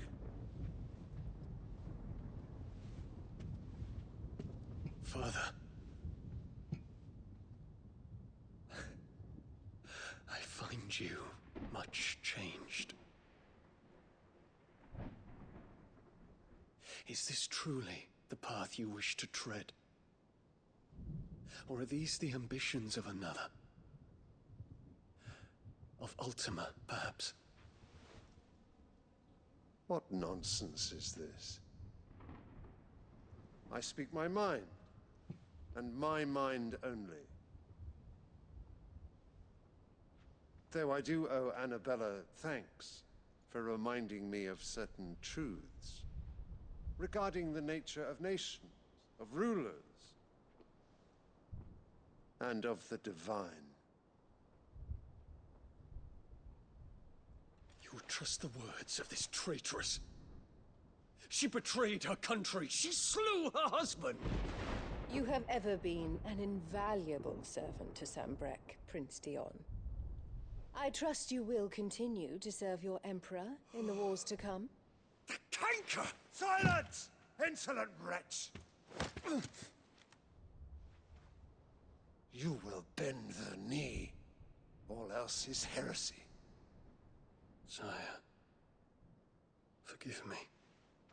This audience is over. Come, Your Radiance. The Rowena Syndicate awaits your pleasure. Oh, not another meeting with silly old men. They're so boring. I'm hungry, Father. Can't we have luncheon instead?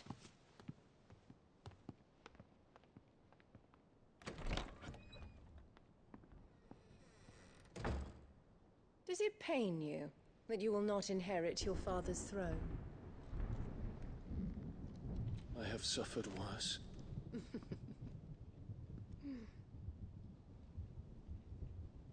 Count your blessings, Dion. For a base-born child to be chosen by Bahamut is miracle enough. You have risen high on his wings, but you shall rise no higher, lest your impure blood stain the throne. What do you know of my blood?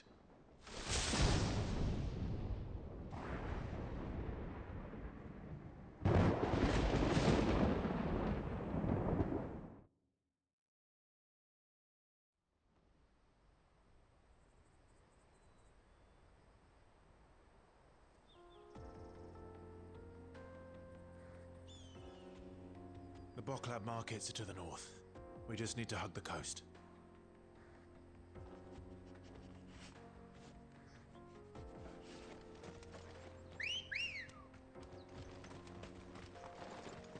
Ready, girl? Run like the wind.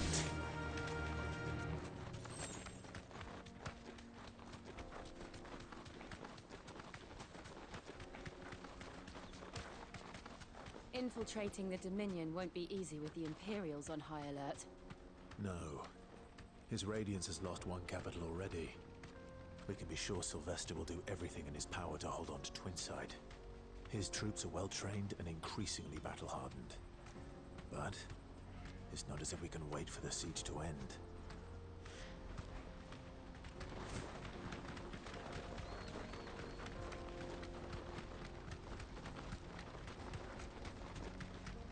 Mother!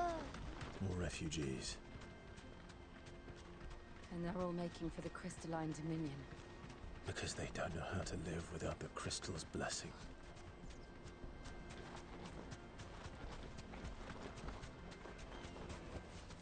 No need to ride from here. There are no crystals here. This is where we're supposed to meet Goots, isn't it? That's right. He said he'd wait for us here after replenishing his supplies. I dare say he'll have finished by now. Let me carry your goods. I'm cheap. Peaches and pears.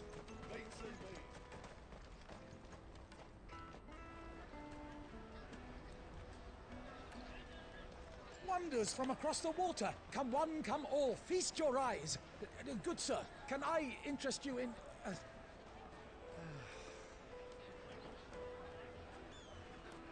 How much? For a measly crust of bread? You won't find any cheaper. Not nowadays. You're more than welcome to look.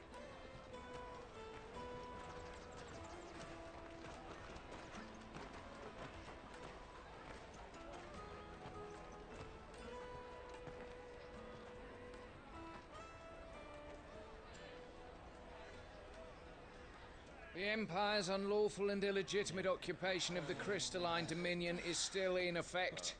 Only those whose business in Twinside has been officially approved by the Republican Army will be permitted to cross the border. All who seek entry are to form a line and ready their documents for inspection. Looks like we aren't the only ones who are eager to leave. And they're checking everyone. Can't you make an Not for the likes of you. We won't get through without that pass. Let's go and find Good, shall we?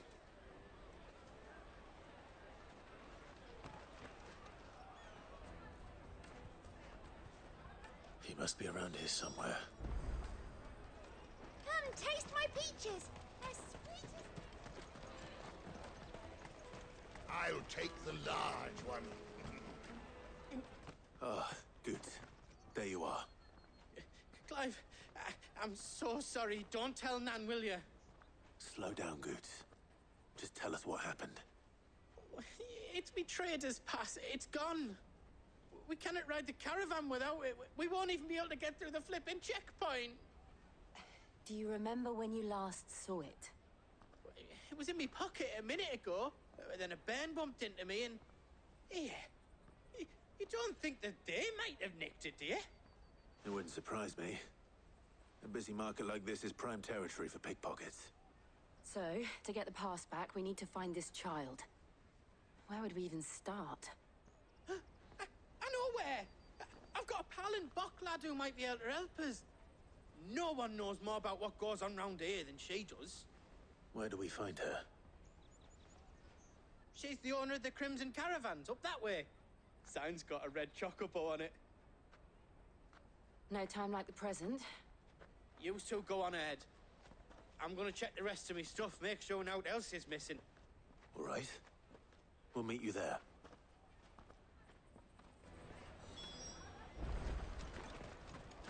Let's keep an eye out for this red chocobo, then. And the other on our purses. Next to the checkpoint.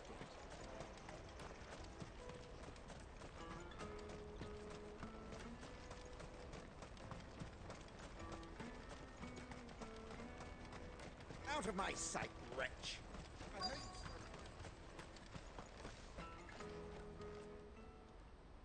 Looking to hire a coach? It's 10 million for a two-birder to the Crystalline Dominion. Take it or leave it. Oh, we're not here for that. Then I bid you good day.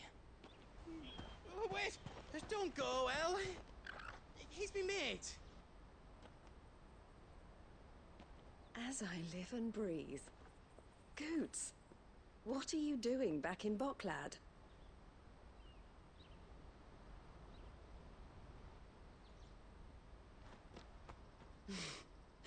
I gather Lady Karen didn't send you.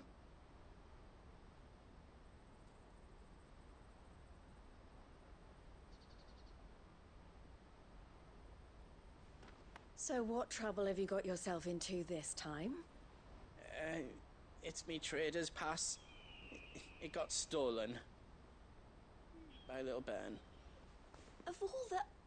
You're the size of a marble. Honestly. Ugh. Goots told us that you know the markets well. Might you have an idea which little bairn could have done this? We don't intend to punish them. We just need our pass back. Then, we can be on our way.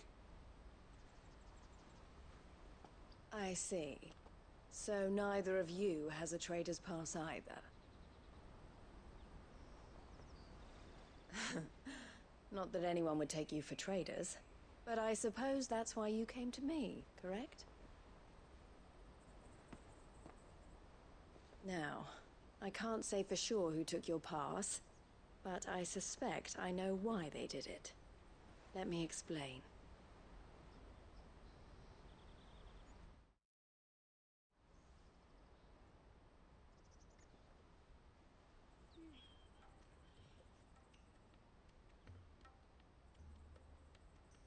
Ever since the Fist marched on the Dominion, the Republic has been clamping down on any commerce that might aid the Empire more than it does us. Which means traders' passes have gone from being merely a way of easing one's progress to being essential if one wishes to cross the border at all. And with demand outstripping supply, they've become a precious commodity, leading some to seek to acquire them by less than legitimate means. So the children are stealing passes to sell on the black market? Yes, and no. Passes are inscribed with the names of their owners, and yet none of the victims' names have appeared on the register of those passing through the checkpoint. Which means? That someone is doctoring the stolen passes. The same someone who is encouraging the children to steal them. And the same someone who has Goots's pass, no doubt. Whoever they are, they're ruining the livelihoods of honest merchants, which is why we've decided to take a stand. Will you stand with us? You want to get your pass back, and we want to ensure that no more are stolen. Catch whoever's behind it all, and 2 birds shall be slain with a single stone. Is there any other way of getting to the Crystalline Dominion Goods? They won't let you in if you're not with the caravan. It's that, I don't know, try swimming across the strait. But the guards will definitely spot you if you try and do that. Like, we don't want to get spotted, right? So either we find the people who took the pass, or give up all hope of entering the Dominion. All right. We'll help. Thank you kindly. But I don't know your name. Eloise at your service. Clive. A pleasure doing business with you, Clive.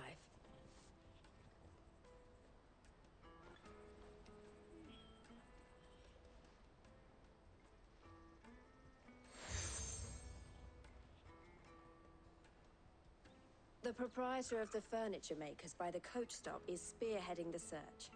Wear that, and he will know you for a friend. I suggest that you speak with him first. The furniture makers. Understood.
Out of my sight, wretch!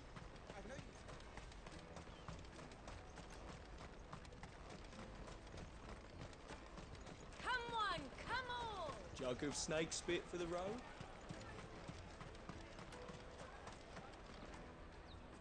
Are you the furniture maker? Looking for something in particular? Ah, Eloise collared you too, eh? Then I expect you want to know more. She told me you were leading the hunt for the pickpockets. What have you learned? For one, that they're targeting the traders carrying the biggest packs. Harder to watch your back, see? And less chance of the mark giving chase if they're spotted. Not that they'd be likely to catch them. Those imps know every inch of this warren like the backs of their hands. Their eyes must have lit up when they saw Goots. The fishmonger round by the gate's been trying to track down the children involved. You should go and have a word with her. Thank you. We will.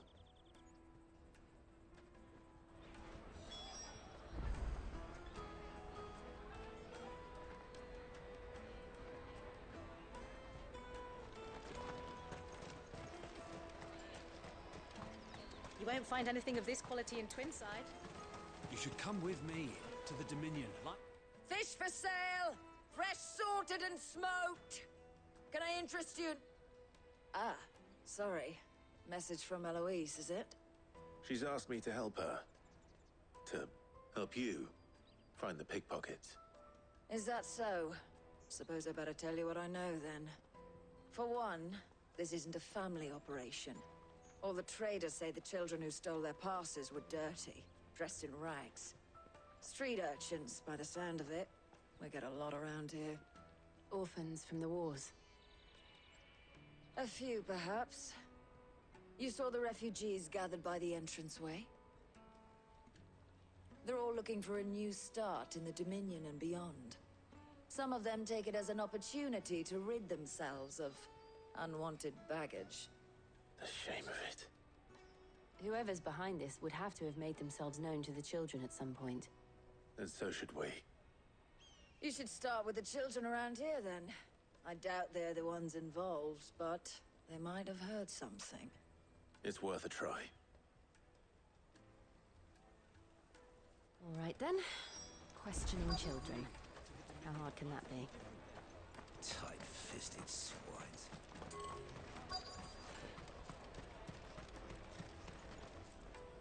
Excuse me. Do you mind if I ask you something? Can't stop you.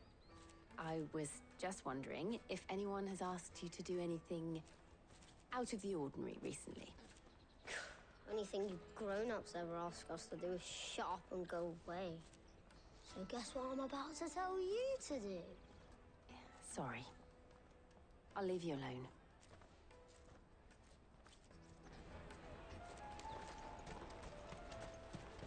I'll take them down. From the free city! Do you have a moment? What do you want? What I want is to know who's asking children like you to pick pockets. I don't know. Nobody's asked me. What's picking pockets? Do you get paid for it? No, you get in trouble for it. So if they come calling, you know what to tell them.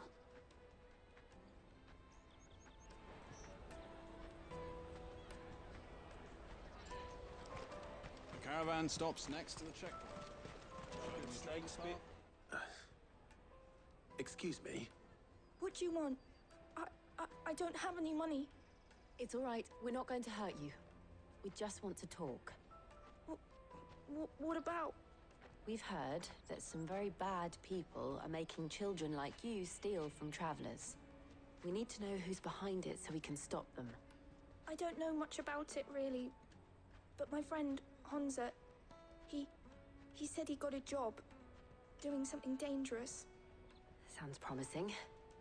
We need to find him and ask. Do you know where your friend might be? He's usually by the tents outside town. Thank you. You've been very helpful.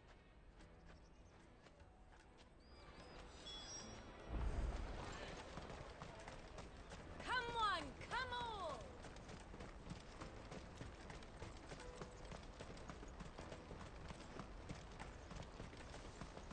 Let me carry your goods. I'm cheap.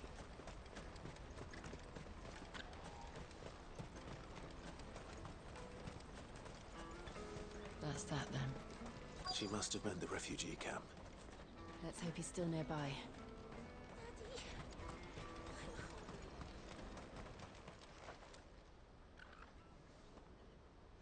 That big fat donkey was easy pickings.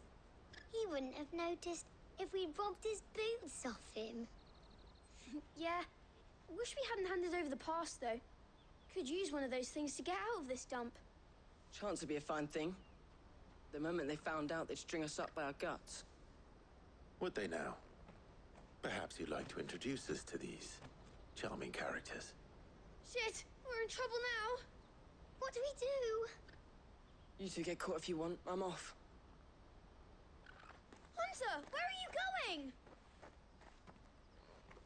So that was Hansa, eh? Jill, you watch these two. I'm going after him. All right.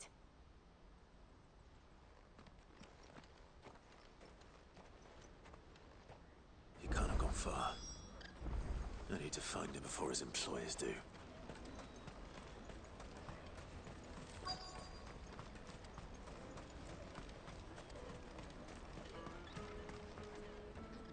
Did you see a boy run past? He stole something from a friend of mine. There was a boy ran back there towards the Chocobo pen, but... Thank you.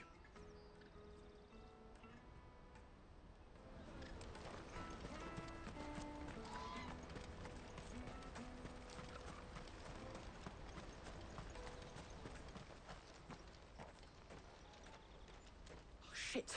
Cornered. It's all right, Hansa. I'm not going to hurt you.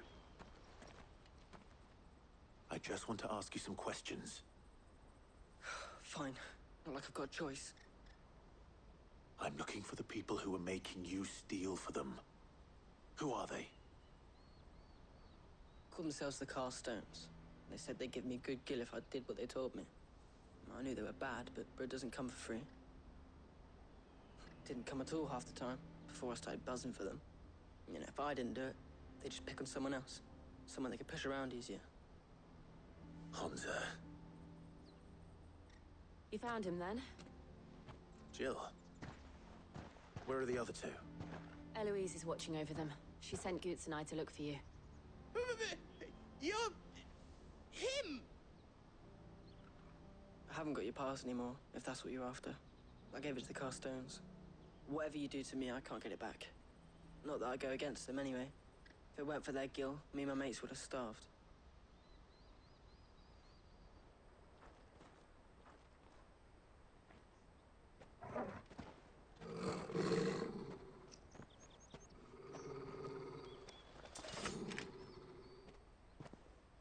Cowards.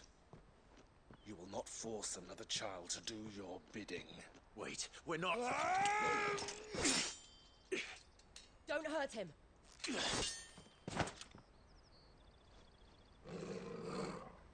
You're making a mistake. We're on the same side. Like hell we are. That brooch. Where did you get it? Master Theo? Goots. What are you doing with these people? Unless you're the ones my sister was talking about. Your sister?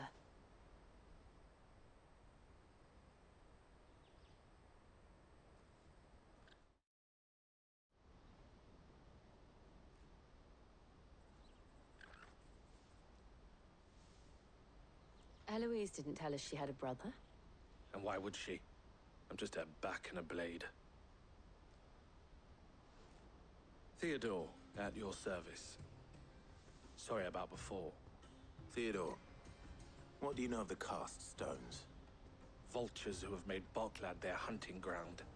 They prey on the desperate, stealing from those with gill and bullying those without it into joining their flock.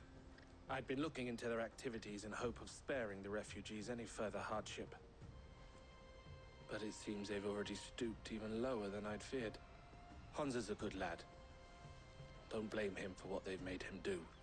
If he and his friends hadn't agreed to work for the Stones, some other poor souls would have.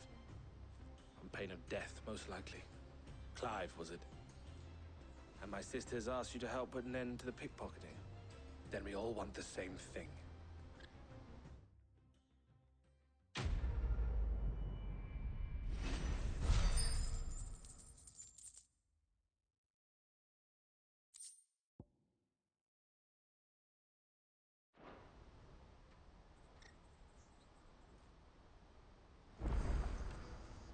Oh, where is it?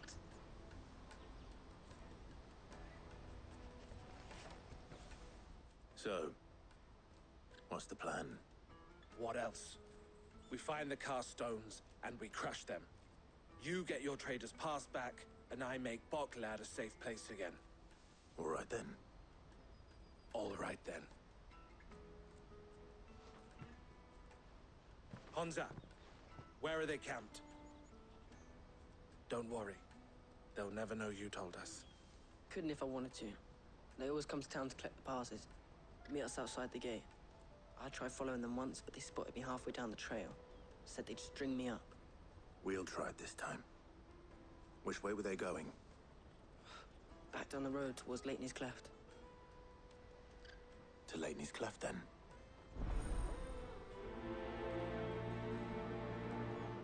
Laney's Cleft is to the south, past the camp.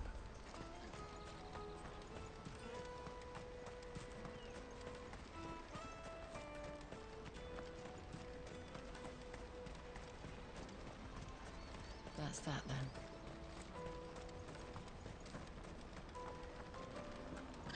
Daddy!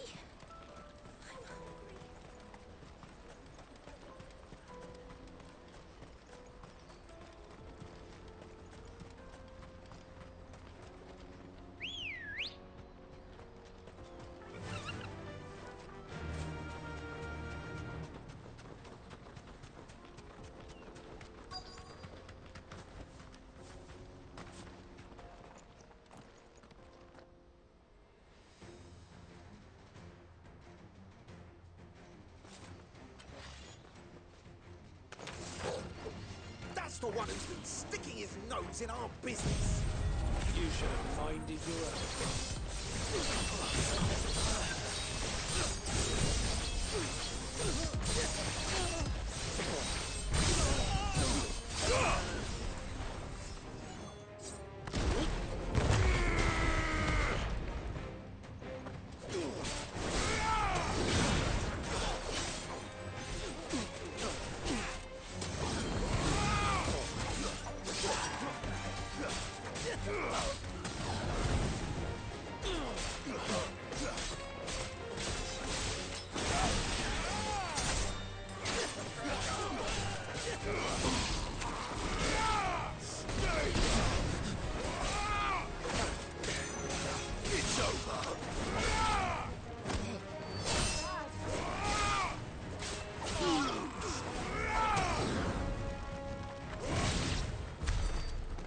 These were the ringleaders.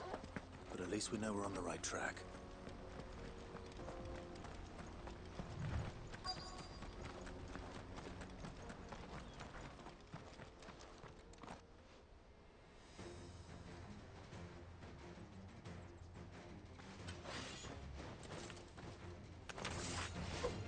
We got company! That's the lot of them. More foot soldiers. Fewer now.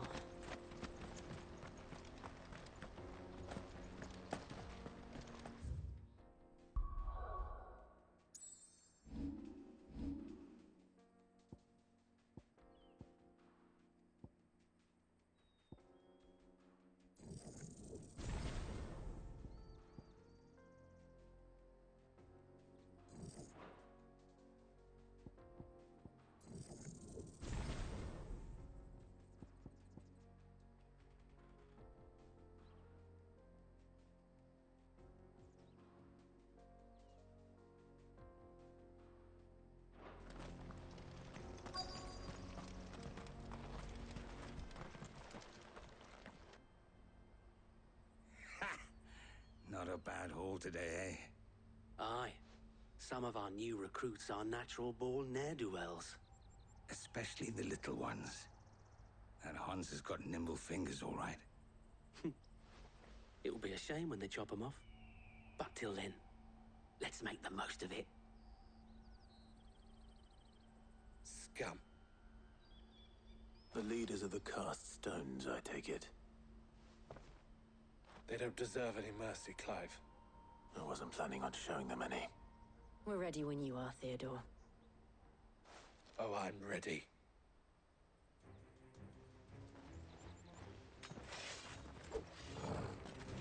Fuck! It's that guard from Bocklad! Kill him! Kill them all!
And they say crime doesn't pay. Gold chains, rings, purses. And traders' passes. Dozens of them. Have the names been changed? Not yet. I recognize some of them. No doubt Goots's is somewhere among them. Now I just need to sort through it all and return everything to the people it was taken from. We should go and give Eloise the good news. Can we leave things here in your hands, Theodore? Of course. Oh, and, be sure to tell her of the part I played, won't you? We'll be glad to.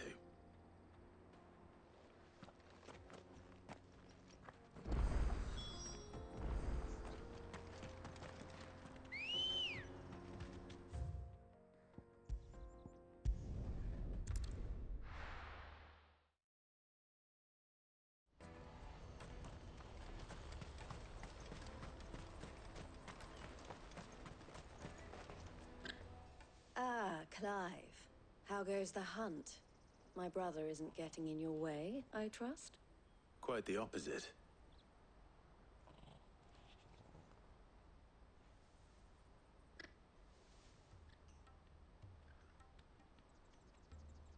So it was the cast stones who were behind it all. Theo told me he'd been on their trail. And their demise solves 3 problems at a stroke. That of the pickpockets, the bandits pulling their strings, and the passes they were stealing. I only hope yours is among the items you recovered. Only time and Theo's return will tell. Speaking of whom, welcome home, dear brother. You are too kind, Eloise. Here, Clive. Goots's pass. Ask him to keep a closer eye on it from now on, would you? I will. Thank you. El, I've asked our boys to carry the rest of the goods back. Can I count on your help in sorting through it all? Of course. I'll make some space in the storeroom. I expect you'll soon be on your way then. But it wouldn't do to leave without introducing yourself properly. Would it now? Sid. Don't look so shocked. We're on the same side. I don't understand. As you now know all too well, we at the Crimson Caravans are always happy to help those in need.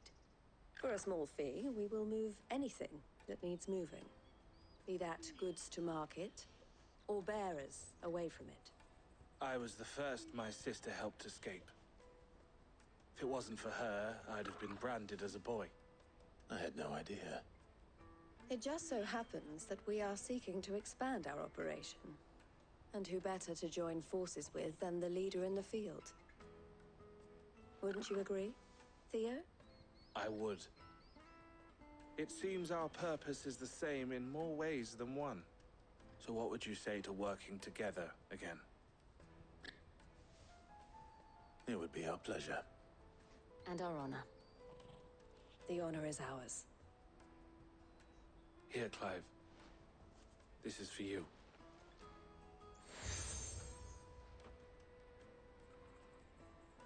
What is it? El has friends in high places, while I have associates in, lower ones. That mark is proof that you're a friend to us both.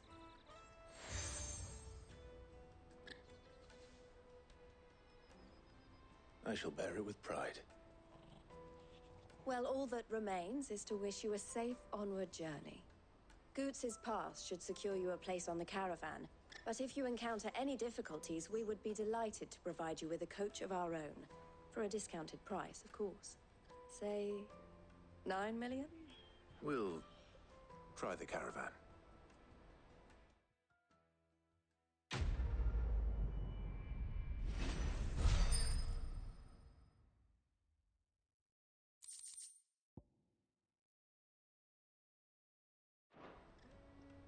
Right then.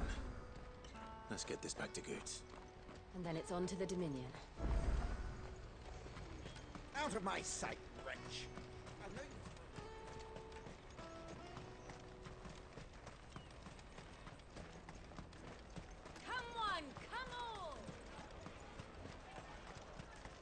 caravan stops Juicy next to the... pears!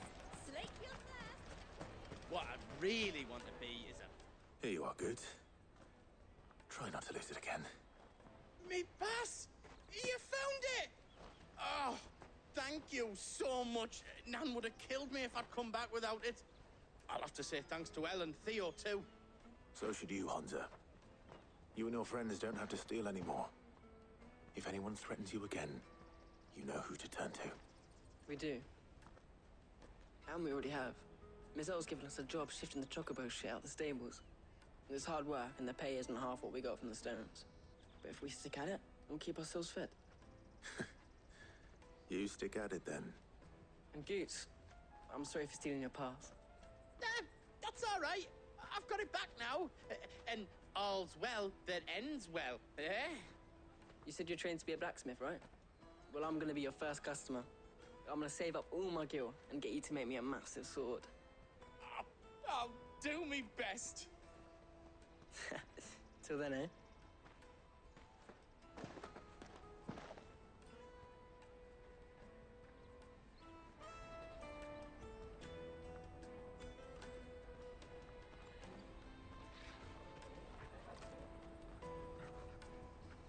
All right. We have a place on the wagon.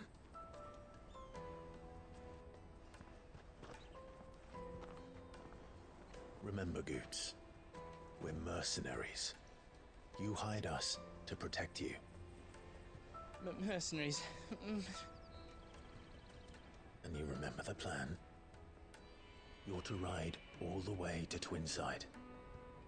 Jill and I will go with you as far as the outskirts, then find our own way in. I'll buy that stuff I need. Right. And we'll scout out the Imperial's defenses.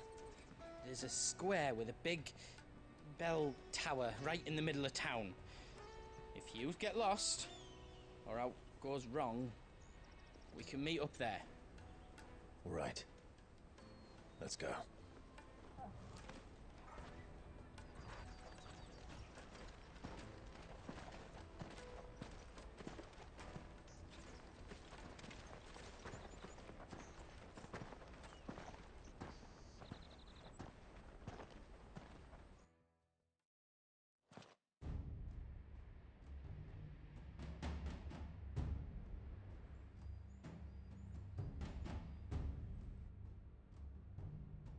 I see.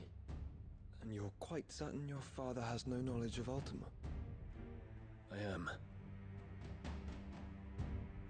I have no difficulty believing a sinister force has come to exert an influence on Sanbreque. But be that as it may, it is yet to claim my father. For better or worse, his radiance speaks his own mind. Then the fiend works from the shadows. I confess, when first you told me of this fiend, I had my doubts, and more than a few at that. A beast that labors to plunge Valisthea into turmoil, all in pursuit of your brother. But that wound is proof enough that evil is afoot. Then I have your answer, Your Highness. You will join me in my fight. I cannot. Not yet. Your Highness, please. As you are aware, the Dhalmekian army is at our gates. They have lost their mother crystal, and with it all hope of a negotiated withdrawal. It is but a matter of time before they invade. If Bahamut is not here to meet them, my people will be slaughtered. Though not by Hugo Kupka, thanks to Ultima's machinations. I know the fate of your people weighs heavy on your conscience, but if we do not put an end to Ultima's plans, they shall face a far darker fate. The chaos he would wreak would sweep all of Valisthea into the abyss. The lives of every man, woman, and child in the Twins are at stake. I believe what you say, Phoenix. But I have duties of my own, and I must discharge them. Come what may.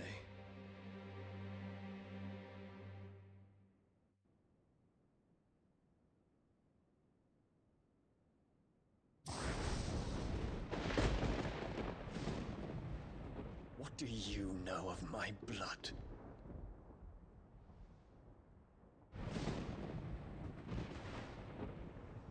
I know that it is wholly unworthy of the highest offices of state, which rightly belong to those of purer breeding. Alas. Your bloodline runs through the Oriflamme gutter, from a whore who weighed her child's worth in gill. Have you threatened my father? Of course not. I merely whispered in his ear that his mongrel son is plotting a rebellion. What? Sylvester listens to the words of his astrologers. And they have ears too.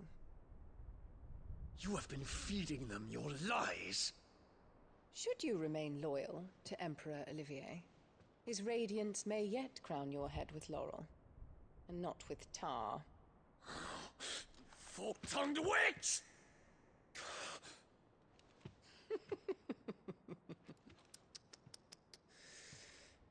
In consideration of your long years of service to the Empire, I shall forgive this uncharacteristic rudeness. Now hurry and make ready, Your Imperial Highness. Emperor Olivier expects much of you, Dion. Or should I say, of Bahamut. May your fire reduce his enemies to ash, till all of Valisthea bows to its rightful ruler.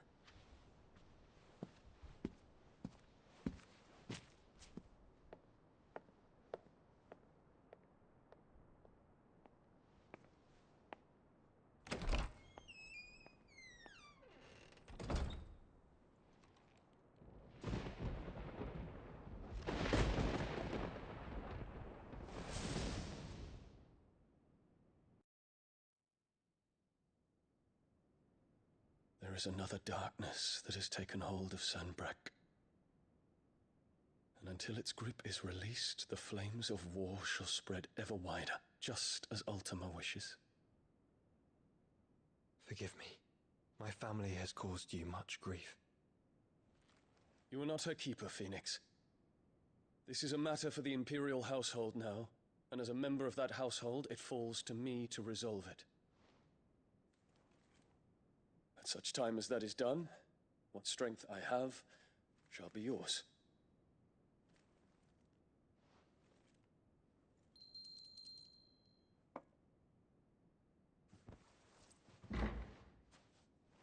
Thank you, Your Highness. Let us take to the skies together, and bring a new dawn to Valisthea. I should like nothing more.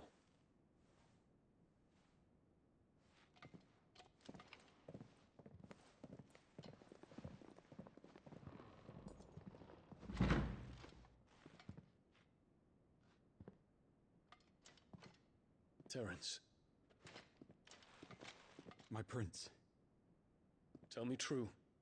Do you believe what I'm about to do is wrong? We dragoons have but one leader, Your Highness. And we shall follow him unto the very end. Thank you.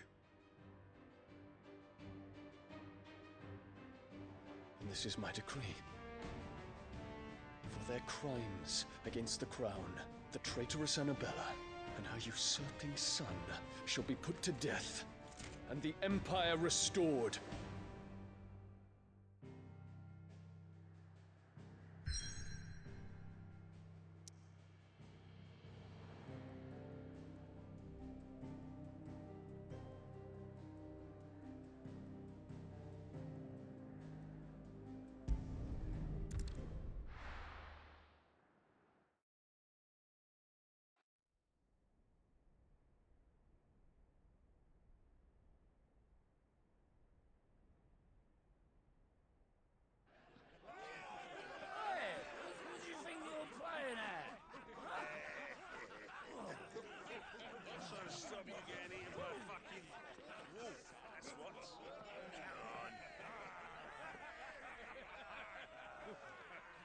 One would never guess that these people stood on the brink of war.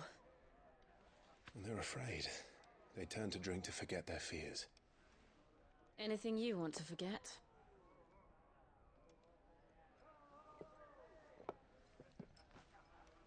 The harbor is empty, and half the market stalls too.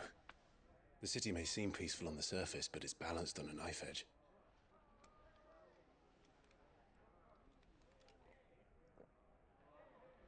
Were we to give it a nudge, it might be just the distraction we need to reach the Mother Crystal.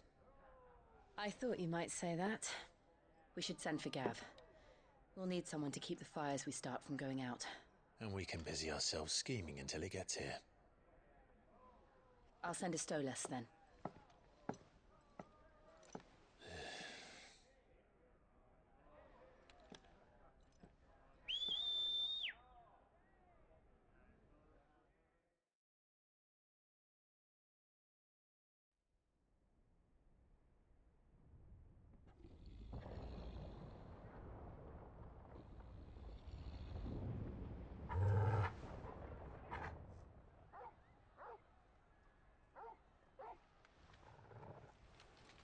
What is it, boy?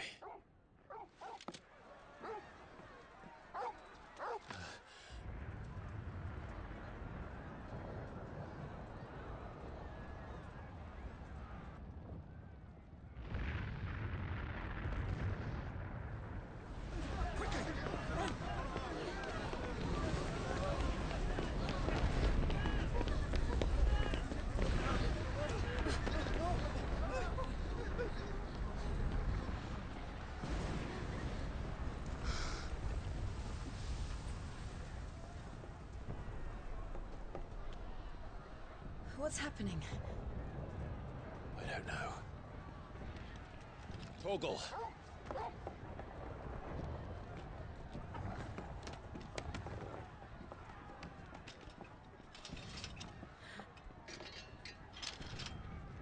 This way.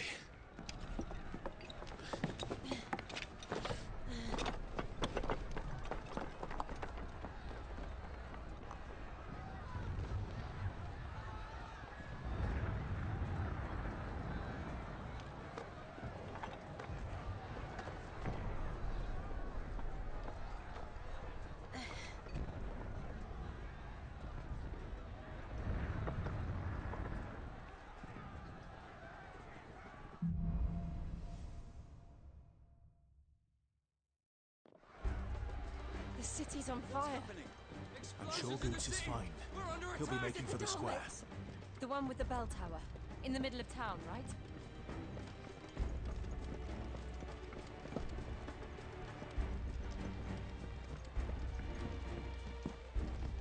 Guard, watchman or sentry is to be slain on sight. But spare the citizenry. His Highness's orders were clear. The people are... Those were Imperial Dragoons.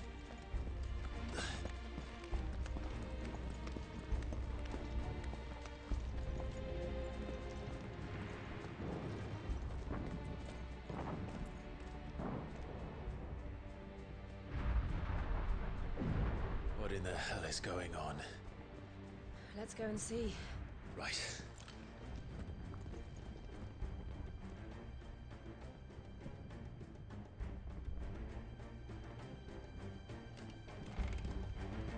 But first we find Goots.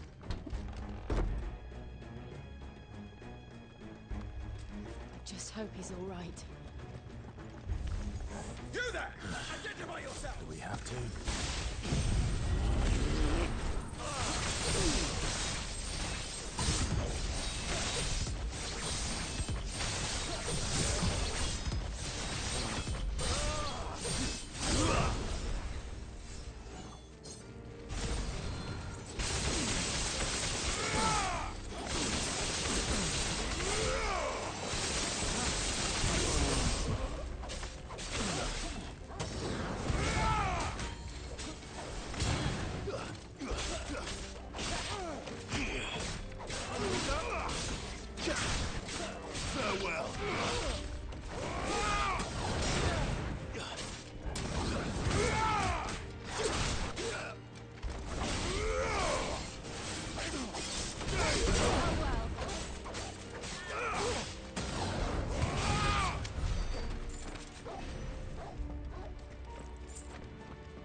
Quickly! Cut them down!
What is this then?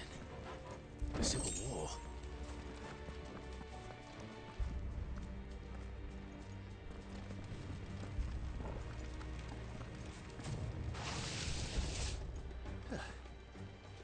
Never thought I'd be glad to fall into a sewer.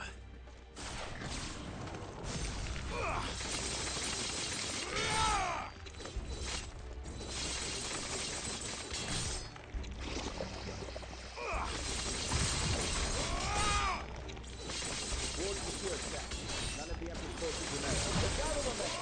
We press on to the council chambers.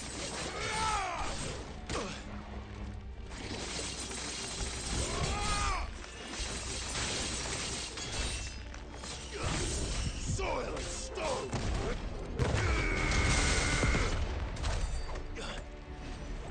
What of the men and women in the market district? The evacuation is complete. Good. Then all that remains is to dethrone the Pretender. There it is. The bell tower. Right. Let's go.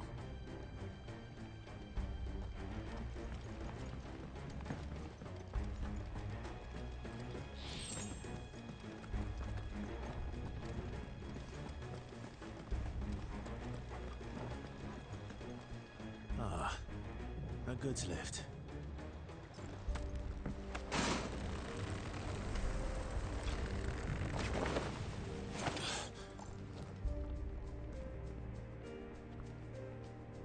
Where in Grigger's name did you come from?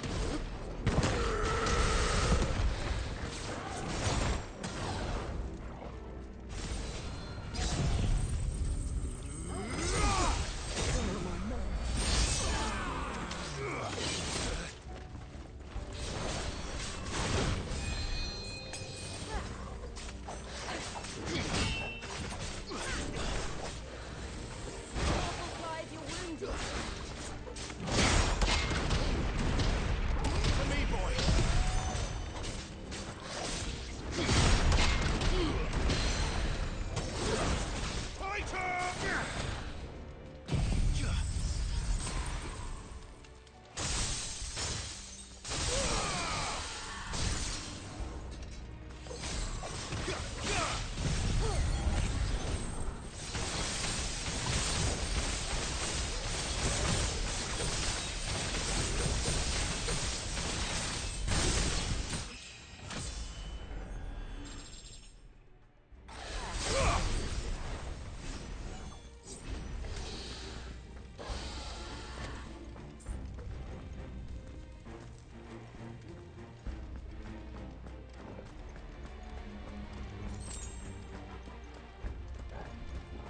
intruders! Defend the gates!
Damn it. We'll have to find a way around.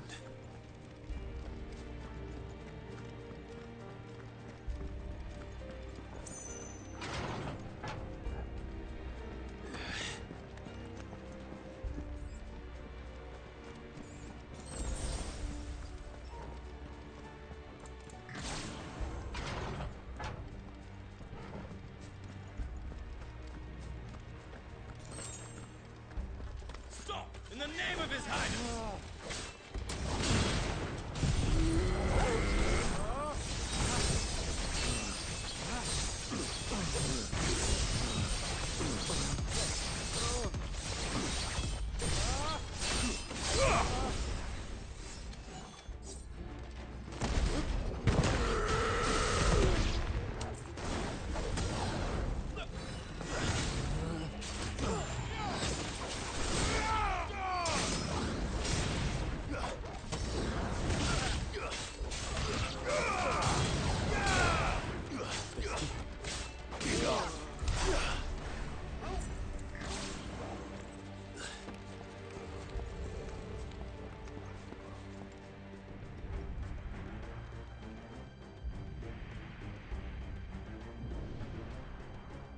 Hold on, kids.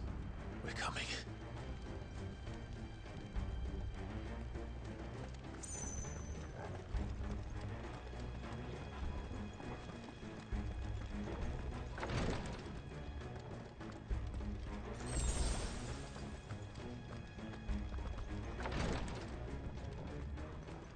Who goes there? In the prince's name, none shall pass.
Enemies on the rampart! Kill them!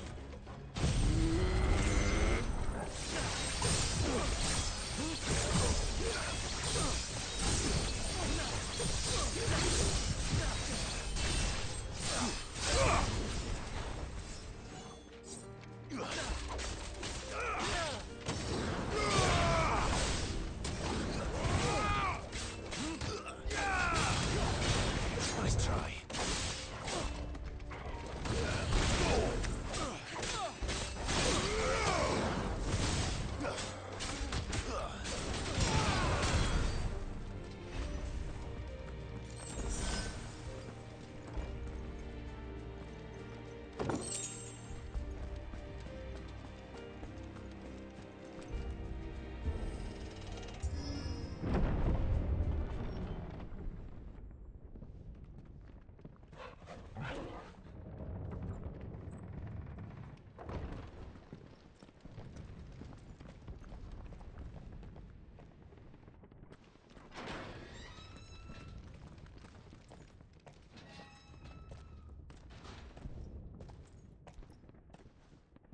Can you see him anywhere?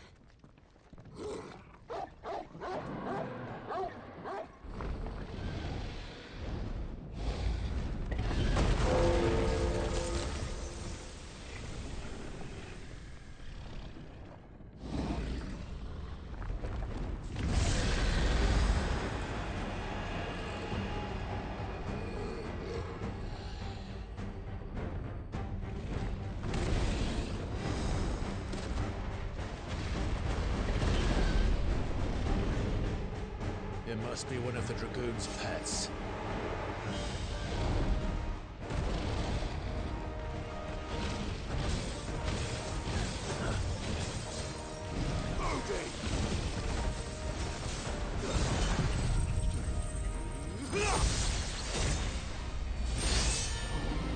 Nice try.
us.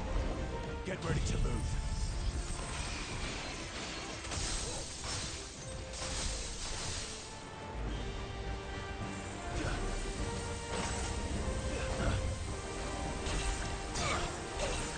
Nice try. I'll be fine now.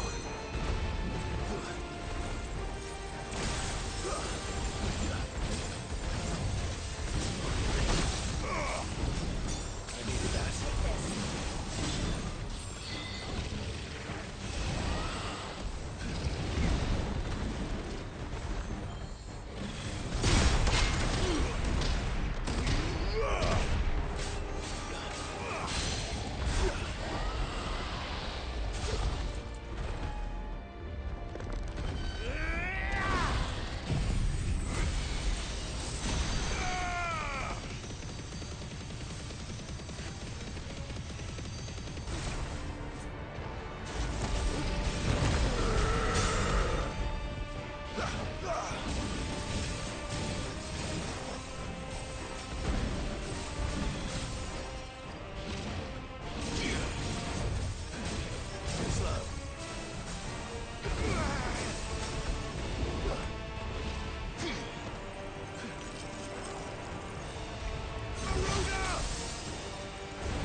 Nice try.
Well done, Torgal. Too slow.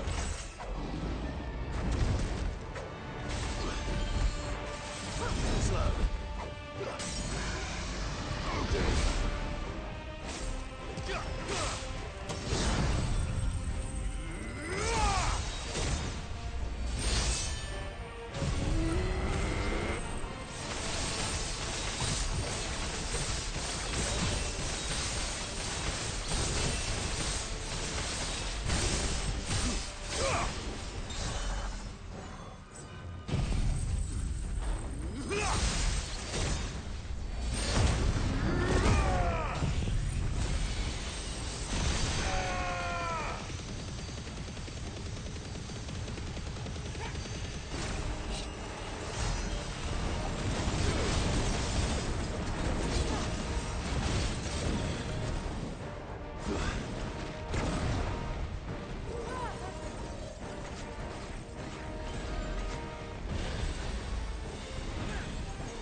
over here, Clive!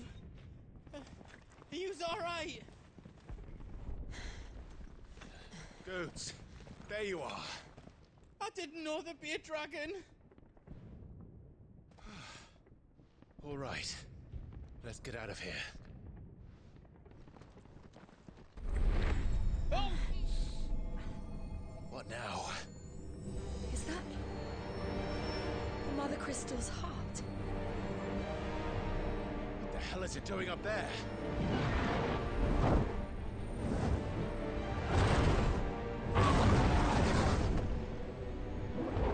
The Hermit.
Your Highness, don't do this! We must leave. Now, Your Grace. I beg of you. This is not what he wanted. Something's happened. Forgive me, Yud, but I must put a stop to this. Your Grace!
So, what do we do now then?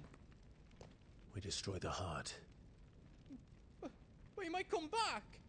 As soon as the flames die down, the Imperials and the Dalmex will move in. This may be our only chance. And Bahamut has gone for now.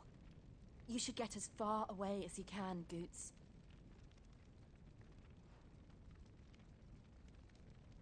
What? And leave you lot in the lurch? I can't do that.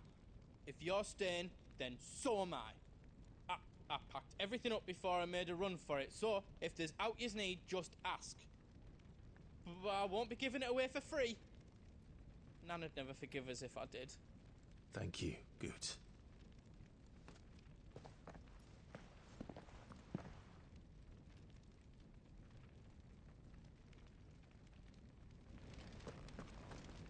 Just let me get me stuff out.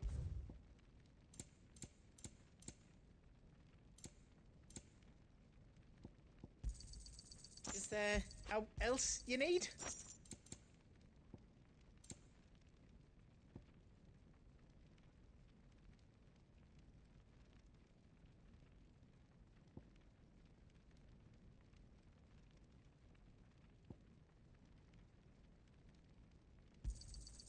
Thank you.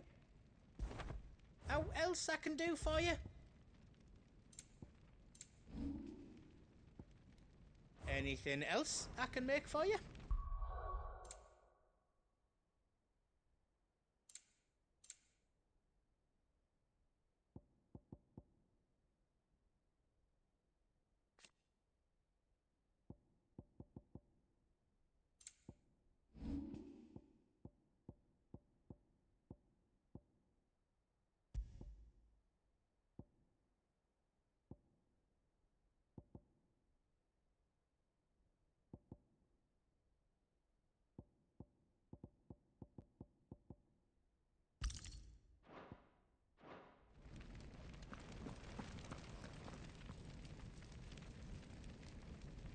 Drake's tail is right there, Clive. It's time to free Storm from the crystal's curse. Oh, it's past time. But remember, Bahamut is still out there. And I dare say we'll be seeing him again before the night is done.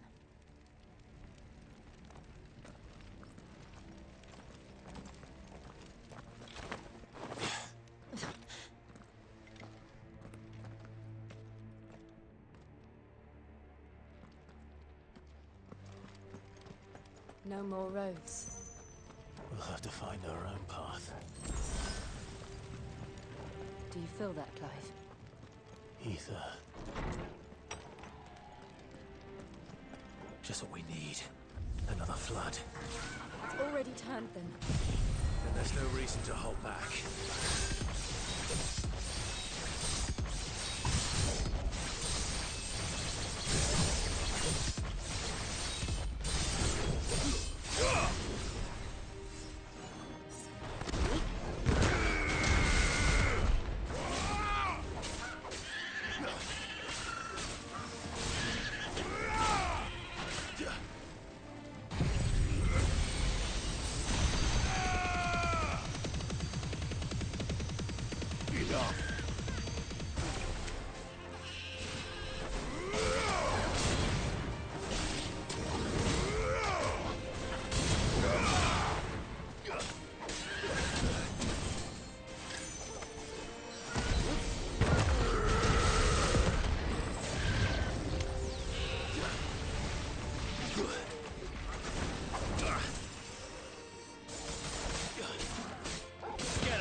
encampment occupied.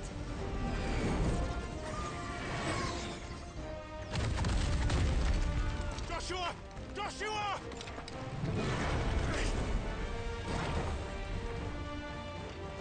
Don't, Clive. It's too dangerous. Fuck. Hold on, Joshua. I'm coming!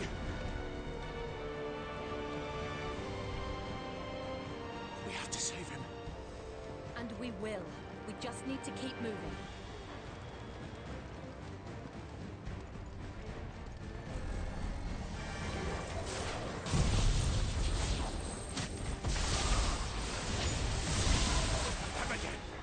Not now!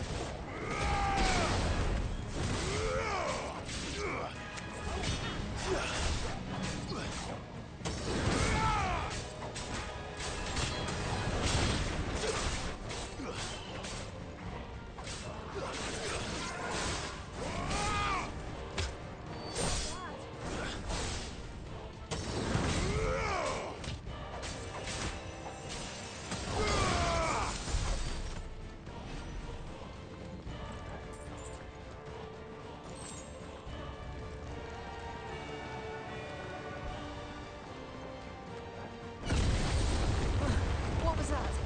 Bahamut. He'll kill us all.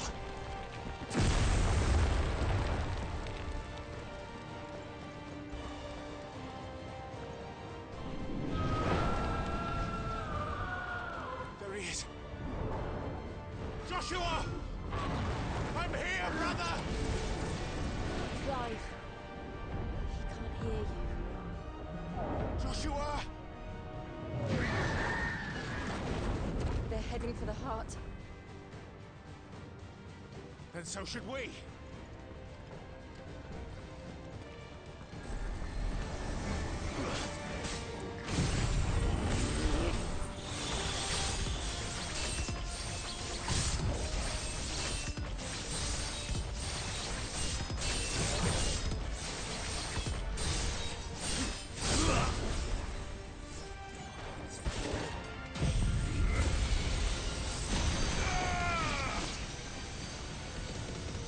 You're finished.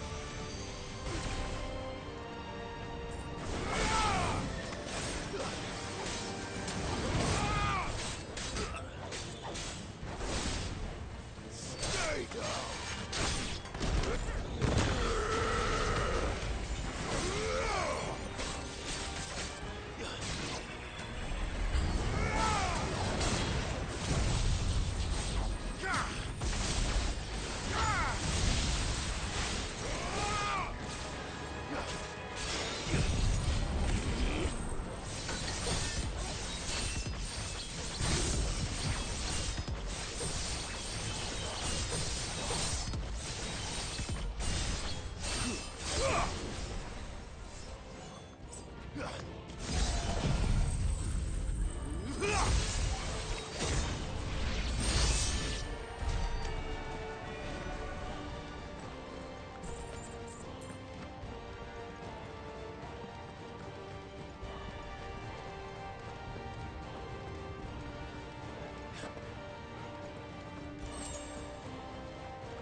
Are those the council chambers? How are they still standing? I don't know.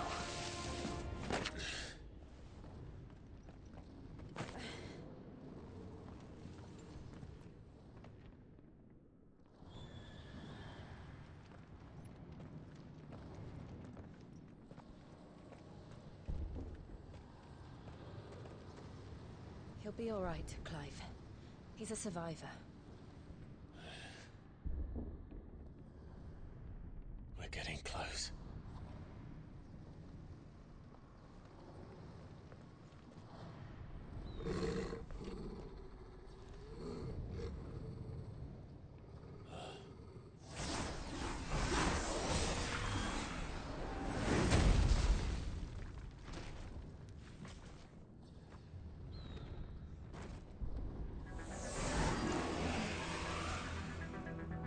It looks like somebody doesn't want us getting any closer. I don't care what it wants. Neither do I. Nice try.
I'm hurt, Torgal.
I don't want to know what that is.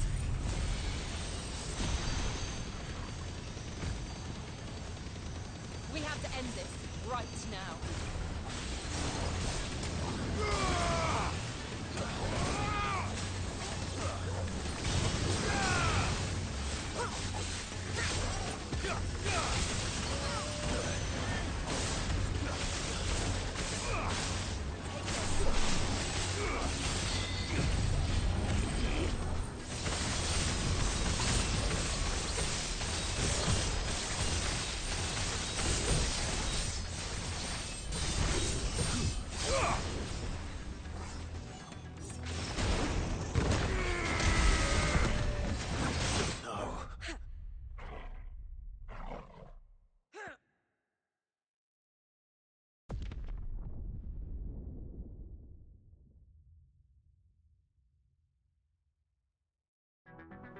I'm with you.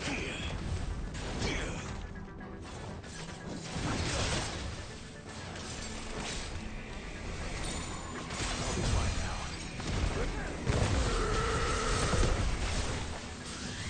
Nice try.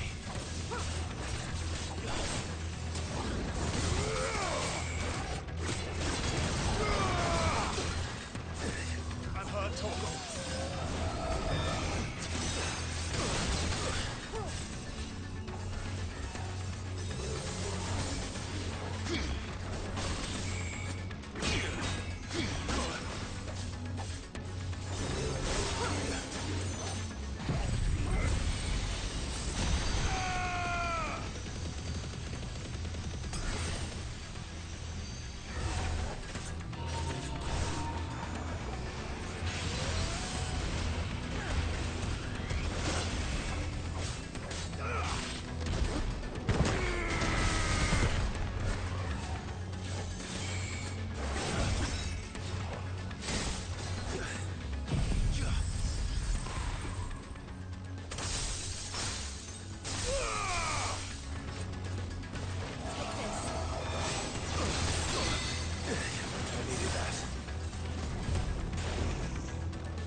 These beasts...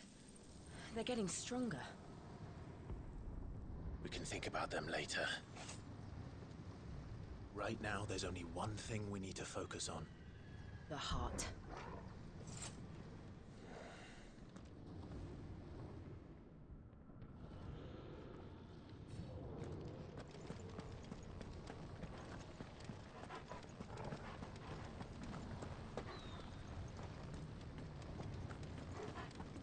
We might be able to get up through the building. It's worth a try.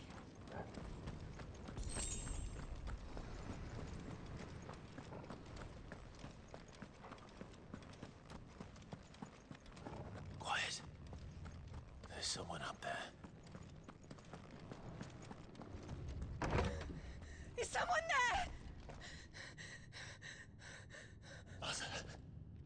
It's you. What happened here? He tried to take him from me. Oh, my boy. My darling boy. Is this the child you made with the Emperor? Why, Mother? Why did you betray us all? You have no right!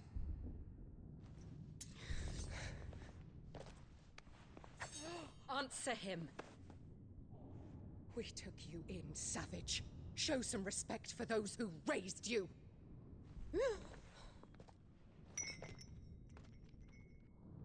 Honorable Elwyn, always thinking of his precious homeland. But what worth is a homeland in a world beset by the Blight? Father did not seek to protect his country. He sought to protect his people. A leader's duty is not to protect his people. It is to protect the source of his sovereignty. The noble blood that runs in his family's veins. So long as this bloodline remains unbroken, what does it matter if a nation falls? One can always found another. Unlike him, I did my duty. I preserved my line. I bore a son of the noblest blood, to whom the whole world might kneel.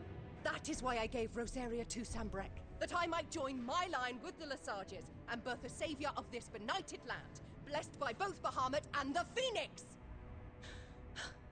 You sold your country for a child. Why did he need another? You had Joshua. I had nothing. You were always your father's son, so very strong and bold and daring, and yet you failed to awaken. Would that Joshua had been granted 1/10 of your strength. Oh! How the nobles laughed that Elwyn's firstborn was surely the son of a concubine, and my own, not long for this world. The shame of it! The shame of being slandered by one's inferiors! How could you ever know how that feels? It should have been you! Why didn't the Phoenix choose you? Joshua's every waking moment was spent trying to shoulder the burden that you and the Phoenix and the Duchy foisted on him. That's why I became his shield. To help bear the weight. But what did you do? You betrayed your own blood and surrendered your son to his fate! Joshua, my darling boy. I never meant to hurt him. The soldiers' orders were clear. He was to be spared. Why did you survive when the only one I truly cared for died? What? Have you not looked out of the window? Joshua is here! The Phoenix lives on! He's battling Bahamut as we speak!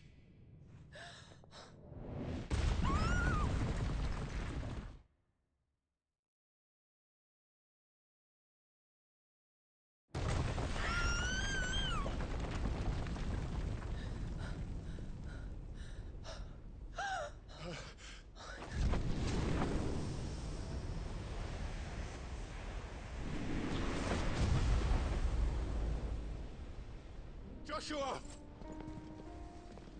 Wake up!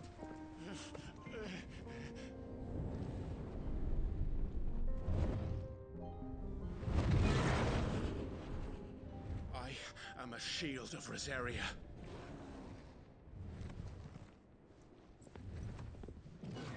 And I will do my duty. What are you...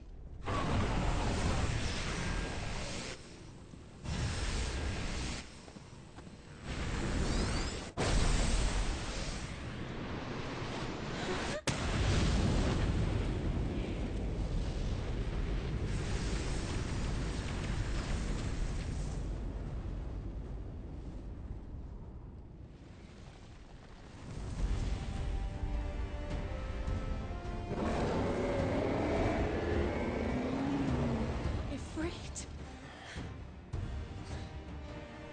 Clive. Joshua. Clive!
First the helmet, then the heart.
Face the consequences.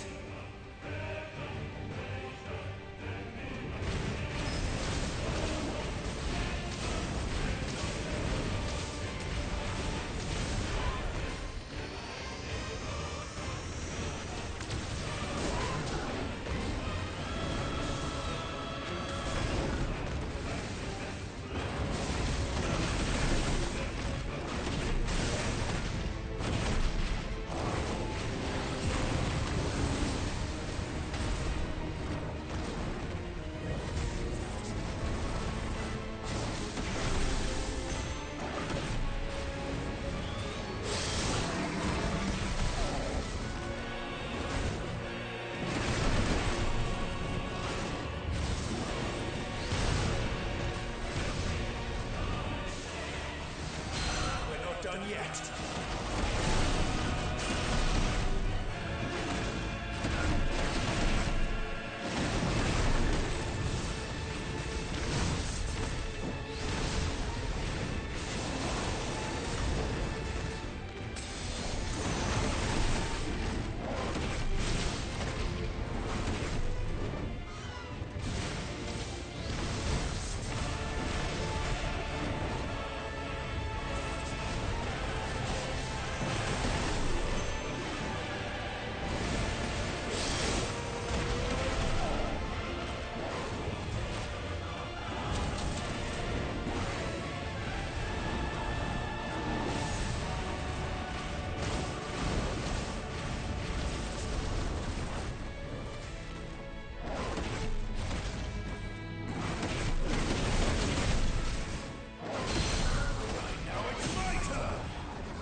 Shit.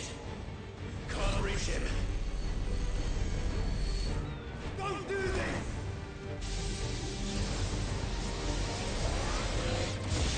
No! Brother!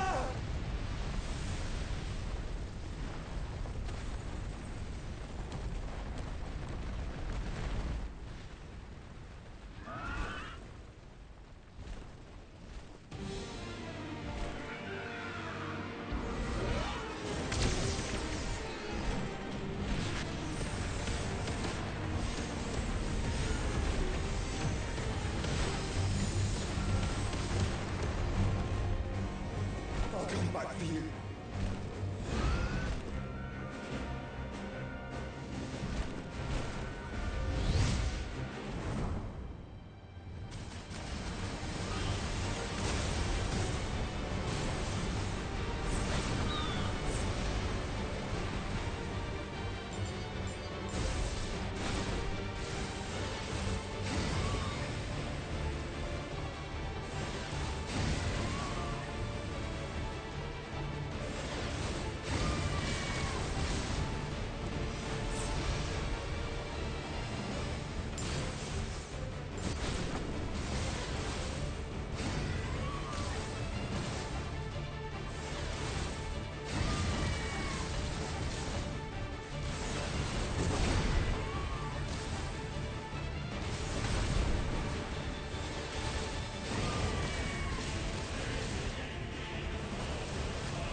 Stop them!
Clive!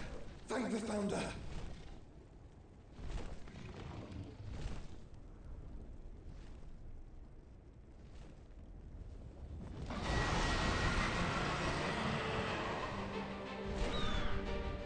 It's now or never, Joshua.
It's now or never, Joshua.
yet!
Sure.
What now?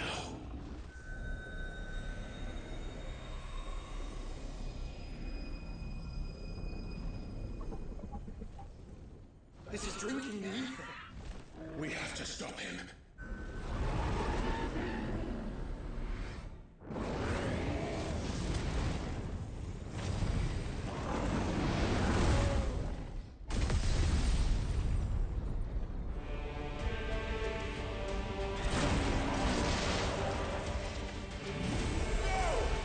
I'm here.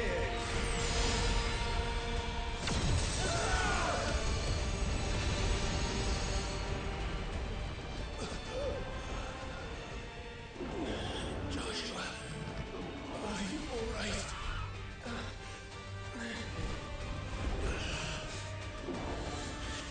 Damn it. You have to be stronger than this. Come on, Ifrit.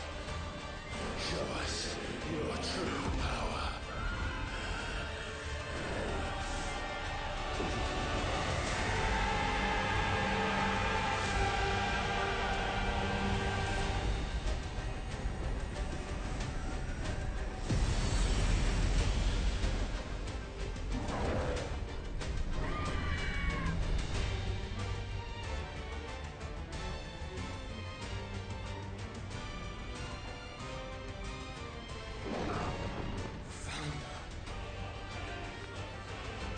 If we become one, This will be enough. We can do it, Clive. we can, and we will, together.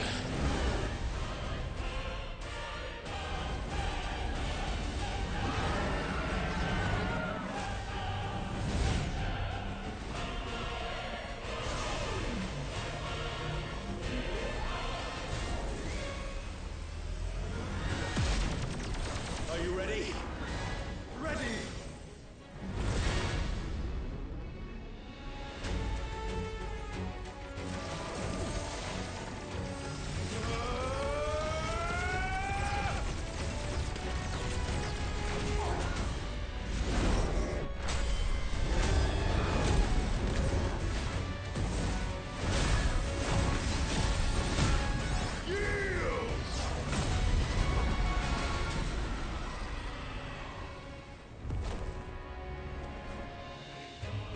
How can we hope to match such power? By trusting in our own.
in the world.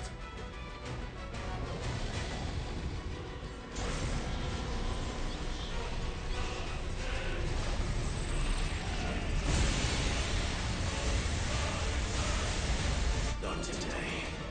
Come on, Joshua!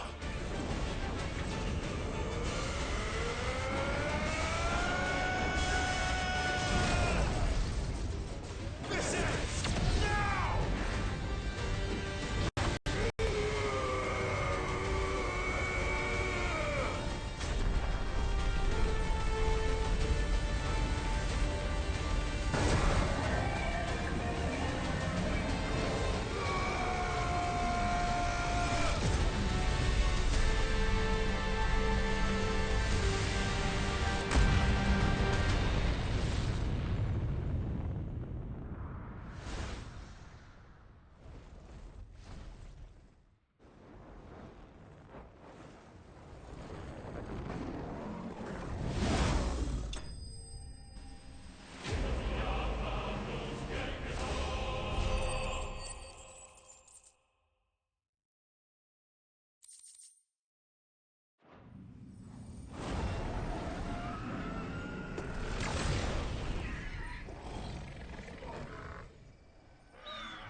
Dion!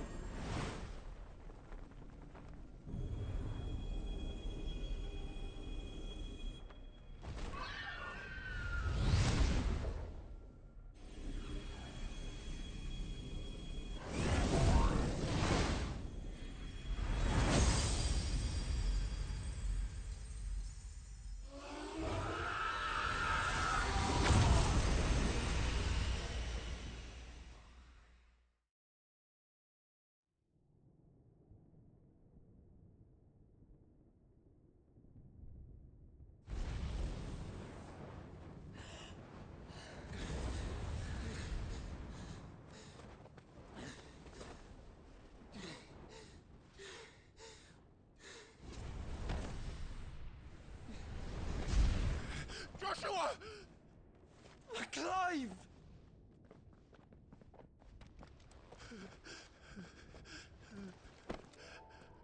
My brother.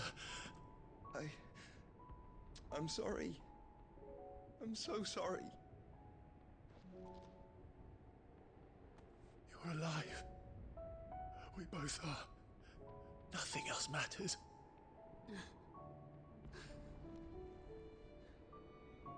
I never dared hope that I would see this day.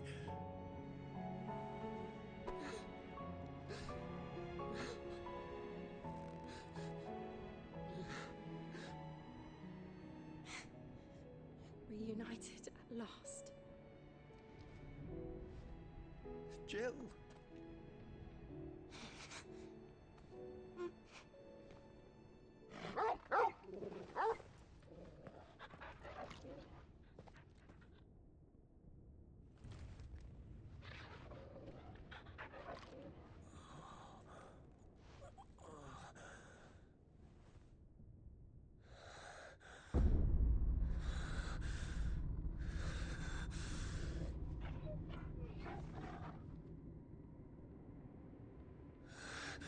This is for my father!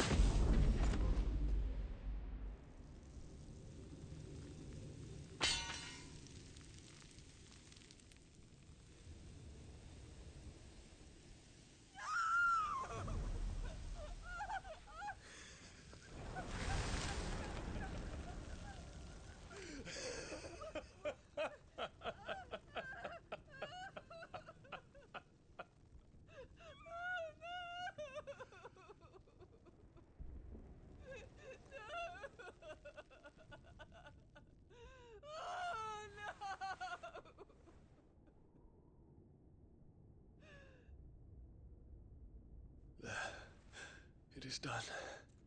The demon that would tear our house apart is no more. Father.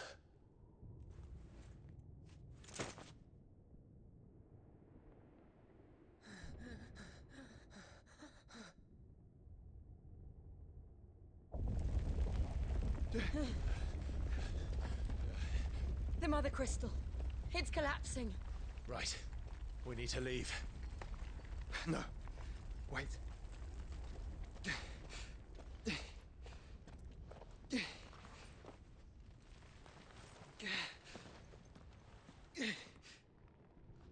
I owe him a debt.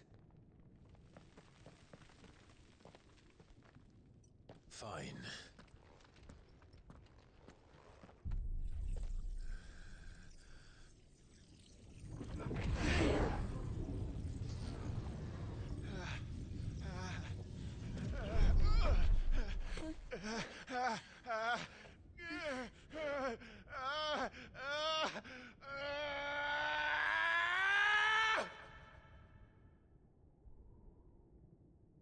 You there. Tell me what section. Don't reinforce the walls. Will be found. Situation. Report, Captain. Can nothing be done to call them off?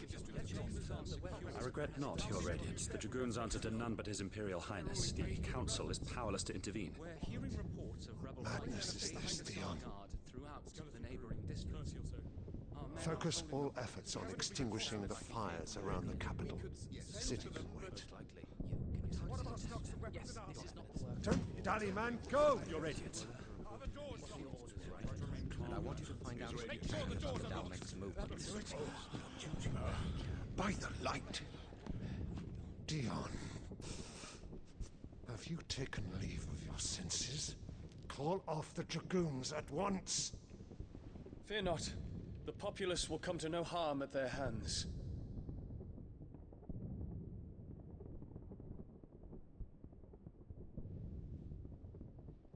I am here to save you, Father. Save me? A creeping darkness hides in the heart of Sanbreque. It stems from your wife, the traitorous Annabella.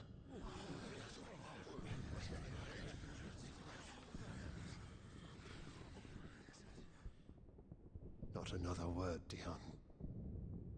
Father, though you may not see it, the darkness has taken hold of you. It has made you forget yourself. But I bid you remember, there was a time when you ruled not with cruelty, but with compassion. Why now do you turn your back on your people? Why now do you seek to stoke the fires of war? You too have borne witness to this change, Your Eminences. And you know, as well as I, who is responsible for it. A puppet now sits upon the throne, but cut his strings, and the master loses the power! What? Dion, you bear steel before your emperor? Guards! Take him!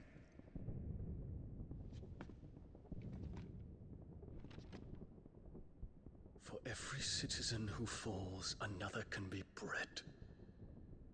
For every home that burns, another can be built. Those were your words. But when the last of your citizens has fallen, and all of their homes have been reduced to ash, what will become of your empire, of its rulers, of your god? As the Mother Crystals crumble one by one, and the Blight sweeps in to claim all that we hold dear, our people look to their Emperor for protection. Yet he labors not to secure their futures, but to seize what is left of the twins for himself. Even if it should come at the cost of everything his loyal citizens have labored to build. Dion, you must understand. A small price to pay, is it not? You've been blessed with great power, Dion. Enough to win me the world. So go, claim Valisthea for me, brother.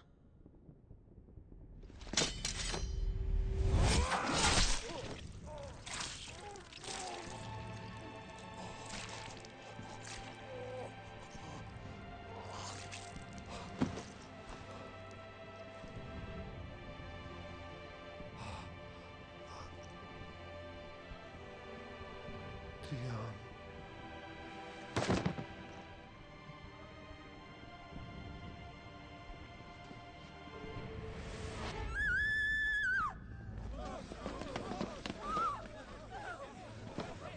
Gods!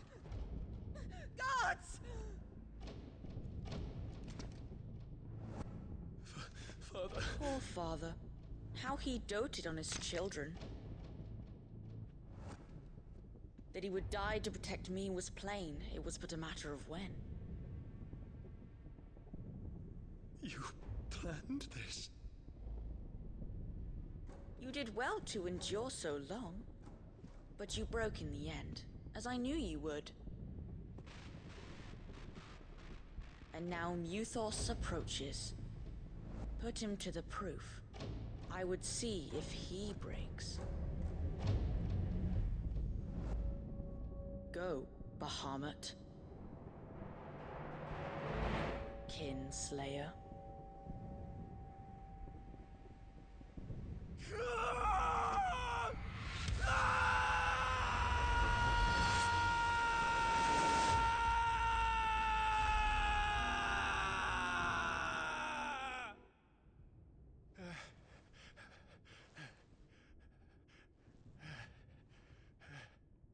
Not again. Brother? It's a long story.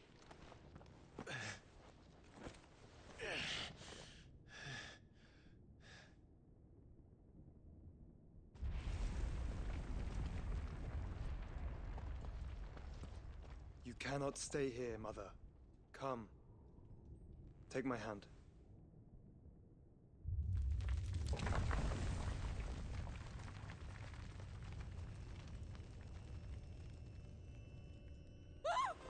Get away from me! This is all just a dream, just a bad dream! You will not take me, Shadow! You will not take me!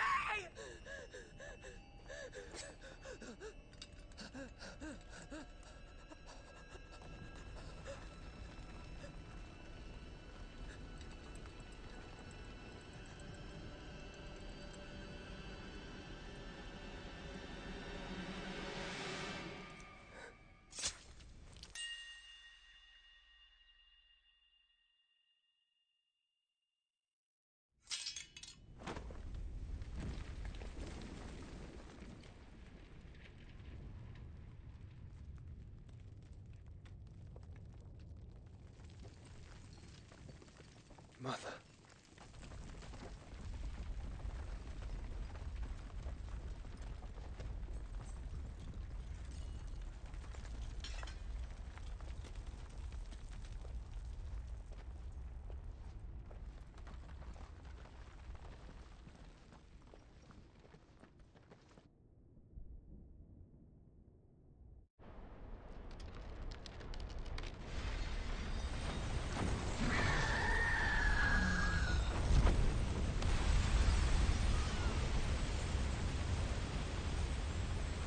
If it is consciousness that weaves your wills together, consciousness that blurs the boundary between your own will and that of others, then we shall set you apart once more. The ties that bind you shall be severed, and humanity return to its proper place.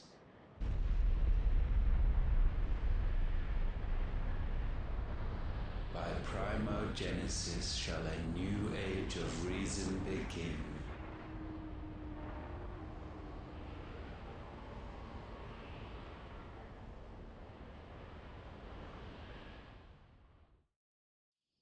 Relax, Your Majesty.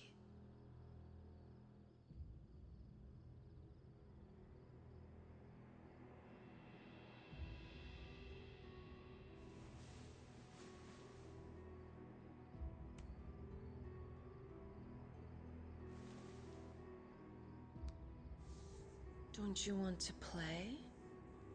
It's been a long time. That is your wish. Men, you are as meek as all the others.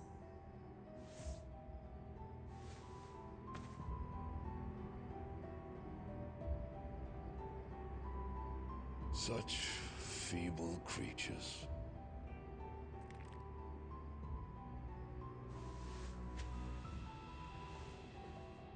Gifted the power of icons, yet slaves to fickle emotions which usher you to your doom.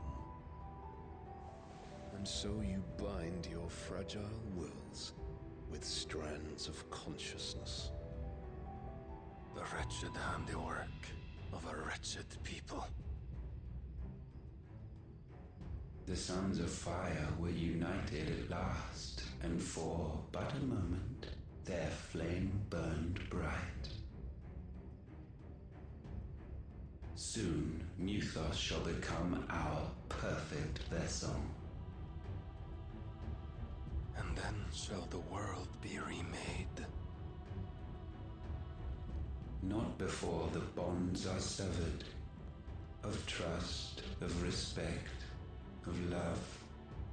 Only when every strand of consciousness is cut away, may Mythos return to our side. By primogenesis shall all be undone. Mankind shall be rid of his wretchedness, and Mythos of his will.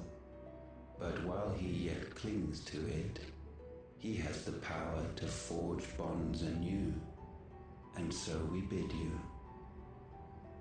find Mythos, and sever every one. To destroy that which has no physical form. You ask the impossible. There is nothing your black blade cannot cut, Odin. We shall unite with Mythos, and bring forth a new world. So long as our vessel remains unclaimed by humanity. It shall be done, Master. My will is yours.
How is your brother?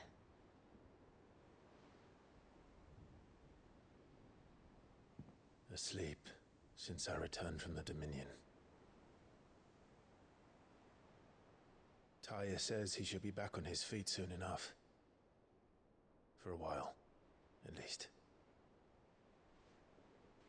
She discovered something on his chest. A swelling, circled in stone. The curse.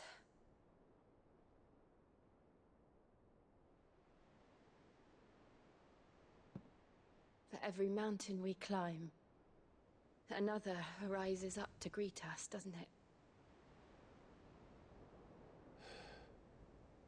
It's never ending.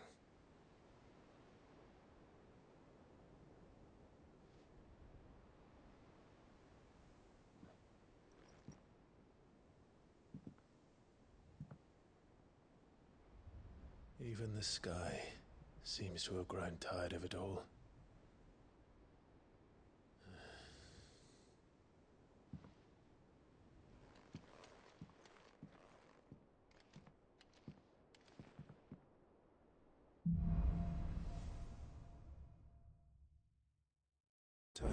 happy if I disturb Joshua. While he rests, I might as well...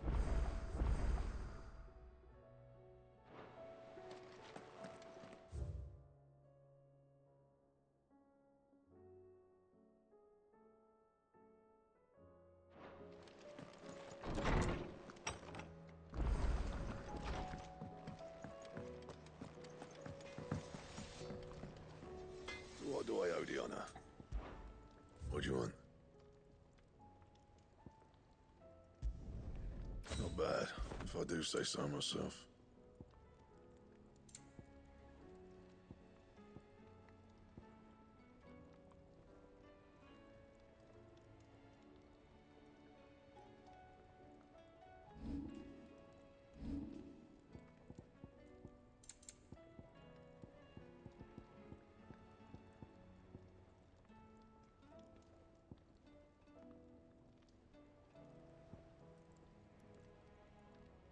That it?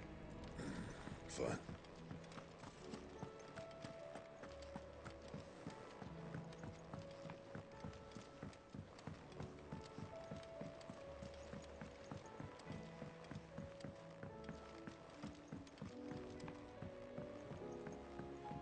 There's talk of these skies driving. Making them skies then?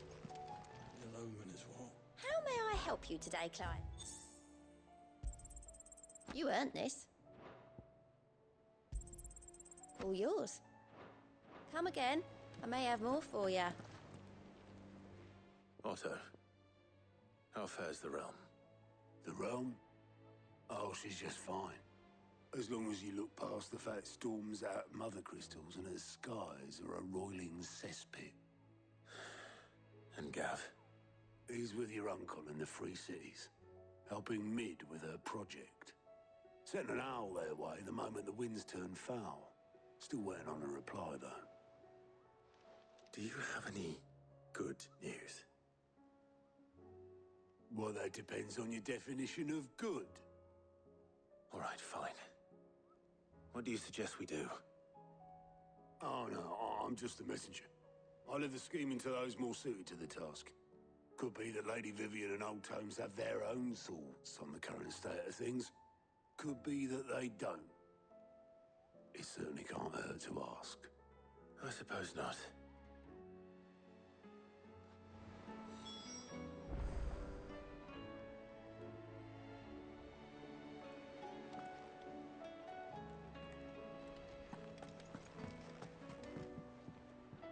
How is it that every one of your little excursions presages some inexplicable catastrophe? Not that you are to blame for the Dominion's fate. No one could have predicted the actions of the Crown Prince. I'm sorry I couldn't save your home. My countrymen are stronger than you think. A few toppled clock towers won't break their spirits. They'll be back on their feet in no time. I hope so. Look at us. Bluer than a pair of bog crabs. Tempting though it may be, sulking will not help us find a solution to this mess. You believe there's one to be found? I don't know. But I am certain we're more likely to find it if we first examine the facts.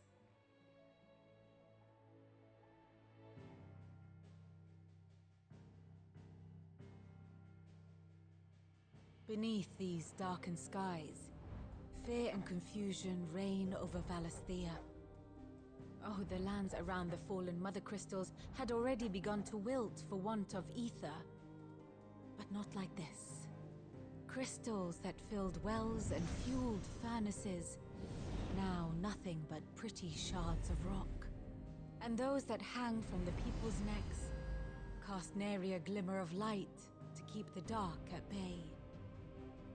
It is only a matter of time before the common folk convince themselves that the end of days is upon us.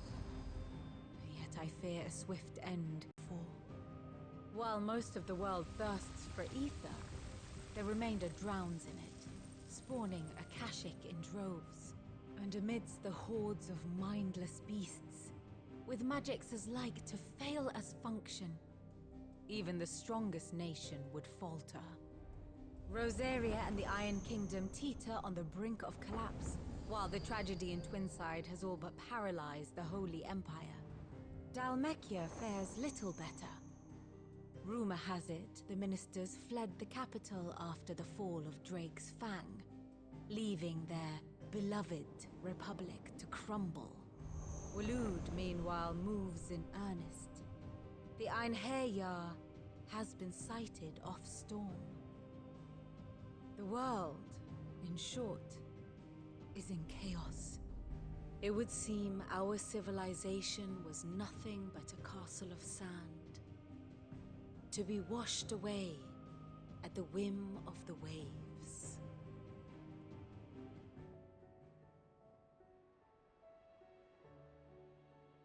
A castle of sand. Not my best flourish, but it seemed fitting. The reports I've received are considerably more blunt in their appraisal. Without the protection of their nations, it will fall to the people to defend themselves against those who would take what is theirs. Which is only ever going to end one way. Defending a farmhouse against a band of chocobo thieves is one thing, but pitchforks and palisades will do little to stall an army's advance. Should the King of Waloed deign to invade, there would be none to stop him. None but us.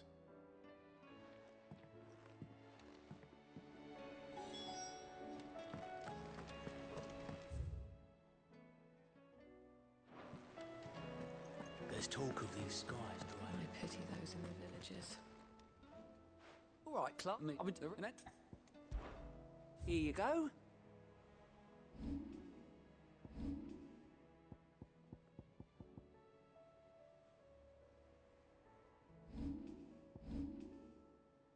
Always something in there.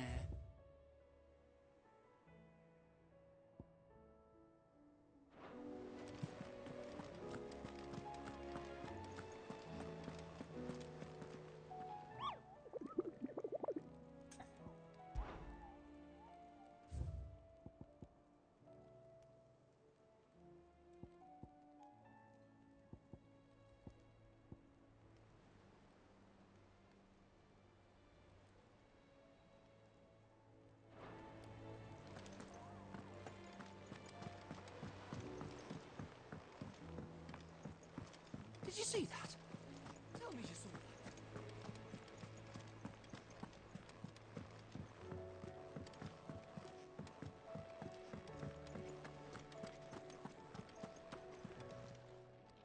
that. Aye, it's a dangerous world out there.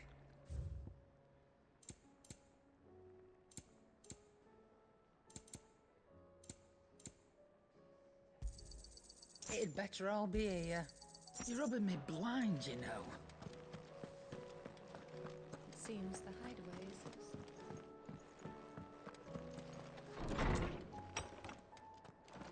is... Is a storm coming soon? Let me guess. You're here about the skies. Is there anything you don't know, Lawsman? It doesn't take a court astrologer to augur the obvious. As for what has disturbed the heavens, that, I believe, is a question the Fallen might be better placed to answer than I. And on the 6th day did the gods tear the sun from the firmament, visiting darkness upon their prideful sons and daughters. But I dare say you remember your childhood lessons on the sins of Zemeckis only too well. You think they're connected? That Ultima was one of the gods responsible? Well, he has certainly exhibited powers that we mortals would associate with the divine. There is nothing divine about him. But he wouldn't be the first god of whom that could be said, now would he? Yet for all the fairy tales that tell of the sins, there is almost nothing in the way of actual historical accounts. Had I the Journal of Moss the Chronicler, I may have been able to tell you more, but alas, I fear all remaining copies have been lost to time. You will forgive me, I hope? Certainly not. Because there is nothing to forgive. Even without this journal, you've provided us ample wisdom. And we will always be grateful for it. Perhaps Otto will be more inclined to share his thoughts when he hears what the others had to say.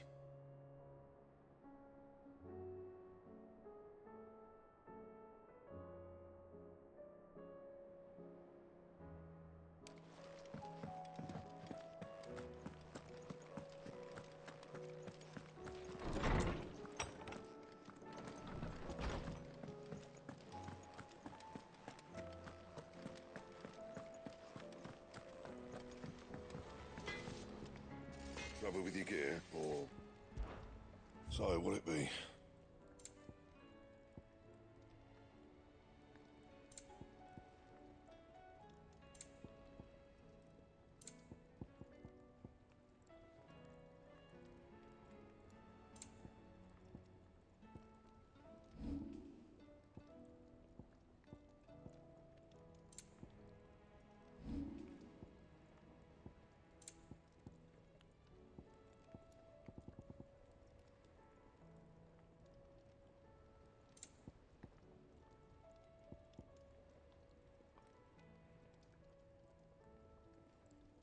That it? Fine.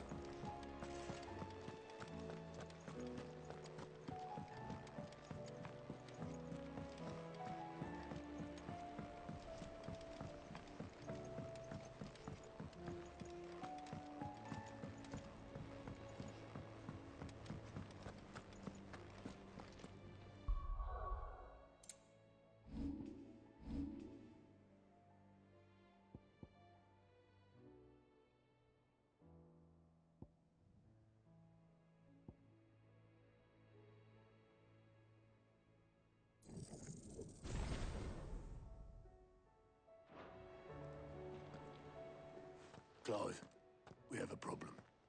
Only one. That would be a first. It would. Actually, there are three. We had as many owls arrive while you were at the shelves. Martha's got a Akashic out her gates, and talk of monsters roaming the hills outside of Northreach has put the wind up Isabel and her lot. And don't forget Dalimil. Lubor says the village was raided by bandits. When it rains... It fucking pours. The curse breakers are spread thin, taking stock of the damage in the Dominion.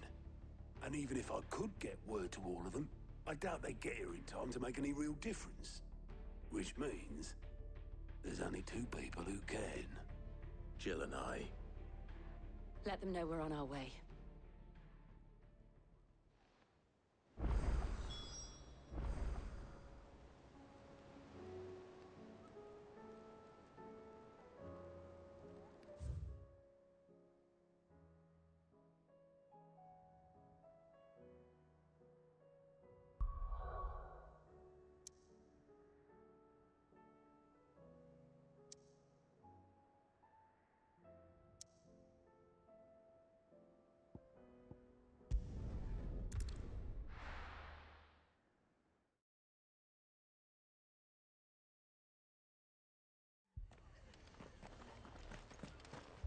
This man's gonna die if we don't get him to a healer.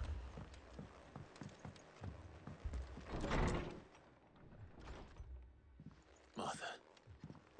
It's good to see you. And you, Clive. Jill?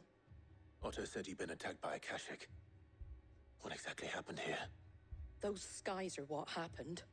Not long after they fell dark, we had our first visit. There were hundreds of them. Tried to storm the hill. Only a handful made it up here, but that was more than enough. The rest are still down there now. And while we have a few willing fighters holding them back, they're sorely outnumbered. What do you think, Clive? That we join the fight? I thought you'd never offer. Now, where I need you is the Fallen Gate. That's where the fighting is fiercest. Let the men know you come to help. Something tells me they'll be pleased to see you. We're on our way.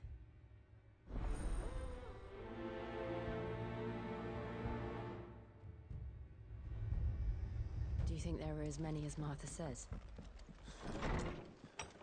More.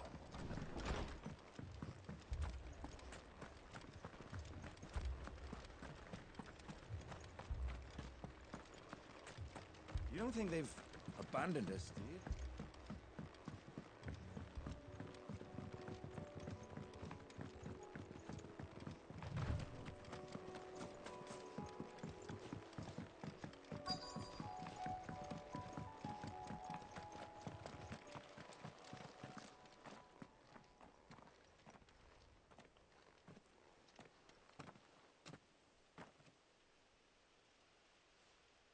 Clive, wounded.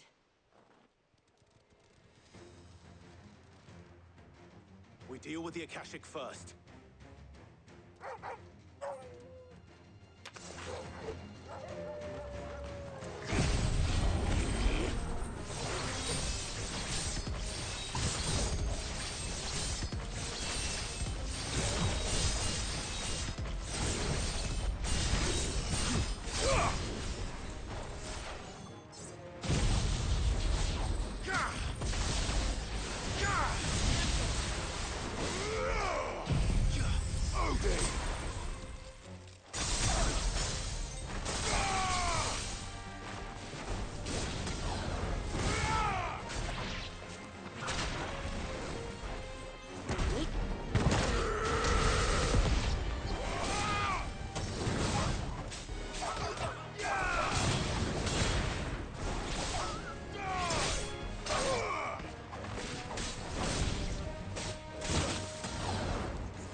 These men don't have the look of hired swords.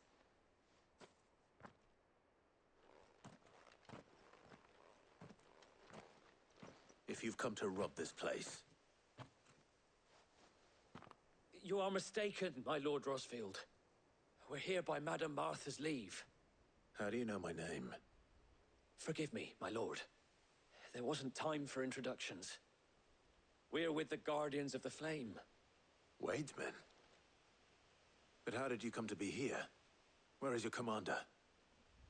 Sir Wade left earlier with a scouting party to find out where the Akashic were coming from. Did he? Take your wounded back to the inn. Martha will see you're looked after. We'll join you anon.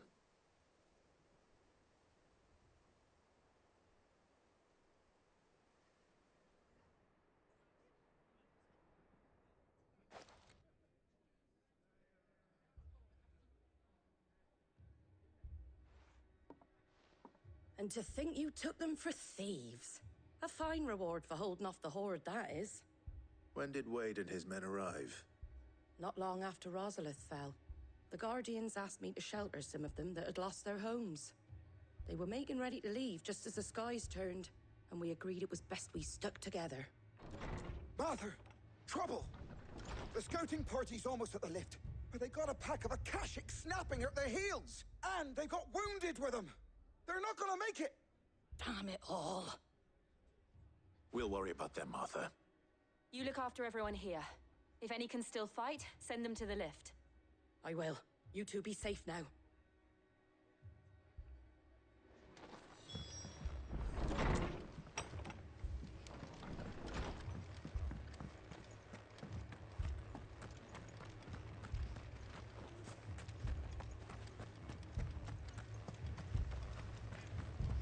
My brothers. Mad dogs.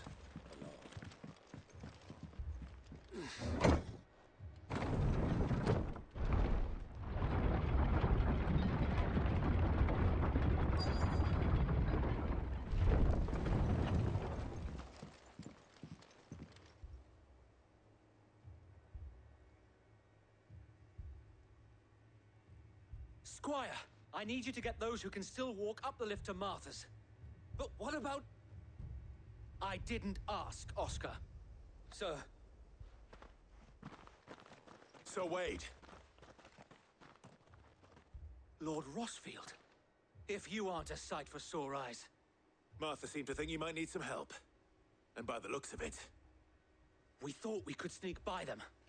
But we didn't know there would be so many. How could we have? Behind you!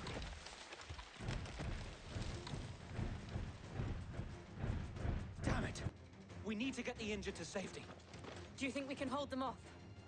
We can certainly try. Are you with us, Sir Wade? Always. Then let's do our duty.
Is anyone hurt? I don't think so. And yet again, you've pulled me from the flames. It's just a pity I keep walking into them. You've never been one to shy away from danger, Sir Wade. Like any shield worthy of the name. I see you're all in one piece. Martha! Is something wrong? The lookout saw smoke coming from down Eastpool way. Too thick to be a hearth. A second horde. Feel like finishing the job? Always. Jill and I will make for Eastpool. You'll need to move the injured without us. Don't you worry about them. The moment my men are safe, I'll follow. Good luck.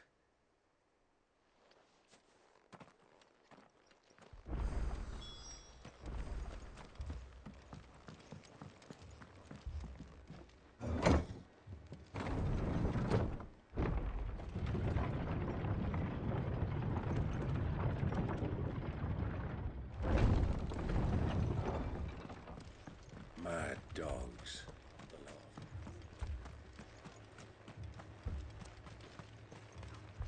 What are you after? Fare thee well.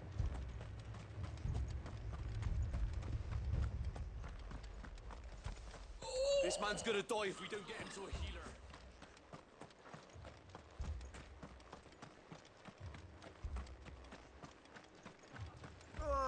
Just patch me up as quick as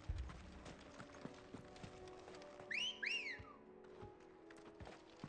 Come on.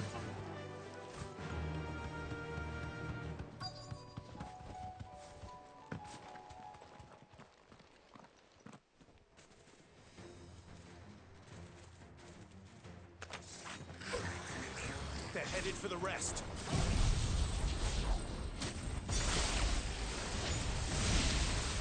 We have to slow them down. Martha and the others won't be ready.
Something's coming.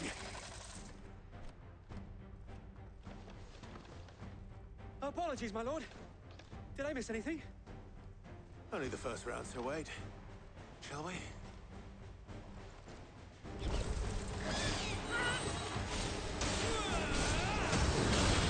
Titan!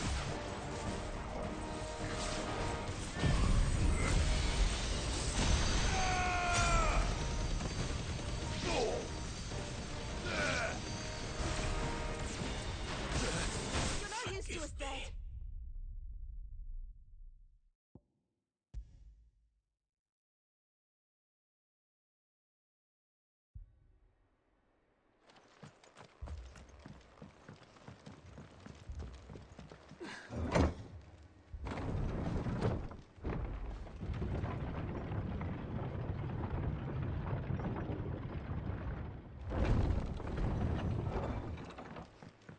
Mad dogs.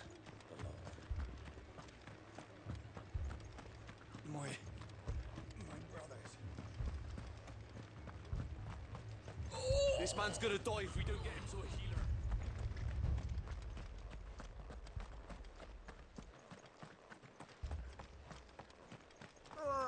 Just patch me up as quick as you...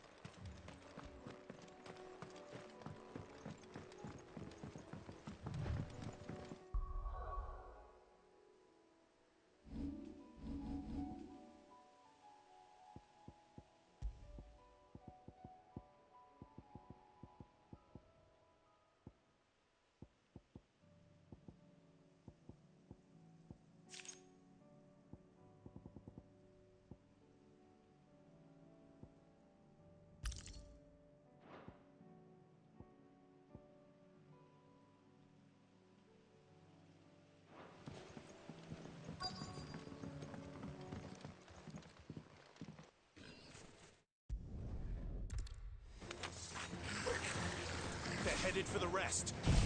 We have to slow them down. Martha and the others won't be ready.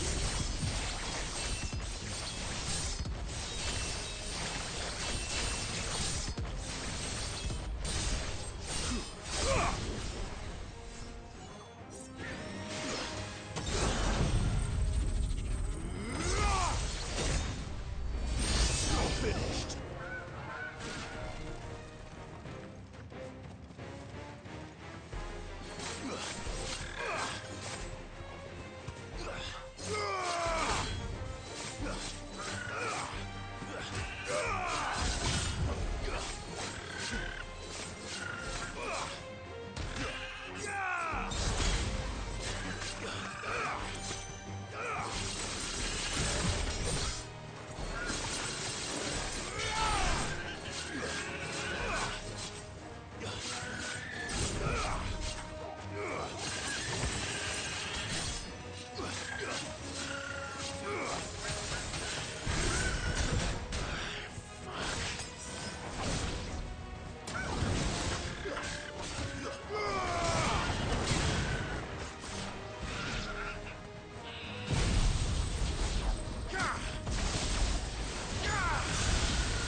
Something's coming.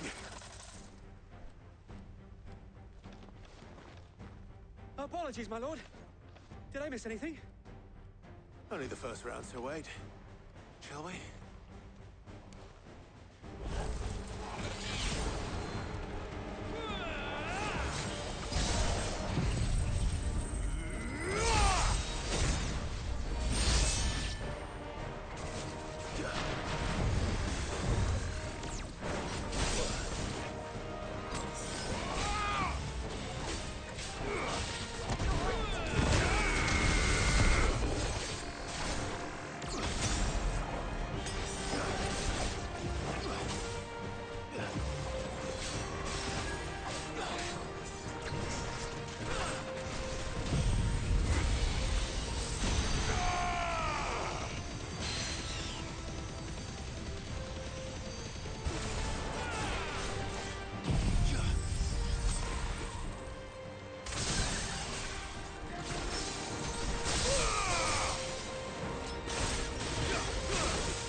Do you see any more? No. I think that was the last of them. But it won't be long before the next lot arrive. Then we make for Martha's while we can.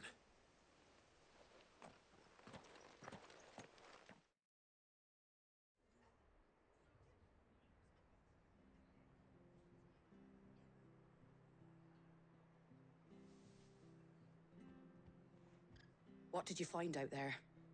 The same as Sir Wade. Scores of Akashic.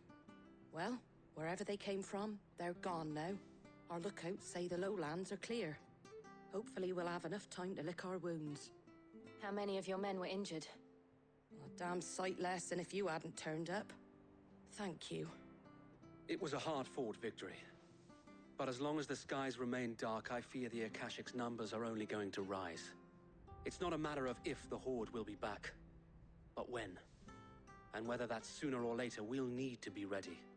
The inn here affords a good view of the land, and is easily defendable. I'd like to make this one of our outposts. What do you say, Martha? You'd have more men to guard the rest. Well, when you put it like that, of course they can stay.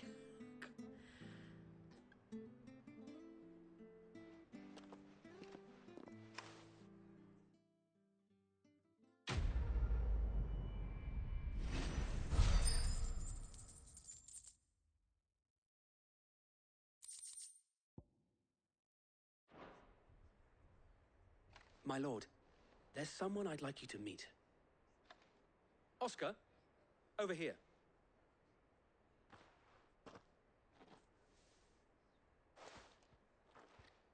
It is an honor to make your acquaintance, Lord Rossfield. I am Oscar. Oscar of House Murdoch. Murdoch? I wasn't aware the Lord Commander had children. Oh, he didn't. But his brother, my father, did. I am Sir Rodney's nephew. Well, go on then. It's not for me to ask him. Yes, Sir Wade.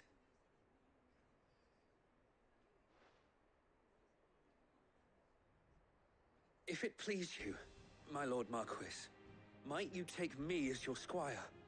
I would learn the duties of a shield from the finest. I'm sorry to disappoint you, Oscar, but I am a shield no longer. Nor was I ever the finest.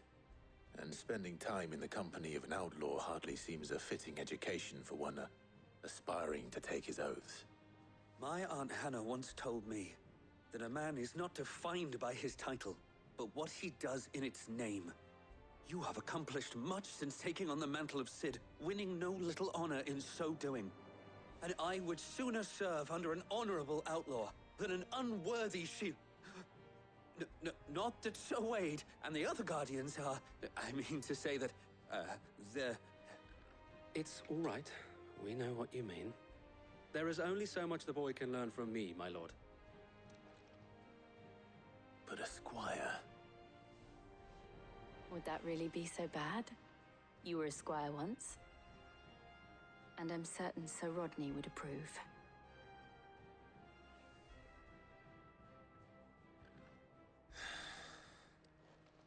Know that I'll show you as much leniency as your uncle showed me. I would not have it any other way.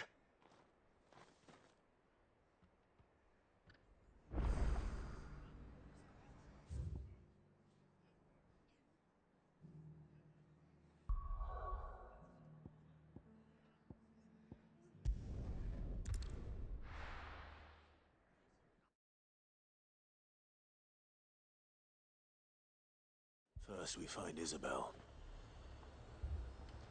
Heard a bloke saying he saw ghosts on the first... I saw it with my own eyes. The whole of Oregon. Where next?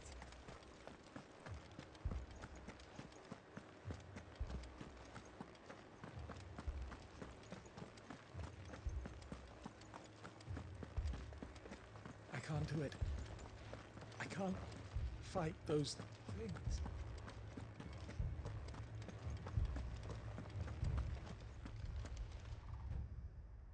My lord. Milady. We received the dame's message. There have been sightings of strange creatures, I understand. With the blue eyes. Yes. Like a Akashic, but different. They've taken so many. I've lost count. Akashic, but different. Ultimus thralls. And what of your mistress? Is she here? Oh, no. She went to the garrison to ask what they were planning on doing about all this. Then we'll look for her there.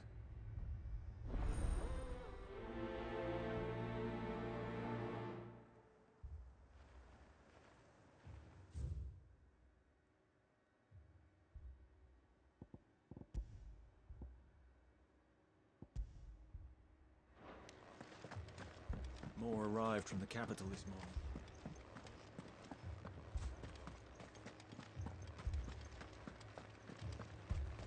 The two soldiers were carrying enough.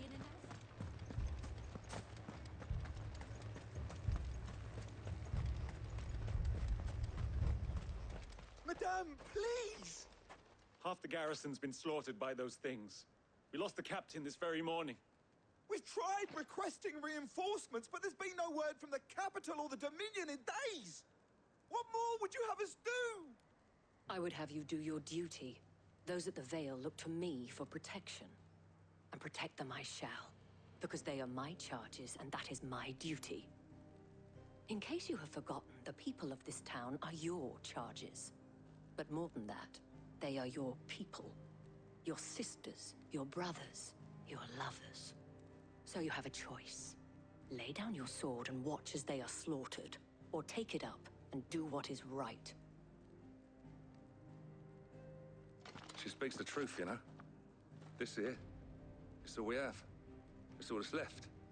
What we have left is our lives! Do you really want us to lose them as well? Not if we don't have to. Look, there's a cask under the captain's bunk. Let's talk about this over a drink, eh? I'm listening. I'll have a word with him.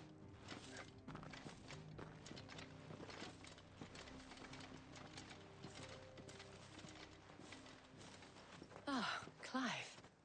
I didn't expect help to arrive so quickly. And sought to take matters into my own hands. It was a noble effort, but I thought you might still need some support. How like you to consider my needs. What we need to consider is where the creatures came from. The way the survivors speak of them, one would think they appeared out of thin air. And perhaps they did. It's hard to know what to believe these days. We'll talk to the survivors.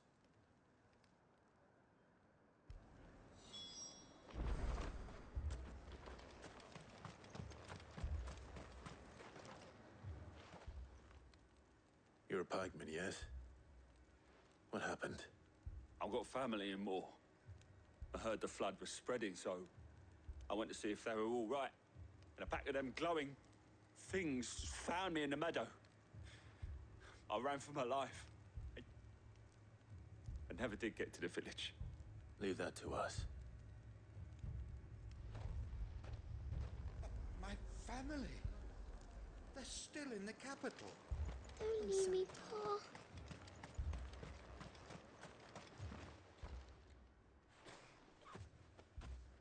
Did you see the creatures that attacked you?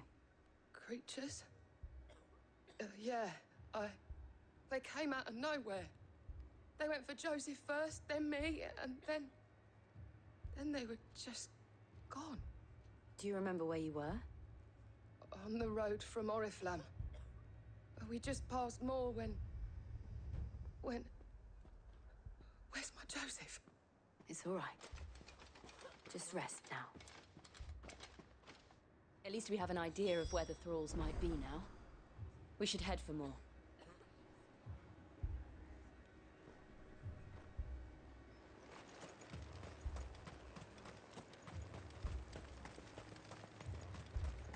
I assume you have a plan?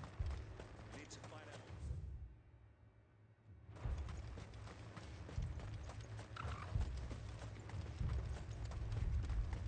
It was all they could do to escape. Just left the bodies there in the flood. Good girl.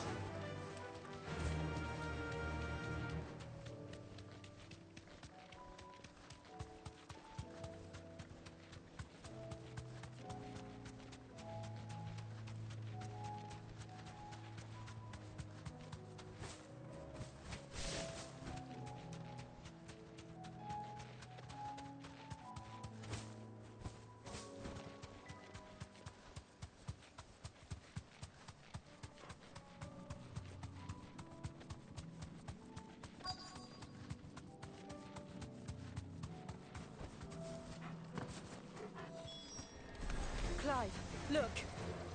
I see them. With me!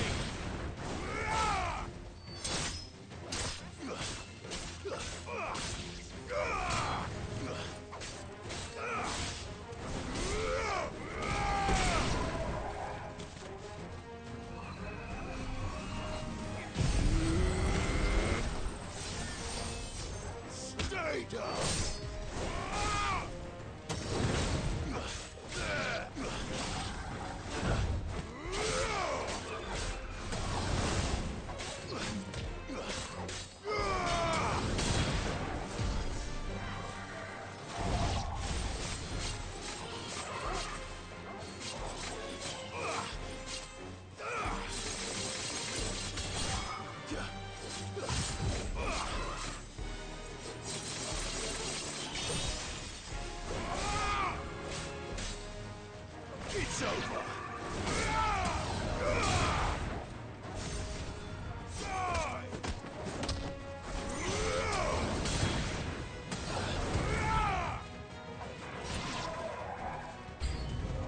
Should I prime? No. Save your strength.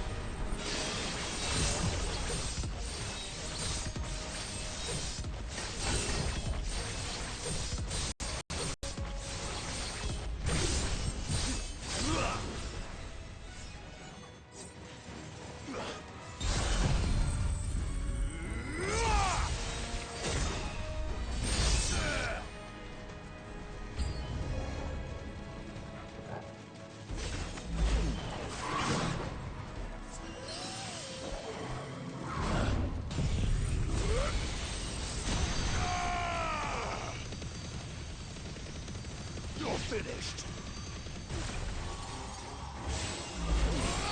Nice try.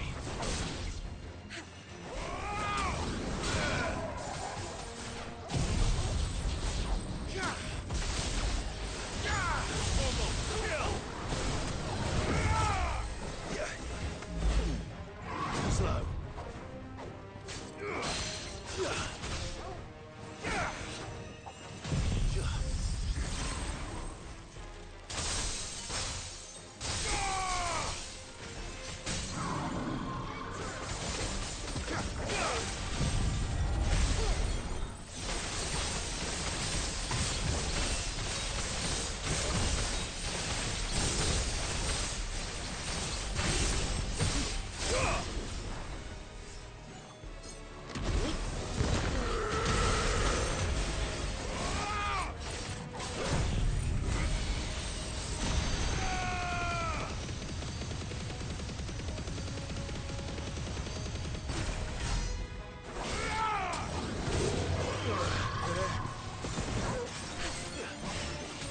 Nice try.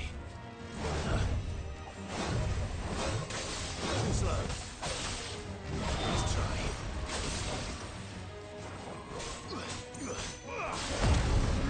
here.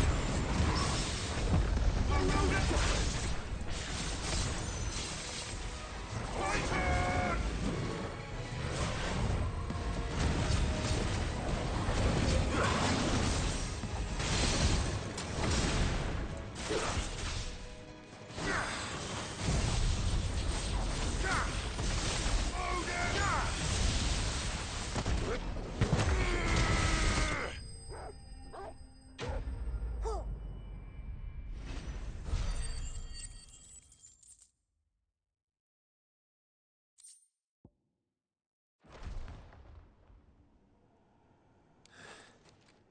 Do you think there are more? There are always more. But I'd say we've done what we can for the time being. Then we should let Isabel know.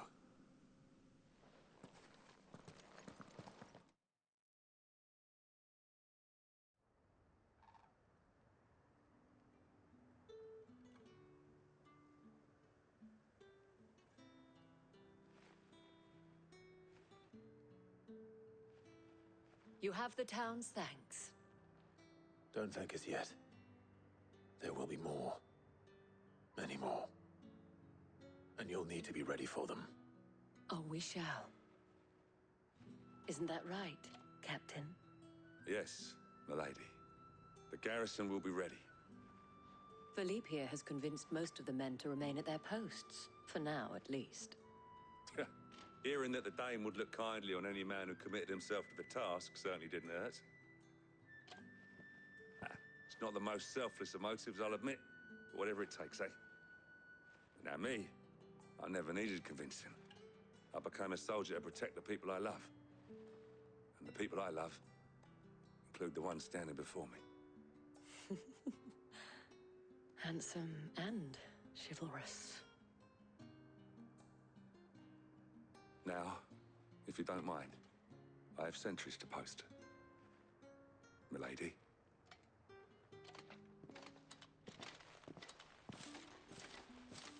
Lest you wonder, I'm not foolish enough to believe that this has solved all of my problems. But it has solved one, and that's one fewer than I had this morning. Thank you again, Clive.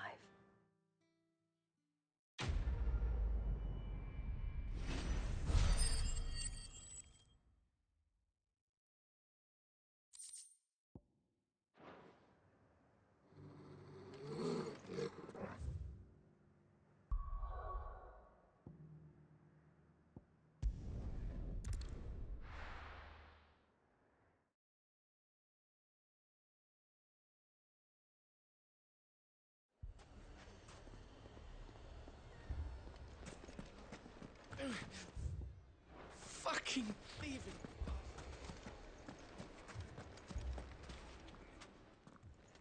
Sid. Oh, your new companion appears much more formidable than your uncle. Should I be worried? You haven't been introduced. Jill, Clive has told me much about you.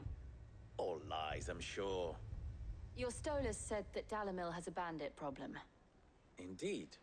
Although, you're a little late. They left with our food and guild days ago. Any idea where they went? The desert's a big place. Your guess is as good as mine. But the fact is, I have more immediate concerns.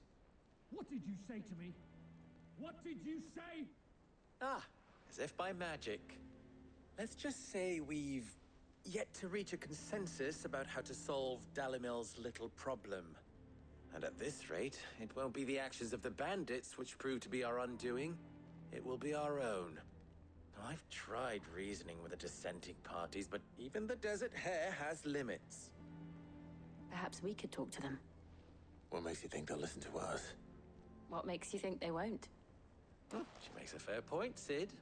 And you won't have wasted much of your precious time if you fail. They're just across the courtyard.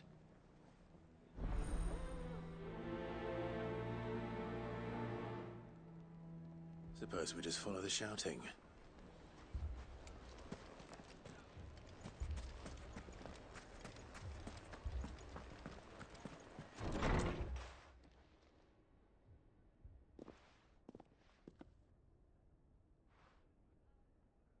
You wouldn't talk like that if it had been your men whose throats were slit. Blood for blood, it's the only way. We hire mercenaries and have them mount the bandits' heads on our walls as a lesson to the rest. And what happens when those mercenaries are slaughtered like your men? Are you going to hire more? We're better off using that coin to buy food and supplies. If we hire mercenaries, the only thing we're buying is the bandits' ire. And you cannot fill empty bellies with that. Do you hear me? But what happens when they come back? Maybe it'll be your throat that's slit. That's enough. Both of you. Any more of this and I'll throw you out myself. Come back when you're ready to talk like adults.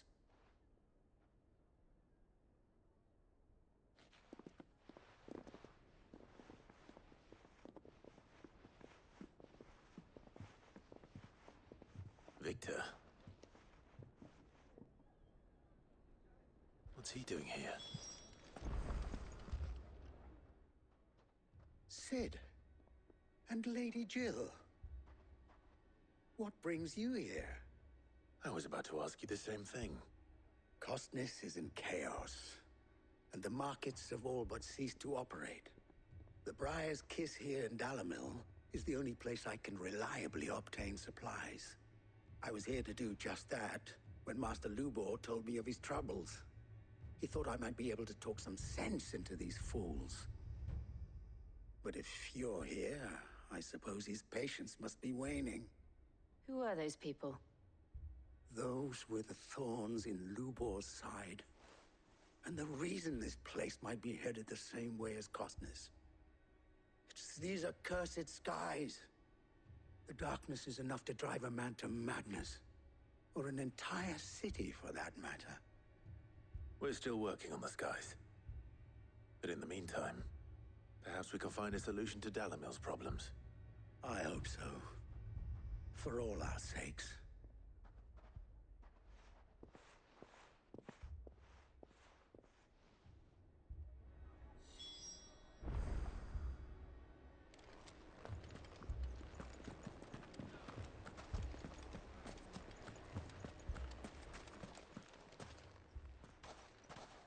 So, you see my predicament?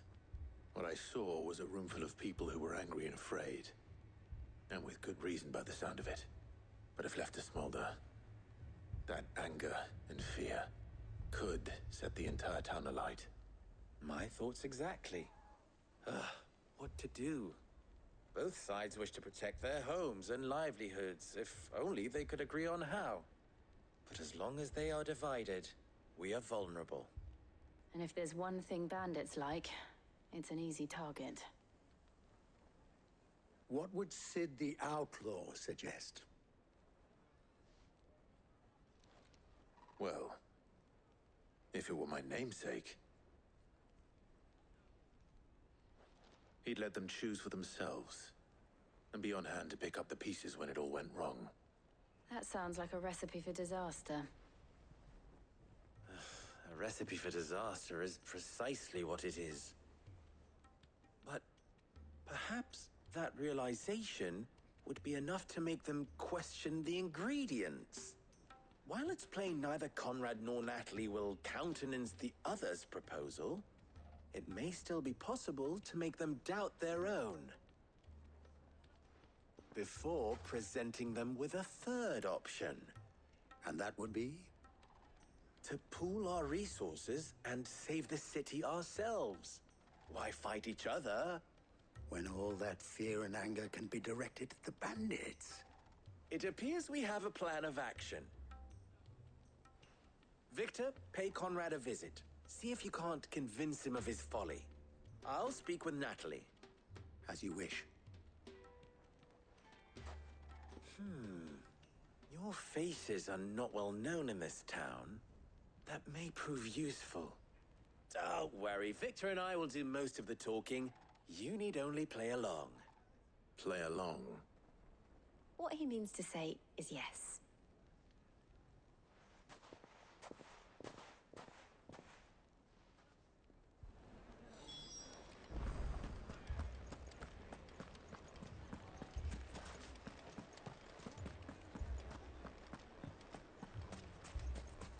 Picture it, Conrad.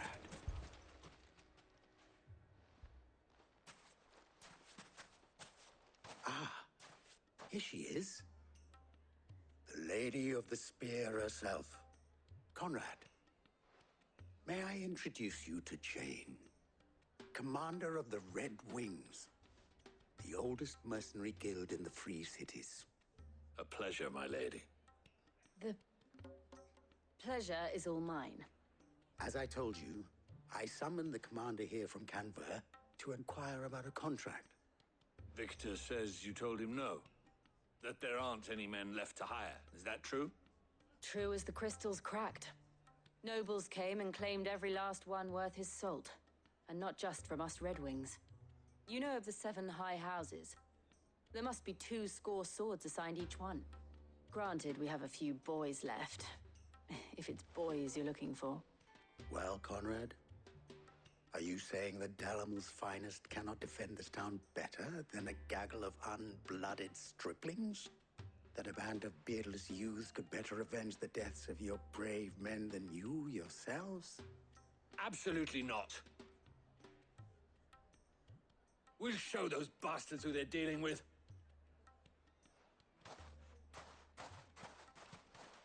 I can't believe that actually worked.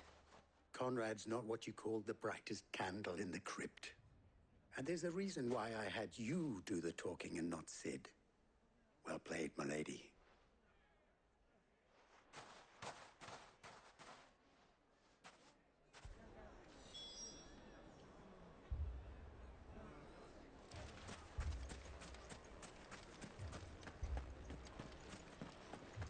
Oh, I'm ruined. My shop. If I had my pickaxe, I would have... I mean, it may still be possible to buy some. Ah, here he is now. Natalie, allow me to introduce Lord Underhill of Randalar's prestigious League of Merchants. Lord Underhill. At your service. Underhill? I was just telling the good lady of our conversation, my lord, and how you were lamenting the state of the capital's stores. Lubor says that not only are the granaries almost empty, but that war and the Blight mean this season's harvest won't be enough to fill them for winter. Indeed, certainly that is the case. The nobles in the capital are buying up the city's stocks of barley and wine, driving the prices higher than most commoners can afford. It is only a matter of time before the peasants revolt. It is worse than I thought. If what Lord Underhill says is true, I fear we have little hope of supplementing our stores, meager though they regrettably are. And while I applaud your endeavors to dissuade our more bellicose citizens from seeking vengeance, I sense Conrad is not wrong in his assessment of the bandits' likely return. Which means that now, more than ever, we will need to secure what little we still have. Food, weapons, herbs, everything. If our humble town is to endure not only this hardship, but those that are certain to follow, we must stand united. All right. If it will help to protect my home, I'll do it. But you needn't have gone through this charade.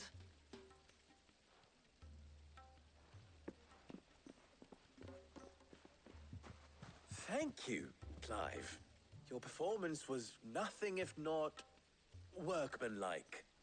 She saw right through it. I didn't say it was good, merely that it produced the desired effect. Now, my scouts should be returning shortly. Meet me back at the Briar's Kiss, and we shall see what we face.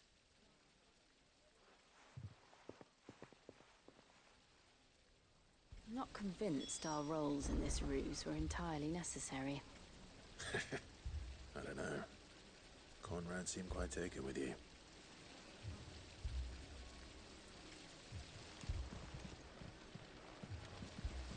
It appears I have no choice but to do what little I... Mummy, I'm scared.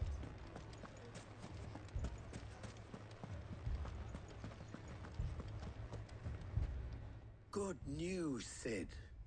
Both Conrad and Natalie have somewhat gracefully accepted their new roles.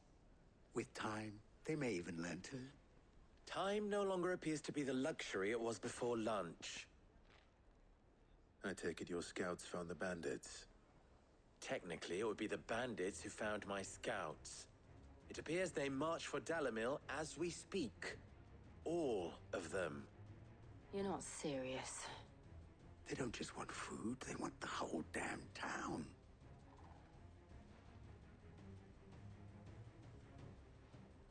I have a favor to ask. I'm told the bandits march in two groups, one from the south and one from the desert, in a move doubtless intended to stretch our already gossamer-thin defenses. Very well. Jill and I will meet those from the desert. But what of the rest? The rest, my friend, the city shall fight. Together. The stakes, I concede, are high. But if this does not unite Dalimil, nothing will. That is a lot of faith to put into those who had their hands around each other's throats but a moment ago. Then it will be for us to see that their hands are kept occupied. And I do mean us.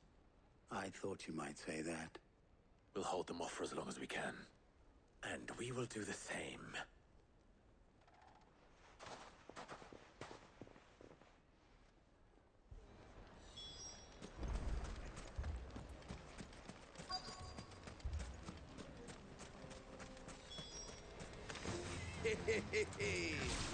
The women folk have come to welcome us. I'll take that one.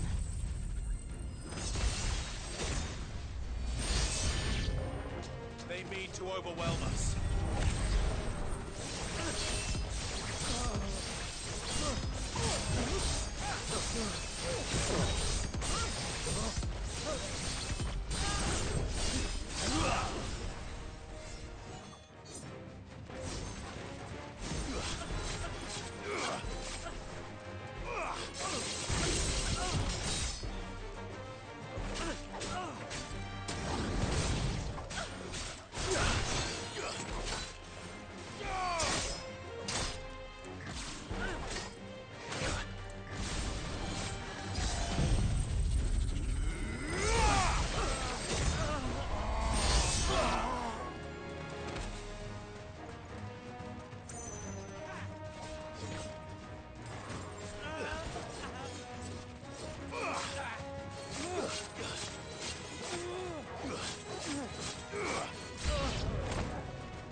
You're all ready.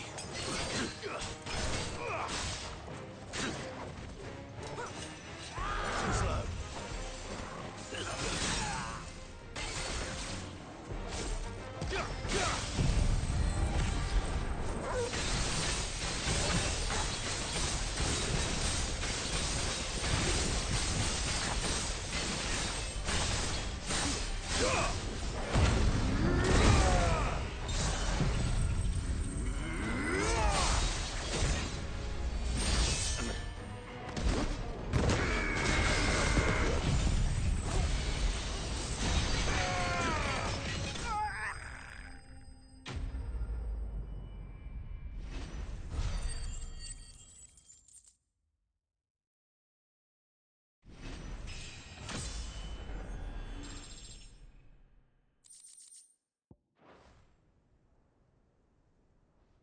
The townspeople.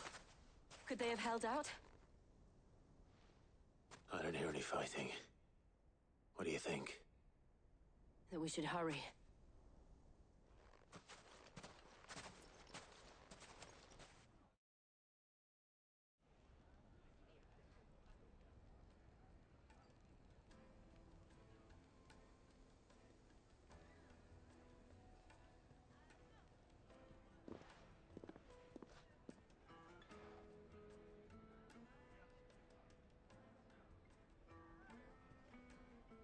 Natalie, I owe you an apology.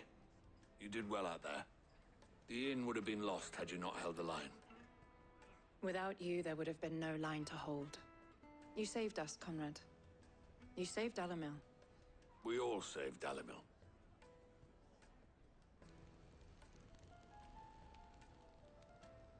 Conrad seems to have had a change of heart. I'd say they both have. I take it from your presence that our visitors from the desert won't be joining us either. Pity. The plan worked, Sid. Granted, it only took an army of bloodthirsty bandits at our gate. Calm now, Victor. Why quibble over the details? We are united, and that is all that matters. As for you, Sid, you fight considerably better than you act. I'll take that as a compliment.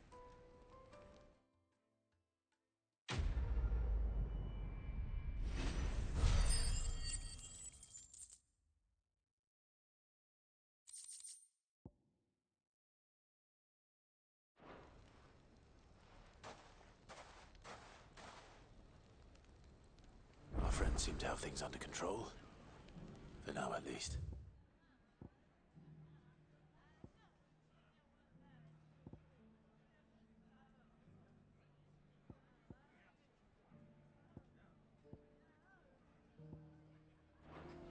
Let's go on foot.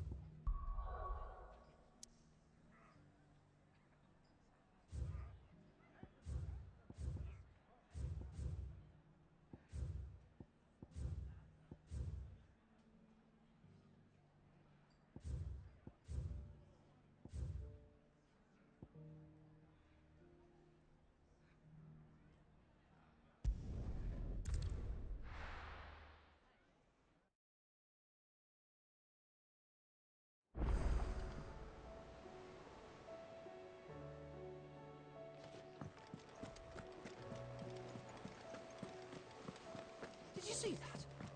Tell me you saw that.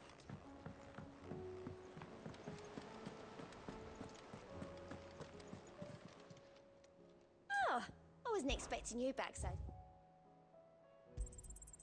You earned this. Come again. I may have more for ya. Was wondering when you turn up. Had ours from all our friends thanking you for your timely intervention. How is it you always manage to arrive at just the right moment? Luck, I suppose. Any word on the rest of the realm? Let's see. Storm's still crying out for Mother Crystals. The nations are still in chaos. And the skies are still the colour of a kick in the kidneys 2 days on. So... Right. Clive, we knew this was going to happen. Well, not the bleeding skies part, but you take my point. Now's not the time to second-guess yourself. Now's the time to visit the infirmary. Talia says your brother's awake. Thank you, Otto.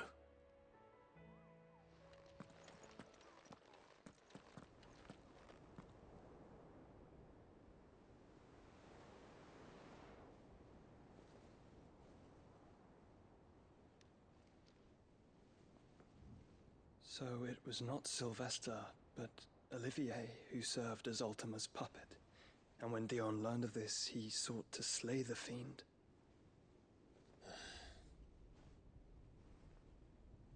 Only for his father to take the spear that would have freed him.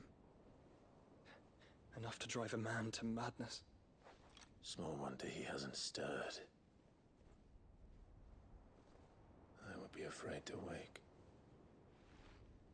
Had I but reached out to him sooner, warned him of the threat Ultima posed. But now, both an empire and her prince lie broken. Joshua, what do you know of Ultima?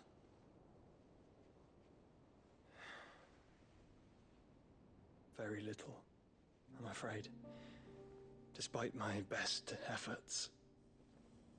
18 years ago, as I lay buried beneath the rubble of Phoenix Gate, it was not death who came for me, but another. And it was while in my rescuer's care, I first heard of Ultima. I've been chasing his shadow ever since. Ultima is driven by some deep, dark purpose, and for whatever reason, it would seem you are crucial to his designs.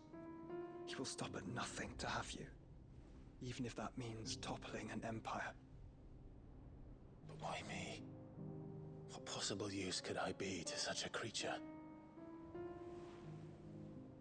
That is one of many answers that have eluded me.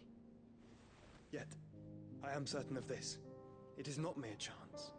You were chosen for a reason. All dominants carry within them the might of an icon. Nigh limitless power that is at once acutely limited. I wield fire, and only fire. And I only ice. 8 wardens for 8 elements.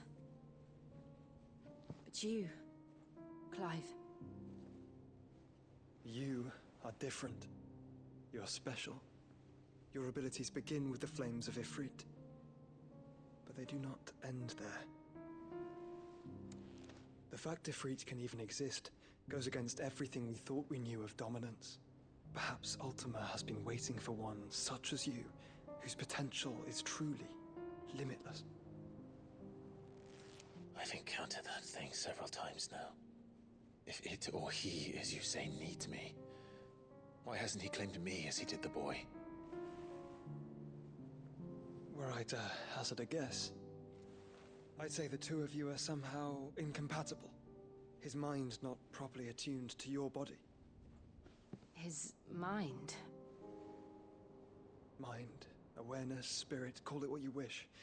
But I believe Ultima to be an embodiment of the concept. This is why I struggle and fail to contain him here inside me. I'm sorry. Inside you? With every setting sun, I feel my strength wane. And though the Phoenix's flames mend the prison I have made for Ultima, they do so at a cost. We must find a means to bring an end to him before I meet my own. What were you thinking? It was that or let him take Clive. And I've always had a soft spot for my brother. But that doesn't mean you should sacrifice yourself to save me.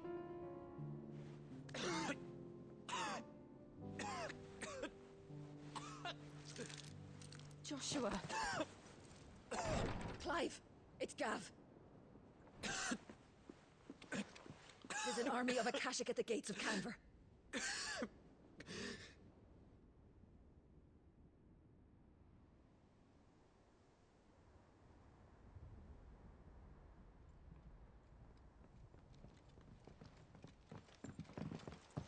Well, what's the short of it? It's all Tyre told you. The capital of the Free Cities is under siege by an army of monstrosities. The city guard are doing their best to stem the tide, but numbers ain't on their side. What of Lord Byron and Mid? Were they able to escape? No, but they're all right for now. They're hiding with Gav at midship. We have to get them out of there. And we shall. Otto, prepare a Stolas. Tell Gav to stay exactly where he is. Understood. Vivian, what's the swiftest route to the Free Cities? That sounds like a question for the map. Look here. This road, through Tabor, should provide the least trouble. Good. What a coincidence. Tabor is exactly where I'm bound. Joshua, Bed is where you should be bound. You don't think I told him the exact same thing? Were Tyre not such a talented healer, I would surely have been inclined to agree. But, thanks to her ministrations, I feel I may safely rejoin my attendant, who is to wait for me in Tabor if we became separated. All right, we travel together. Clive! If he stays close to me, he'll be fine. Thank you, brother. I'll look after him.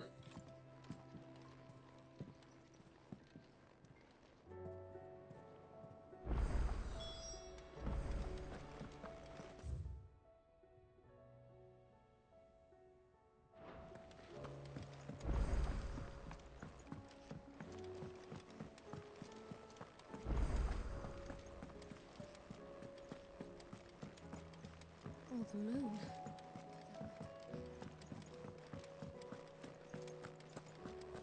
Did you see the pair that got hauled into Tyre?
It's like a dream.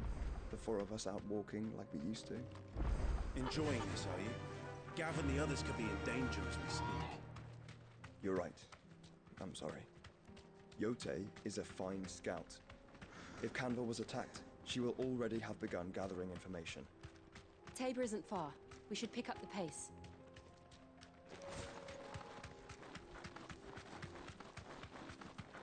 We can use the ruins to cross the ravine.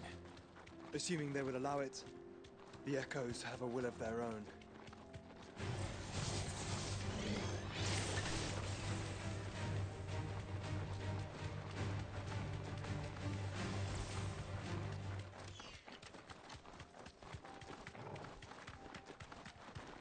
Tell us about Yote, Joshua. She's strong-willed, loyal, and deadly with a blade. Much like Clive, but with better manners.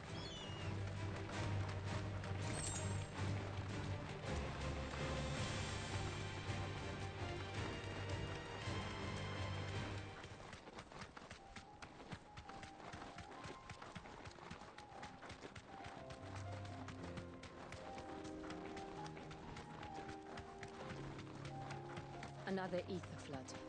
They're everywhere now. We can't go round it. Then we'll just have to be careful.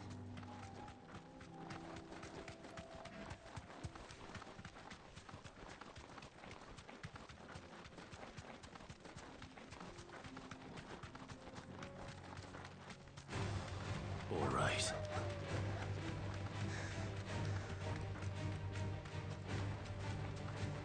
We're nearly there. Have you been to Tabor before? There are a few places I haven't. That'll do, girl.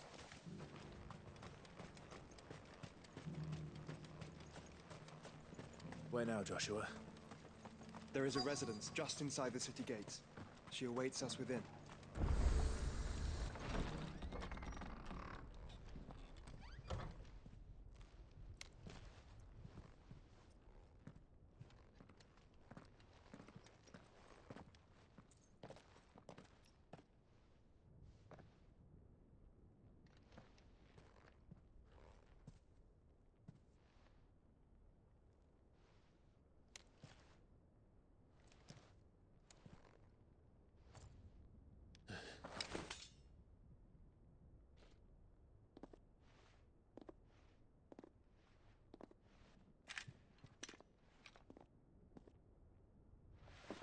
My Lord Marquis, it is an honor.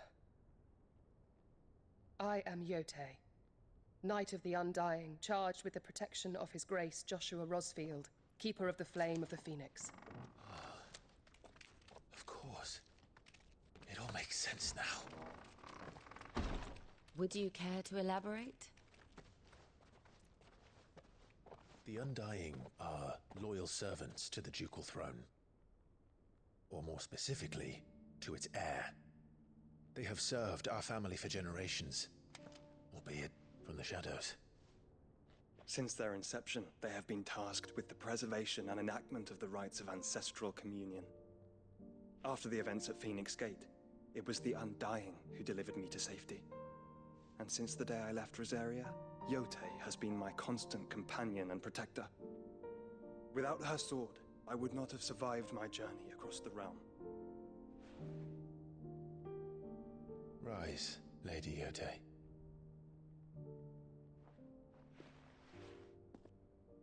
You saved my brother. I owe you a debt I can never repay. I but did my duty. Come now. Tell us what you've discovered. Your Grace. It is as you feared. The vessel we spied off the coast of the Crystalline Dominion on the night of her fall. It was the Einherjar. Beyond any doubt. The Black Galleon. Joshua, the Einherjar is the Royalists' flagship. What business would they have in the Dominion? Upon learning of Waloed's involvement in recent events at Drake's Fang, I sensed the malign influence of Ultima, and bid Yote and the Undying look into the matter. We have reason to believe that the Black Galleon weighed anchor shortly after the fighting began, and set a course due south. For Canva. Then it is Waloed knights who besiege the cities. What is left of them, yes. And the Black Galleon sails at but one man's behest. Barnabas Tharm.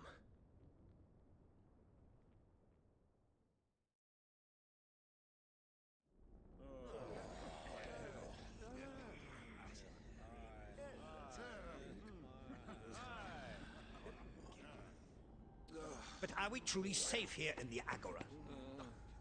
The city guard have been paid, if that's what you're implying. All the more reason for them to run. Well, you are free to leave, Lord Minister. Markets abandoned, warehouses aflame, blackened hulls choking every port in the capital. Canva is ruined. The realm teeters on the brink of chaos, and all you can think about is commerce! Forgive us. We were not aware Dhalmekia now subsisted on charity. How dare you!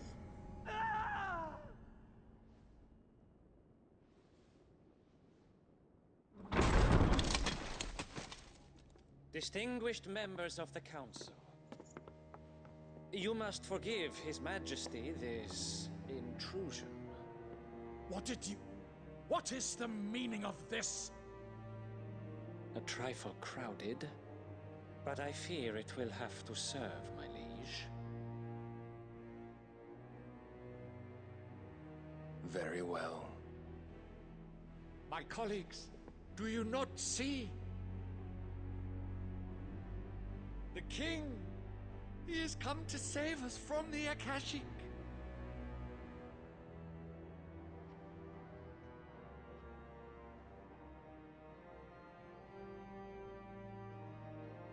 He is a gift from the heavens, divine intervention, our very salvation.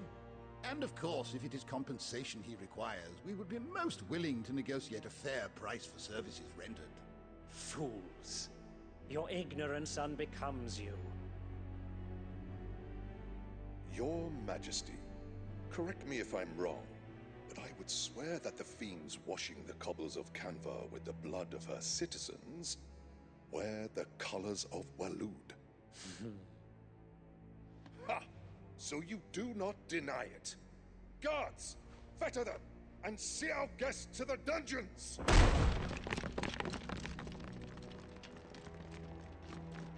Enough.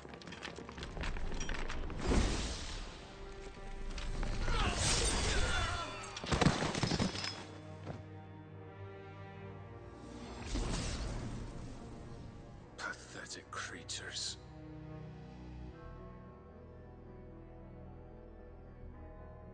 That you should imagine yourselves worthy of salvation.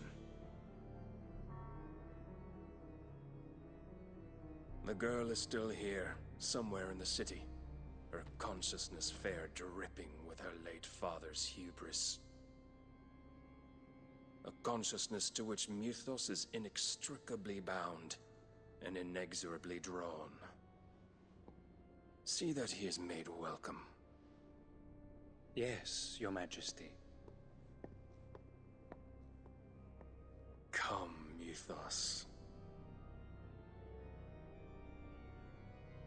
Surely the Prince's light cannot have sated you.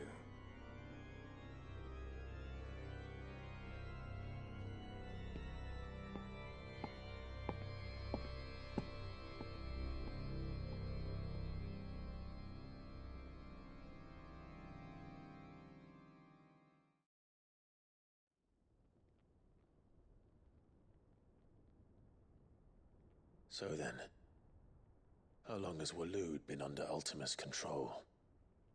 How long indeed? Based on what we know of Barnabas's actions, I would guess some few years, mayhap more. But to what end? What does Ultima want? The tapestry. Show them.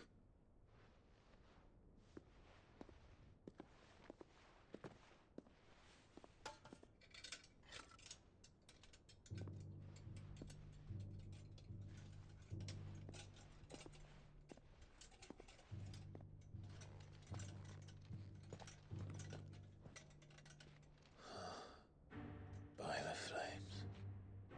Phoenix Gate, Drake's Breath, and now here. But what is it? It is old, ancient, even. Naught remains of the faith it represents, save what can be gleaned from the image itself.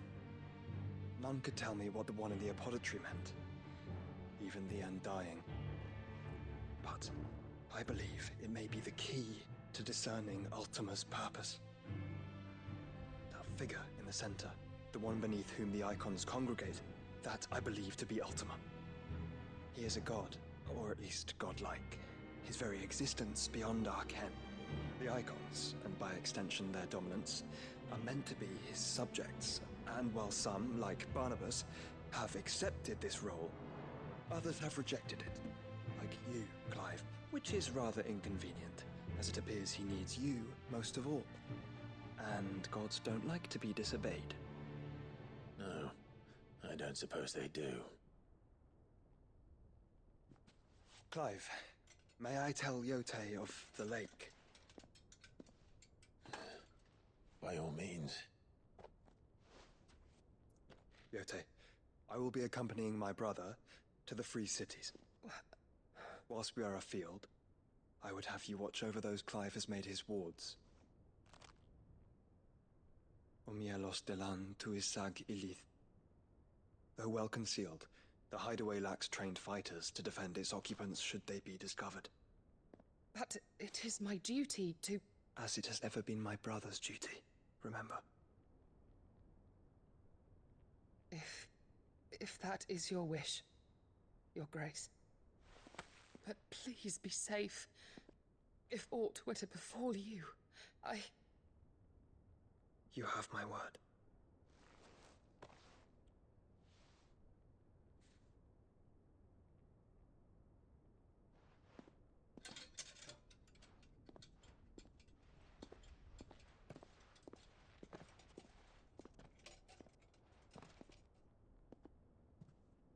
Farewell, my lord, my lady. We are in your debt, Yote.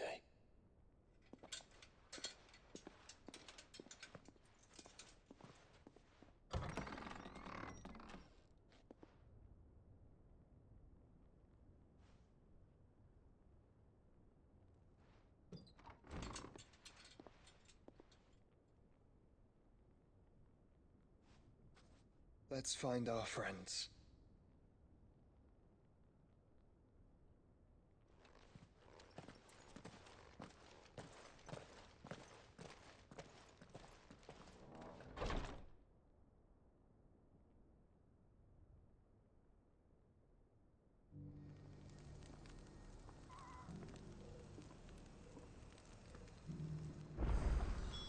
It's plain she cares for you very deeply.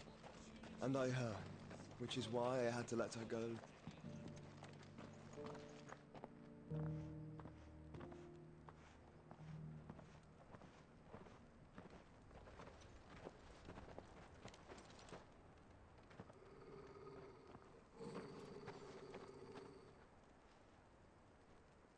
Cyril. How fares the search? Well, Your Grace, my report shall be with you ere long. Ah, yes. Yote is otherwise engaged, at my behest. And the duty of wardenship? Fulfilled. For as you see, I've been reunited with my first shield.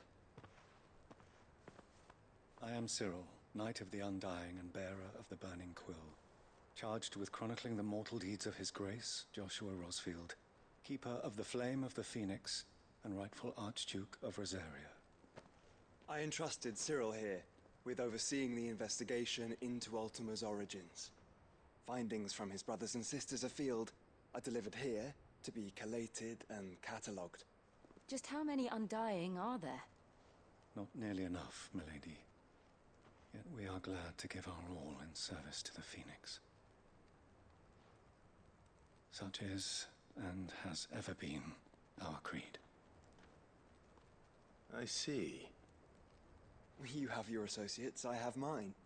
But you may now think of them as ours. That won't be a problem, will it? The Phoenix is our sun, and we but the shadows that quicken in his radiance. It is from the darkness that we serve, both him and now you.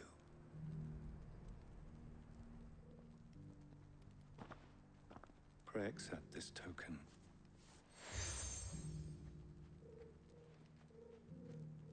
For as long as you bear it, members of our order will reveal themselves unto you, if there is nothing further. No. You are dismissed. Your Grace.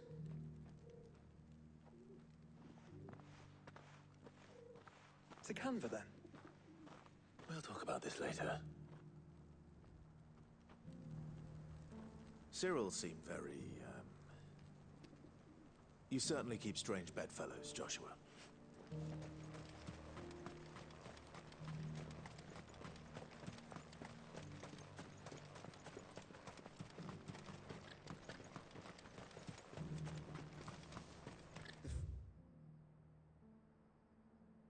Three cities.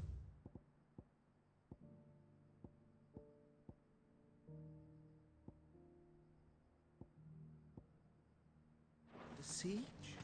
Who'd have thought it?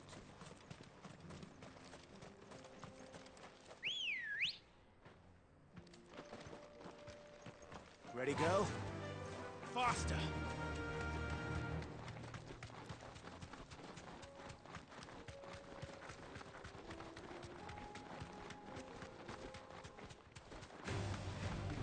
Orcs.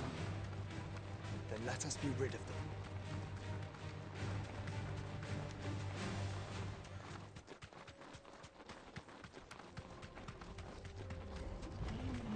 Enough of you, are there?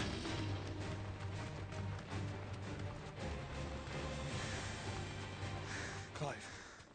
Smoke. Is the city fallen?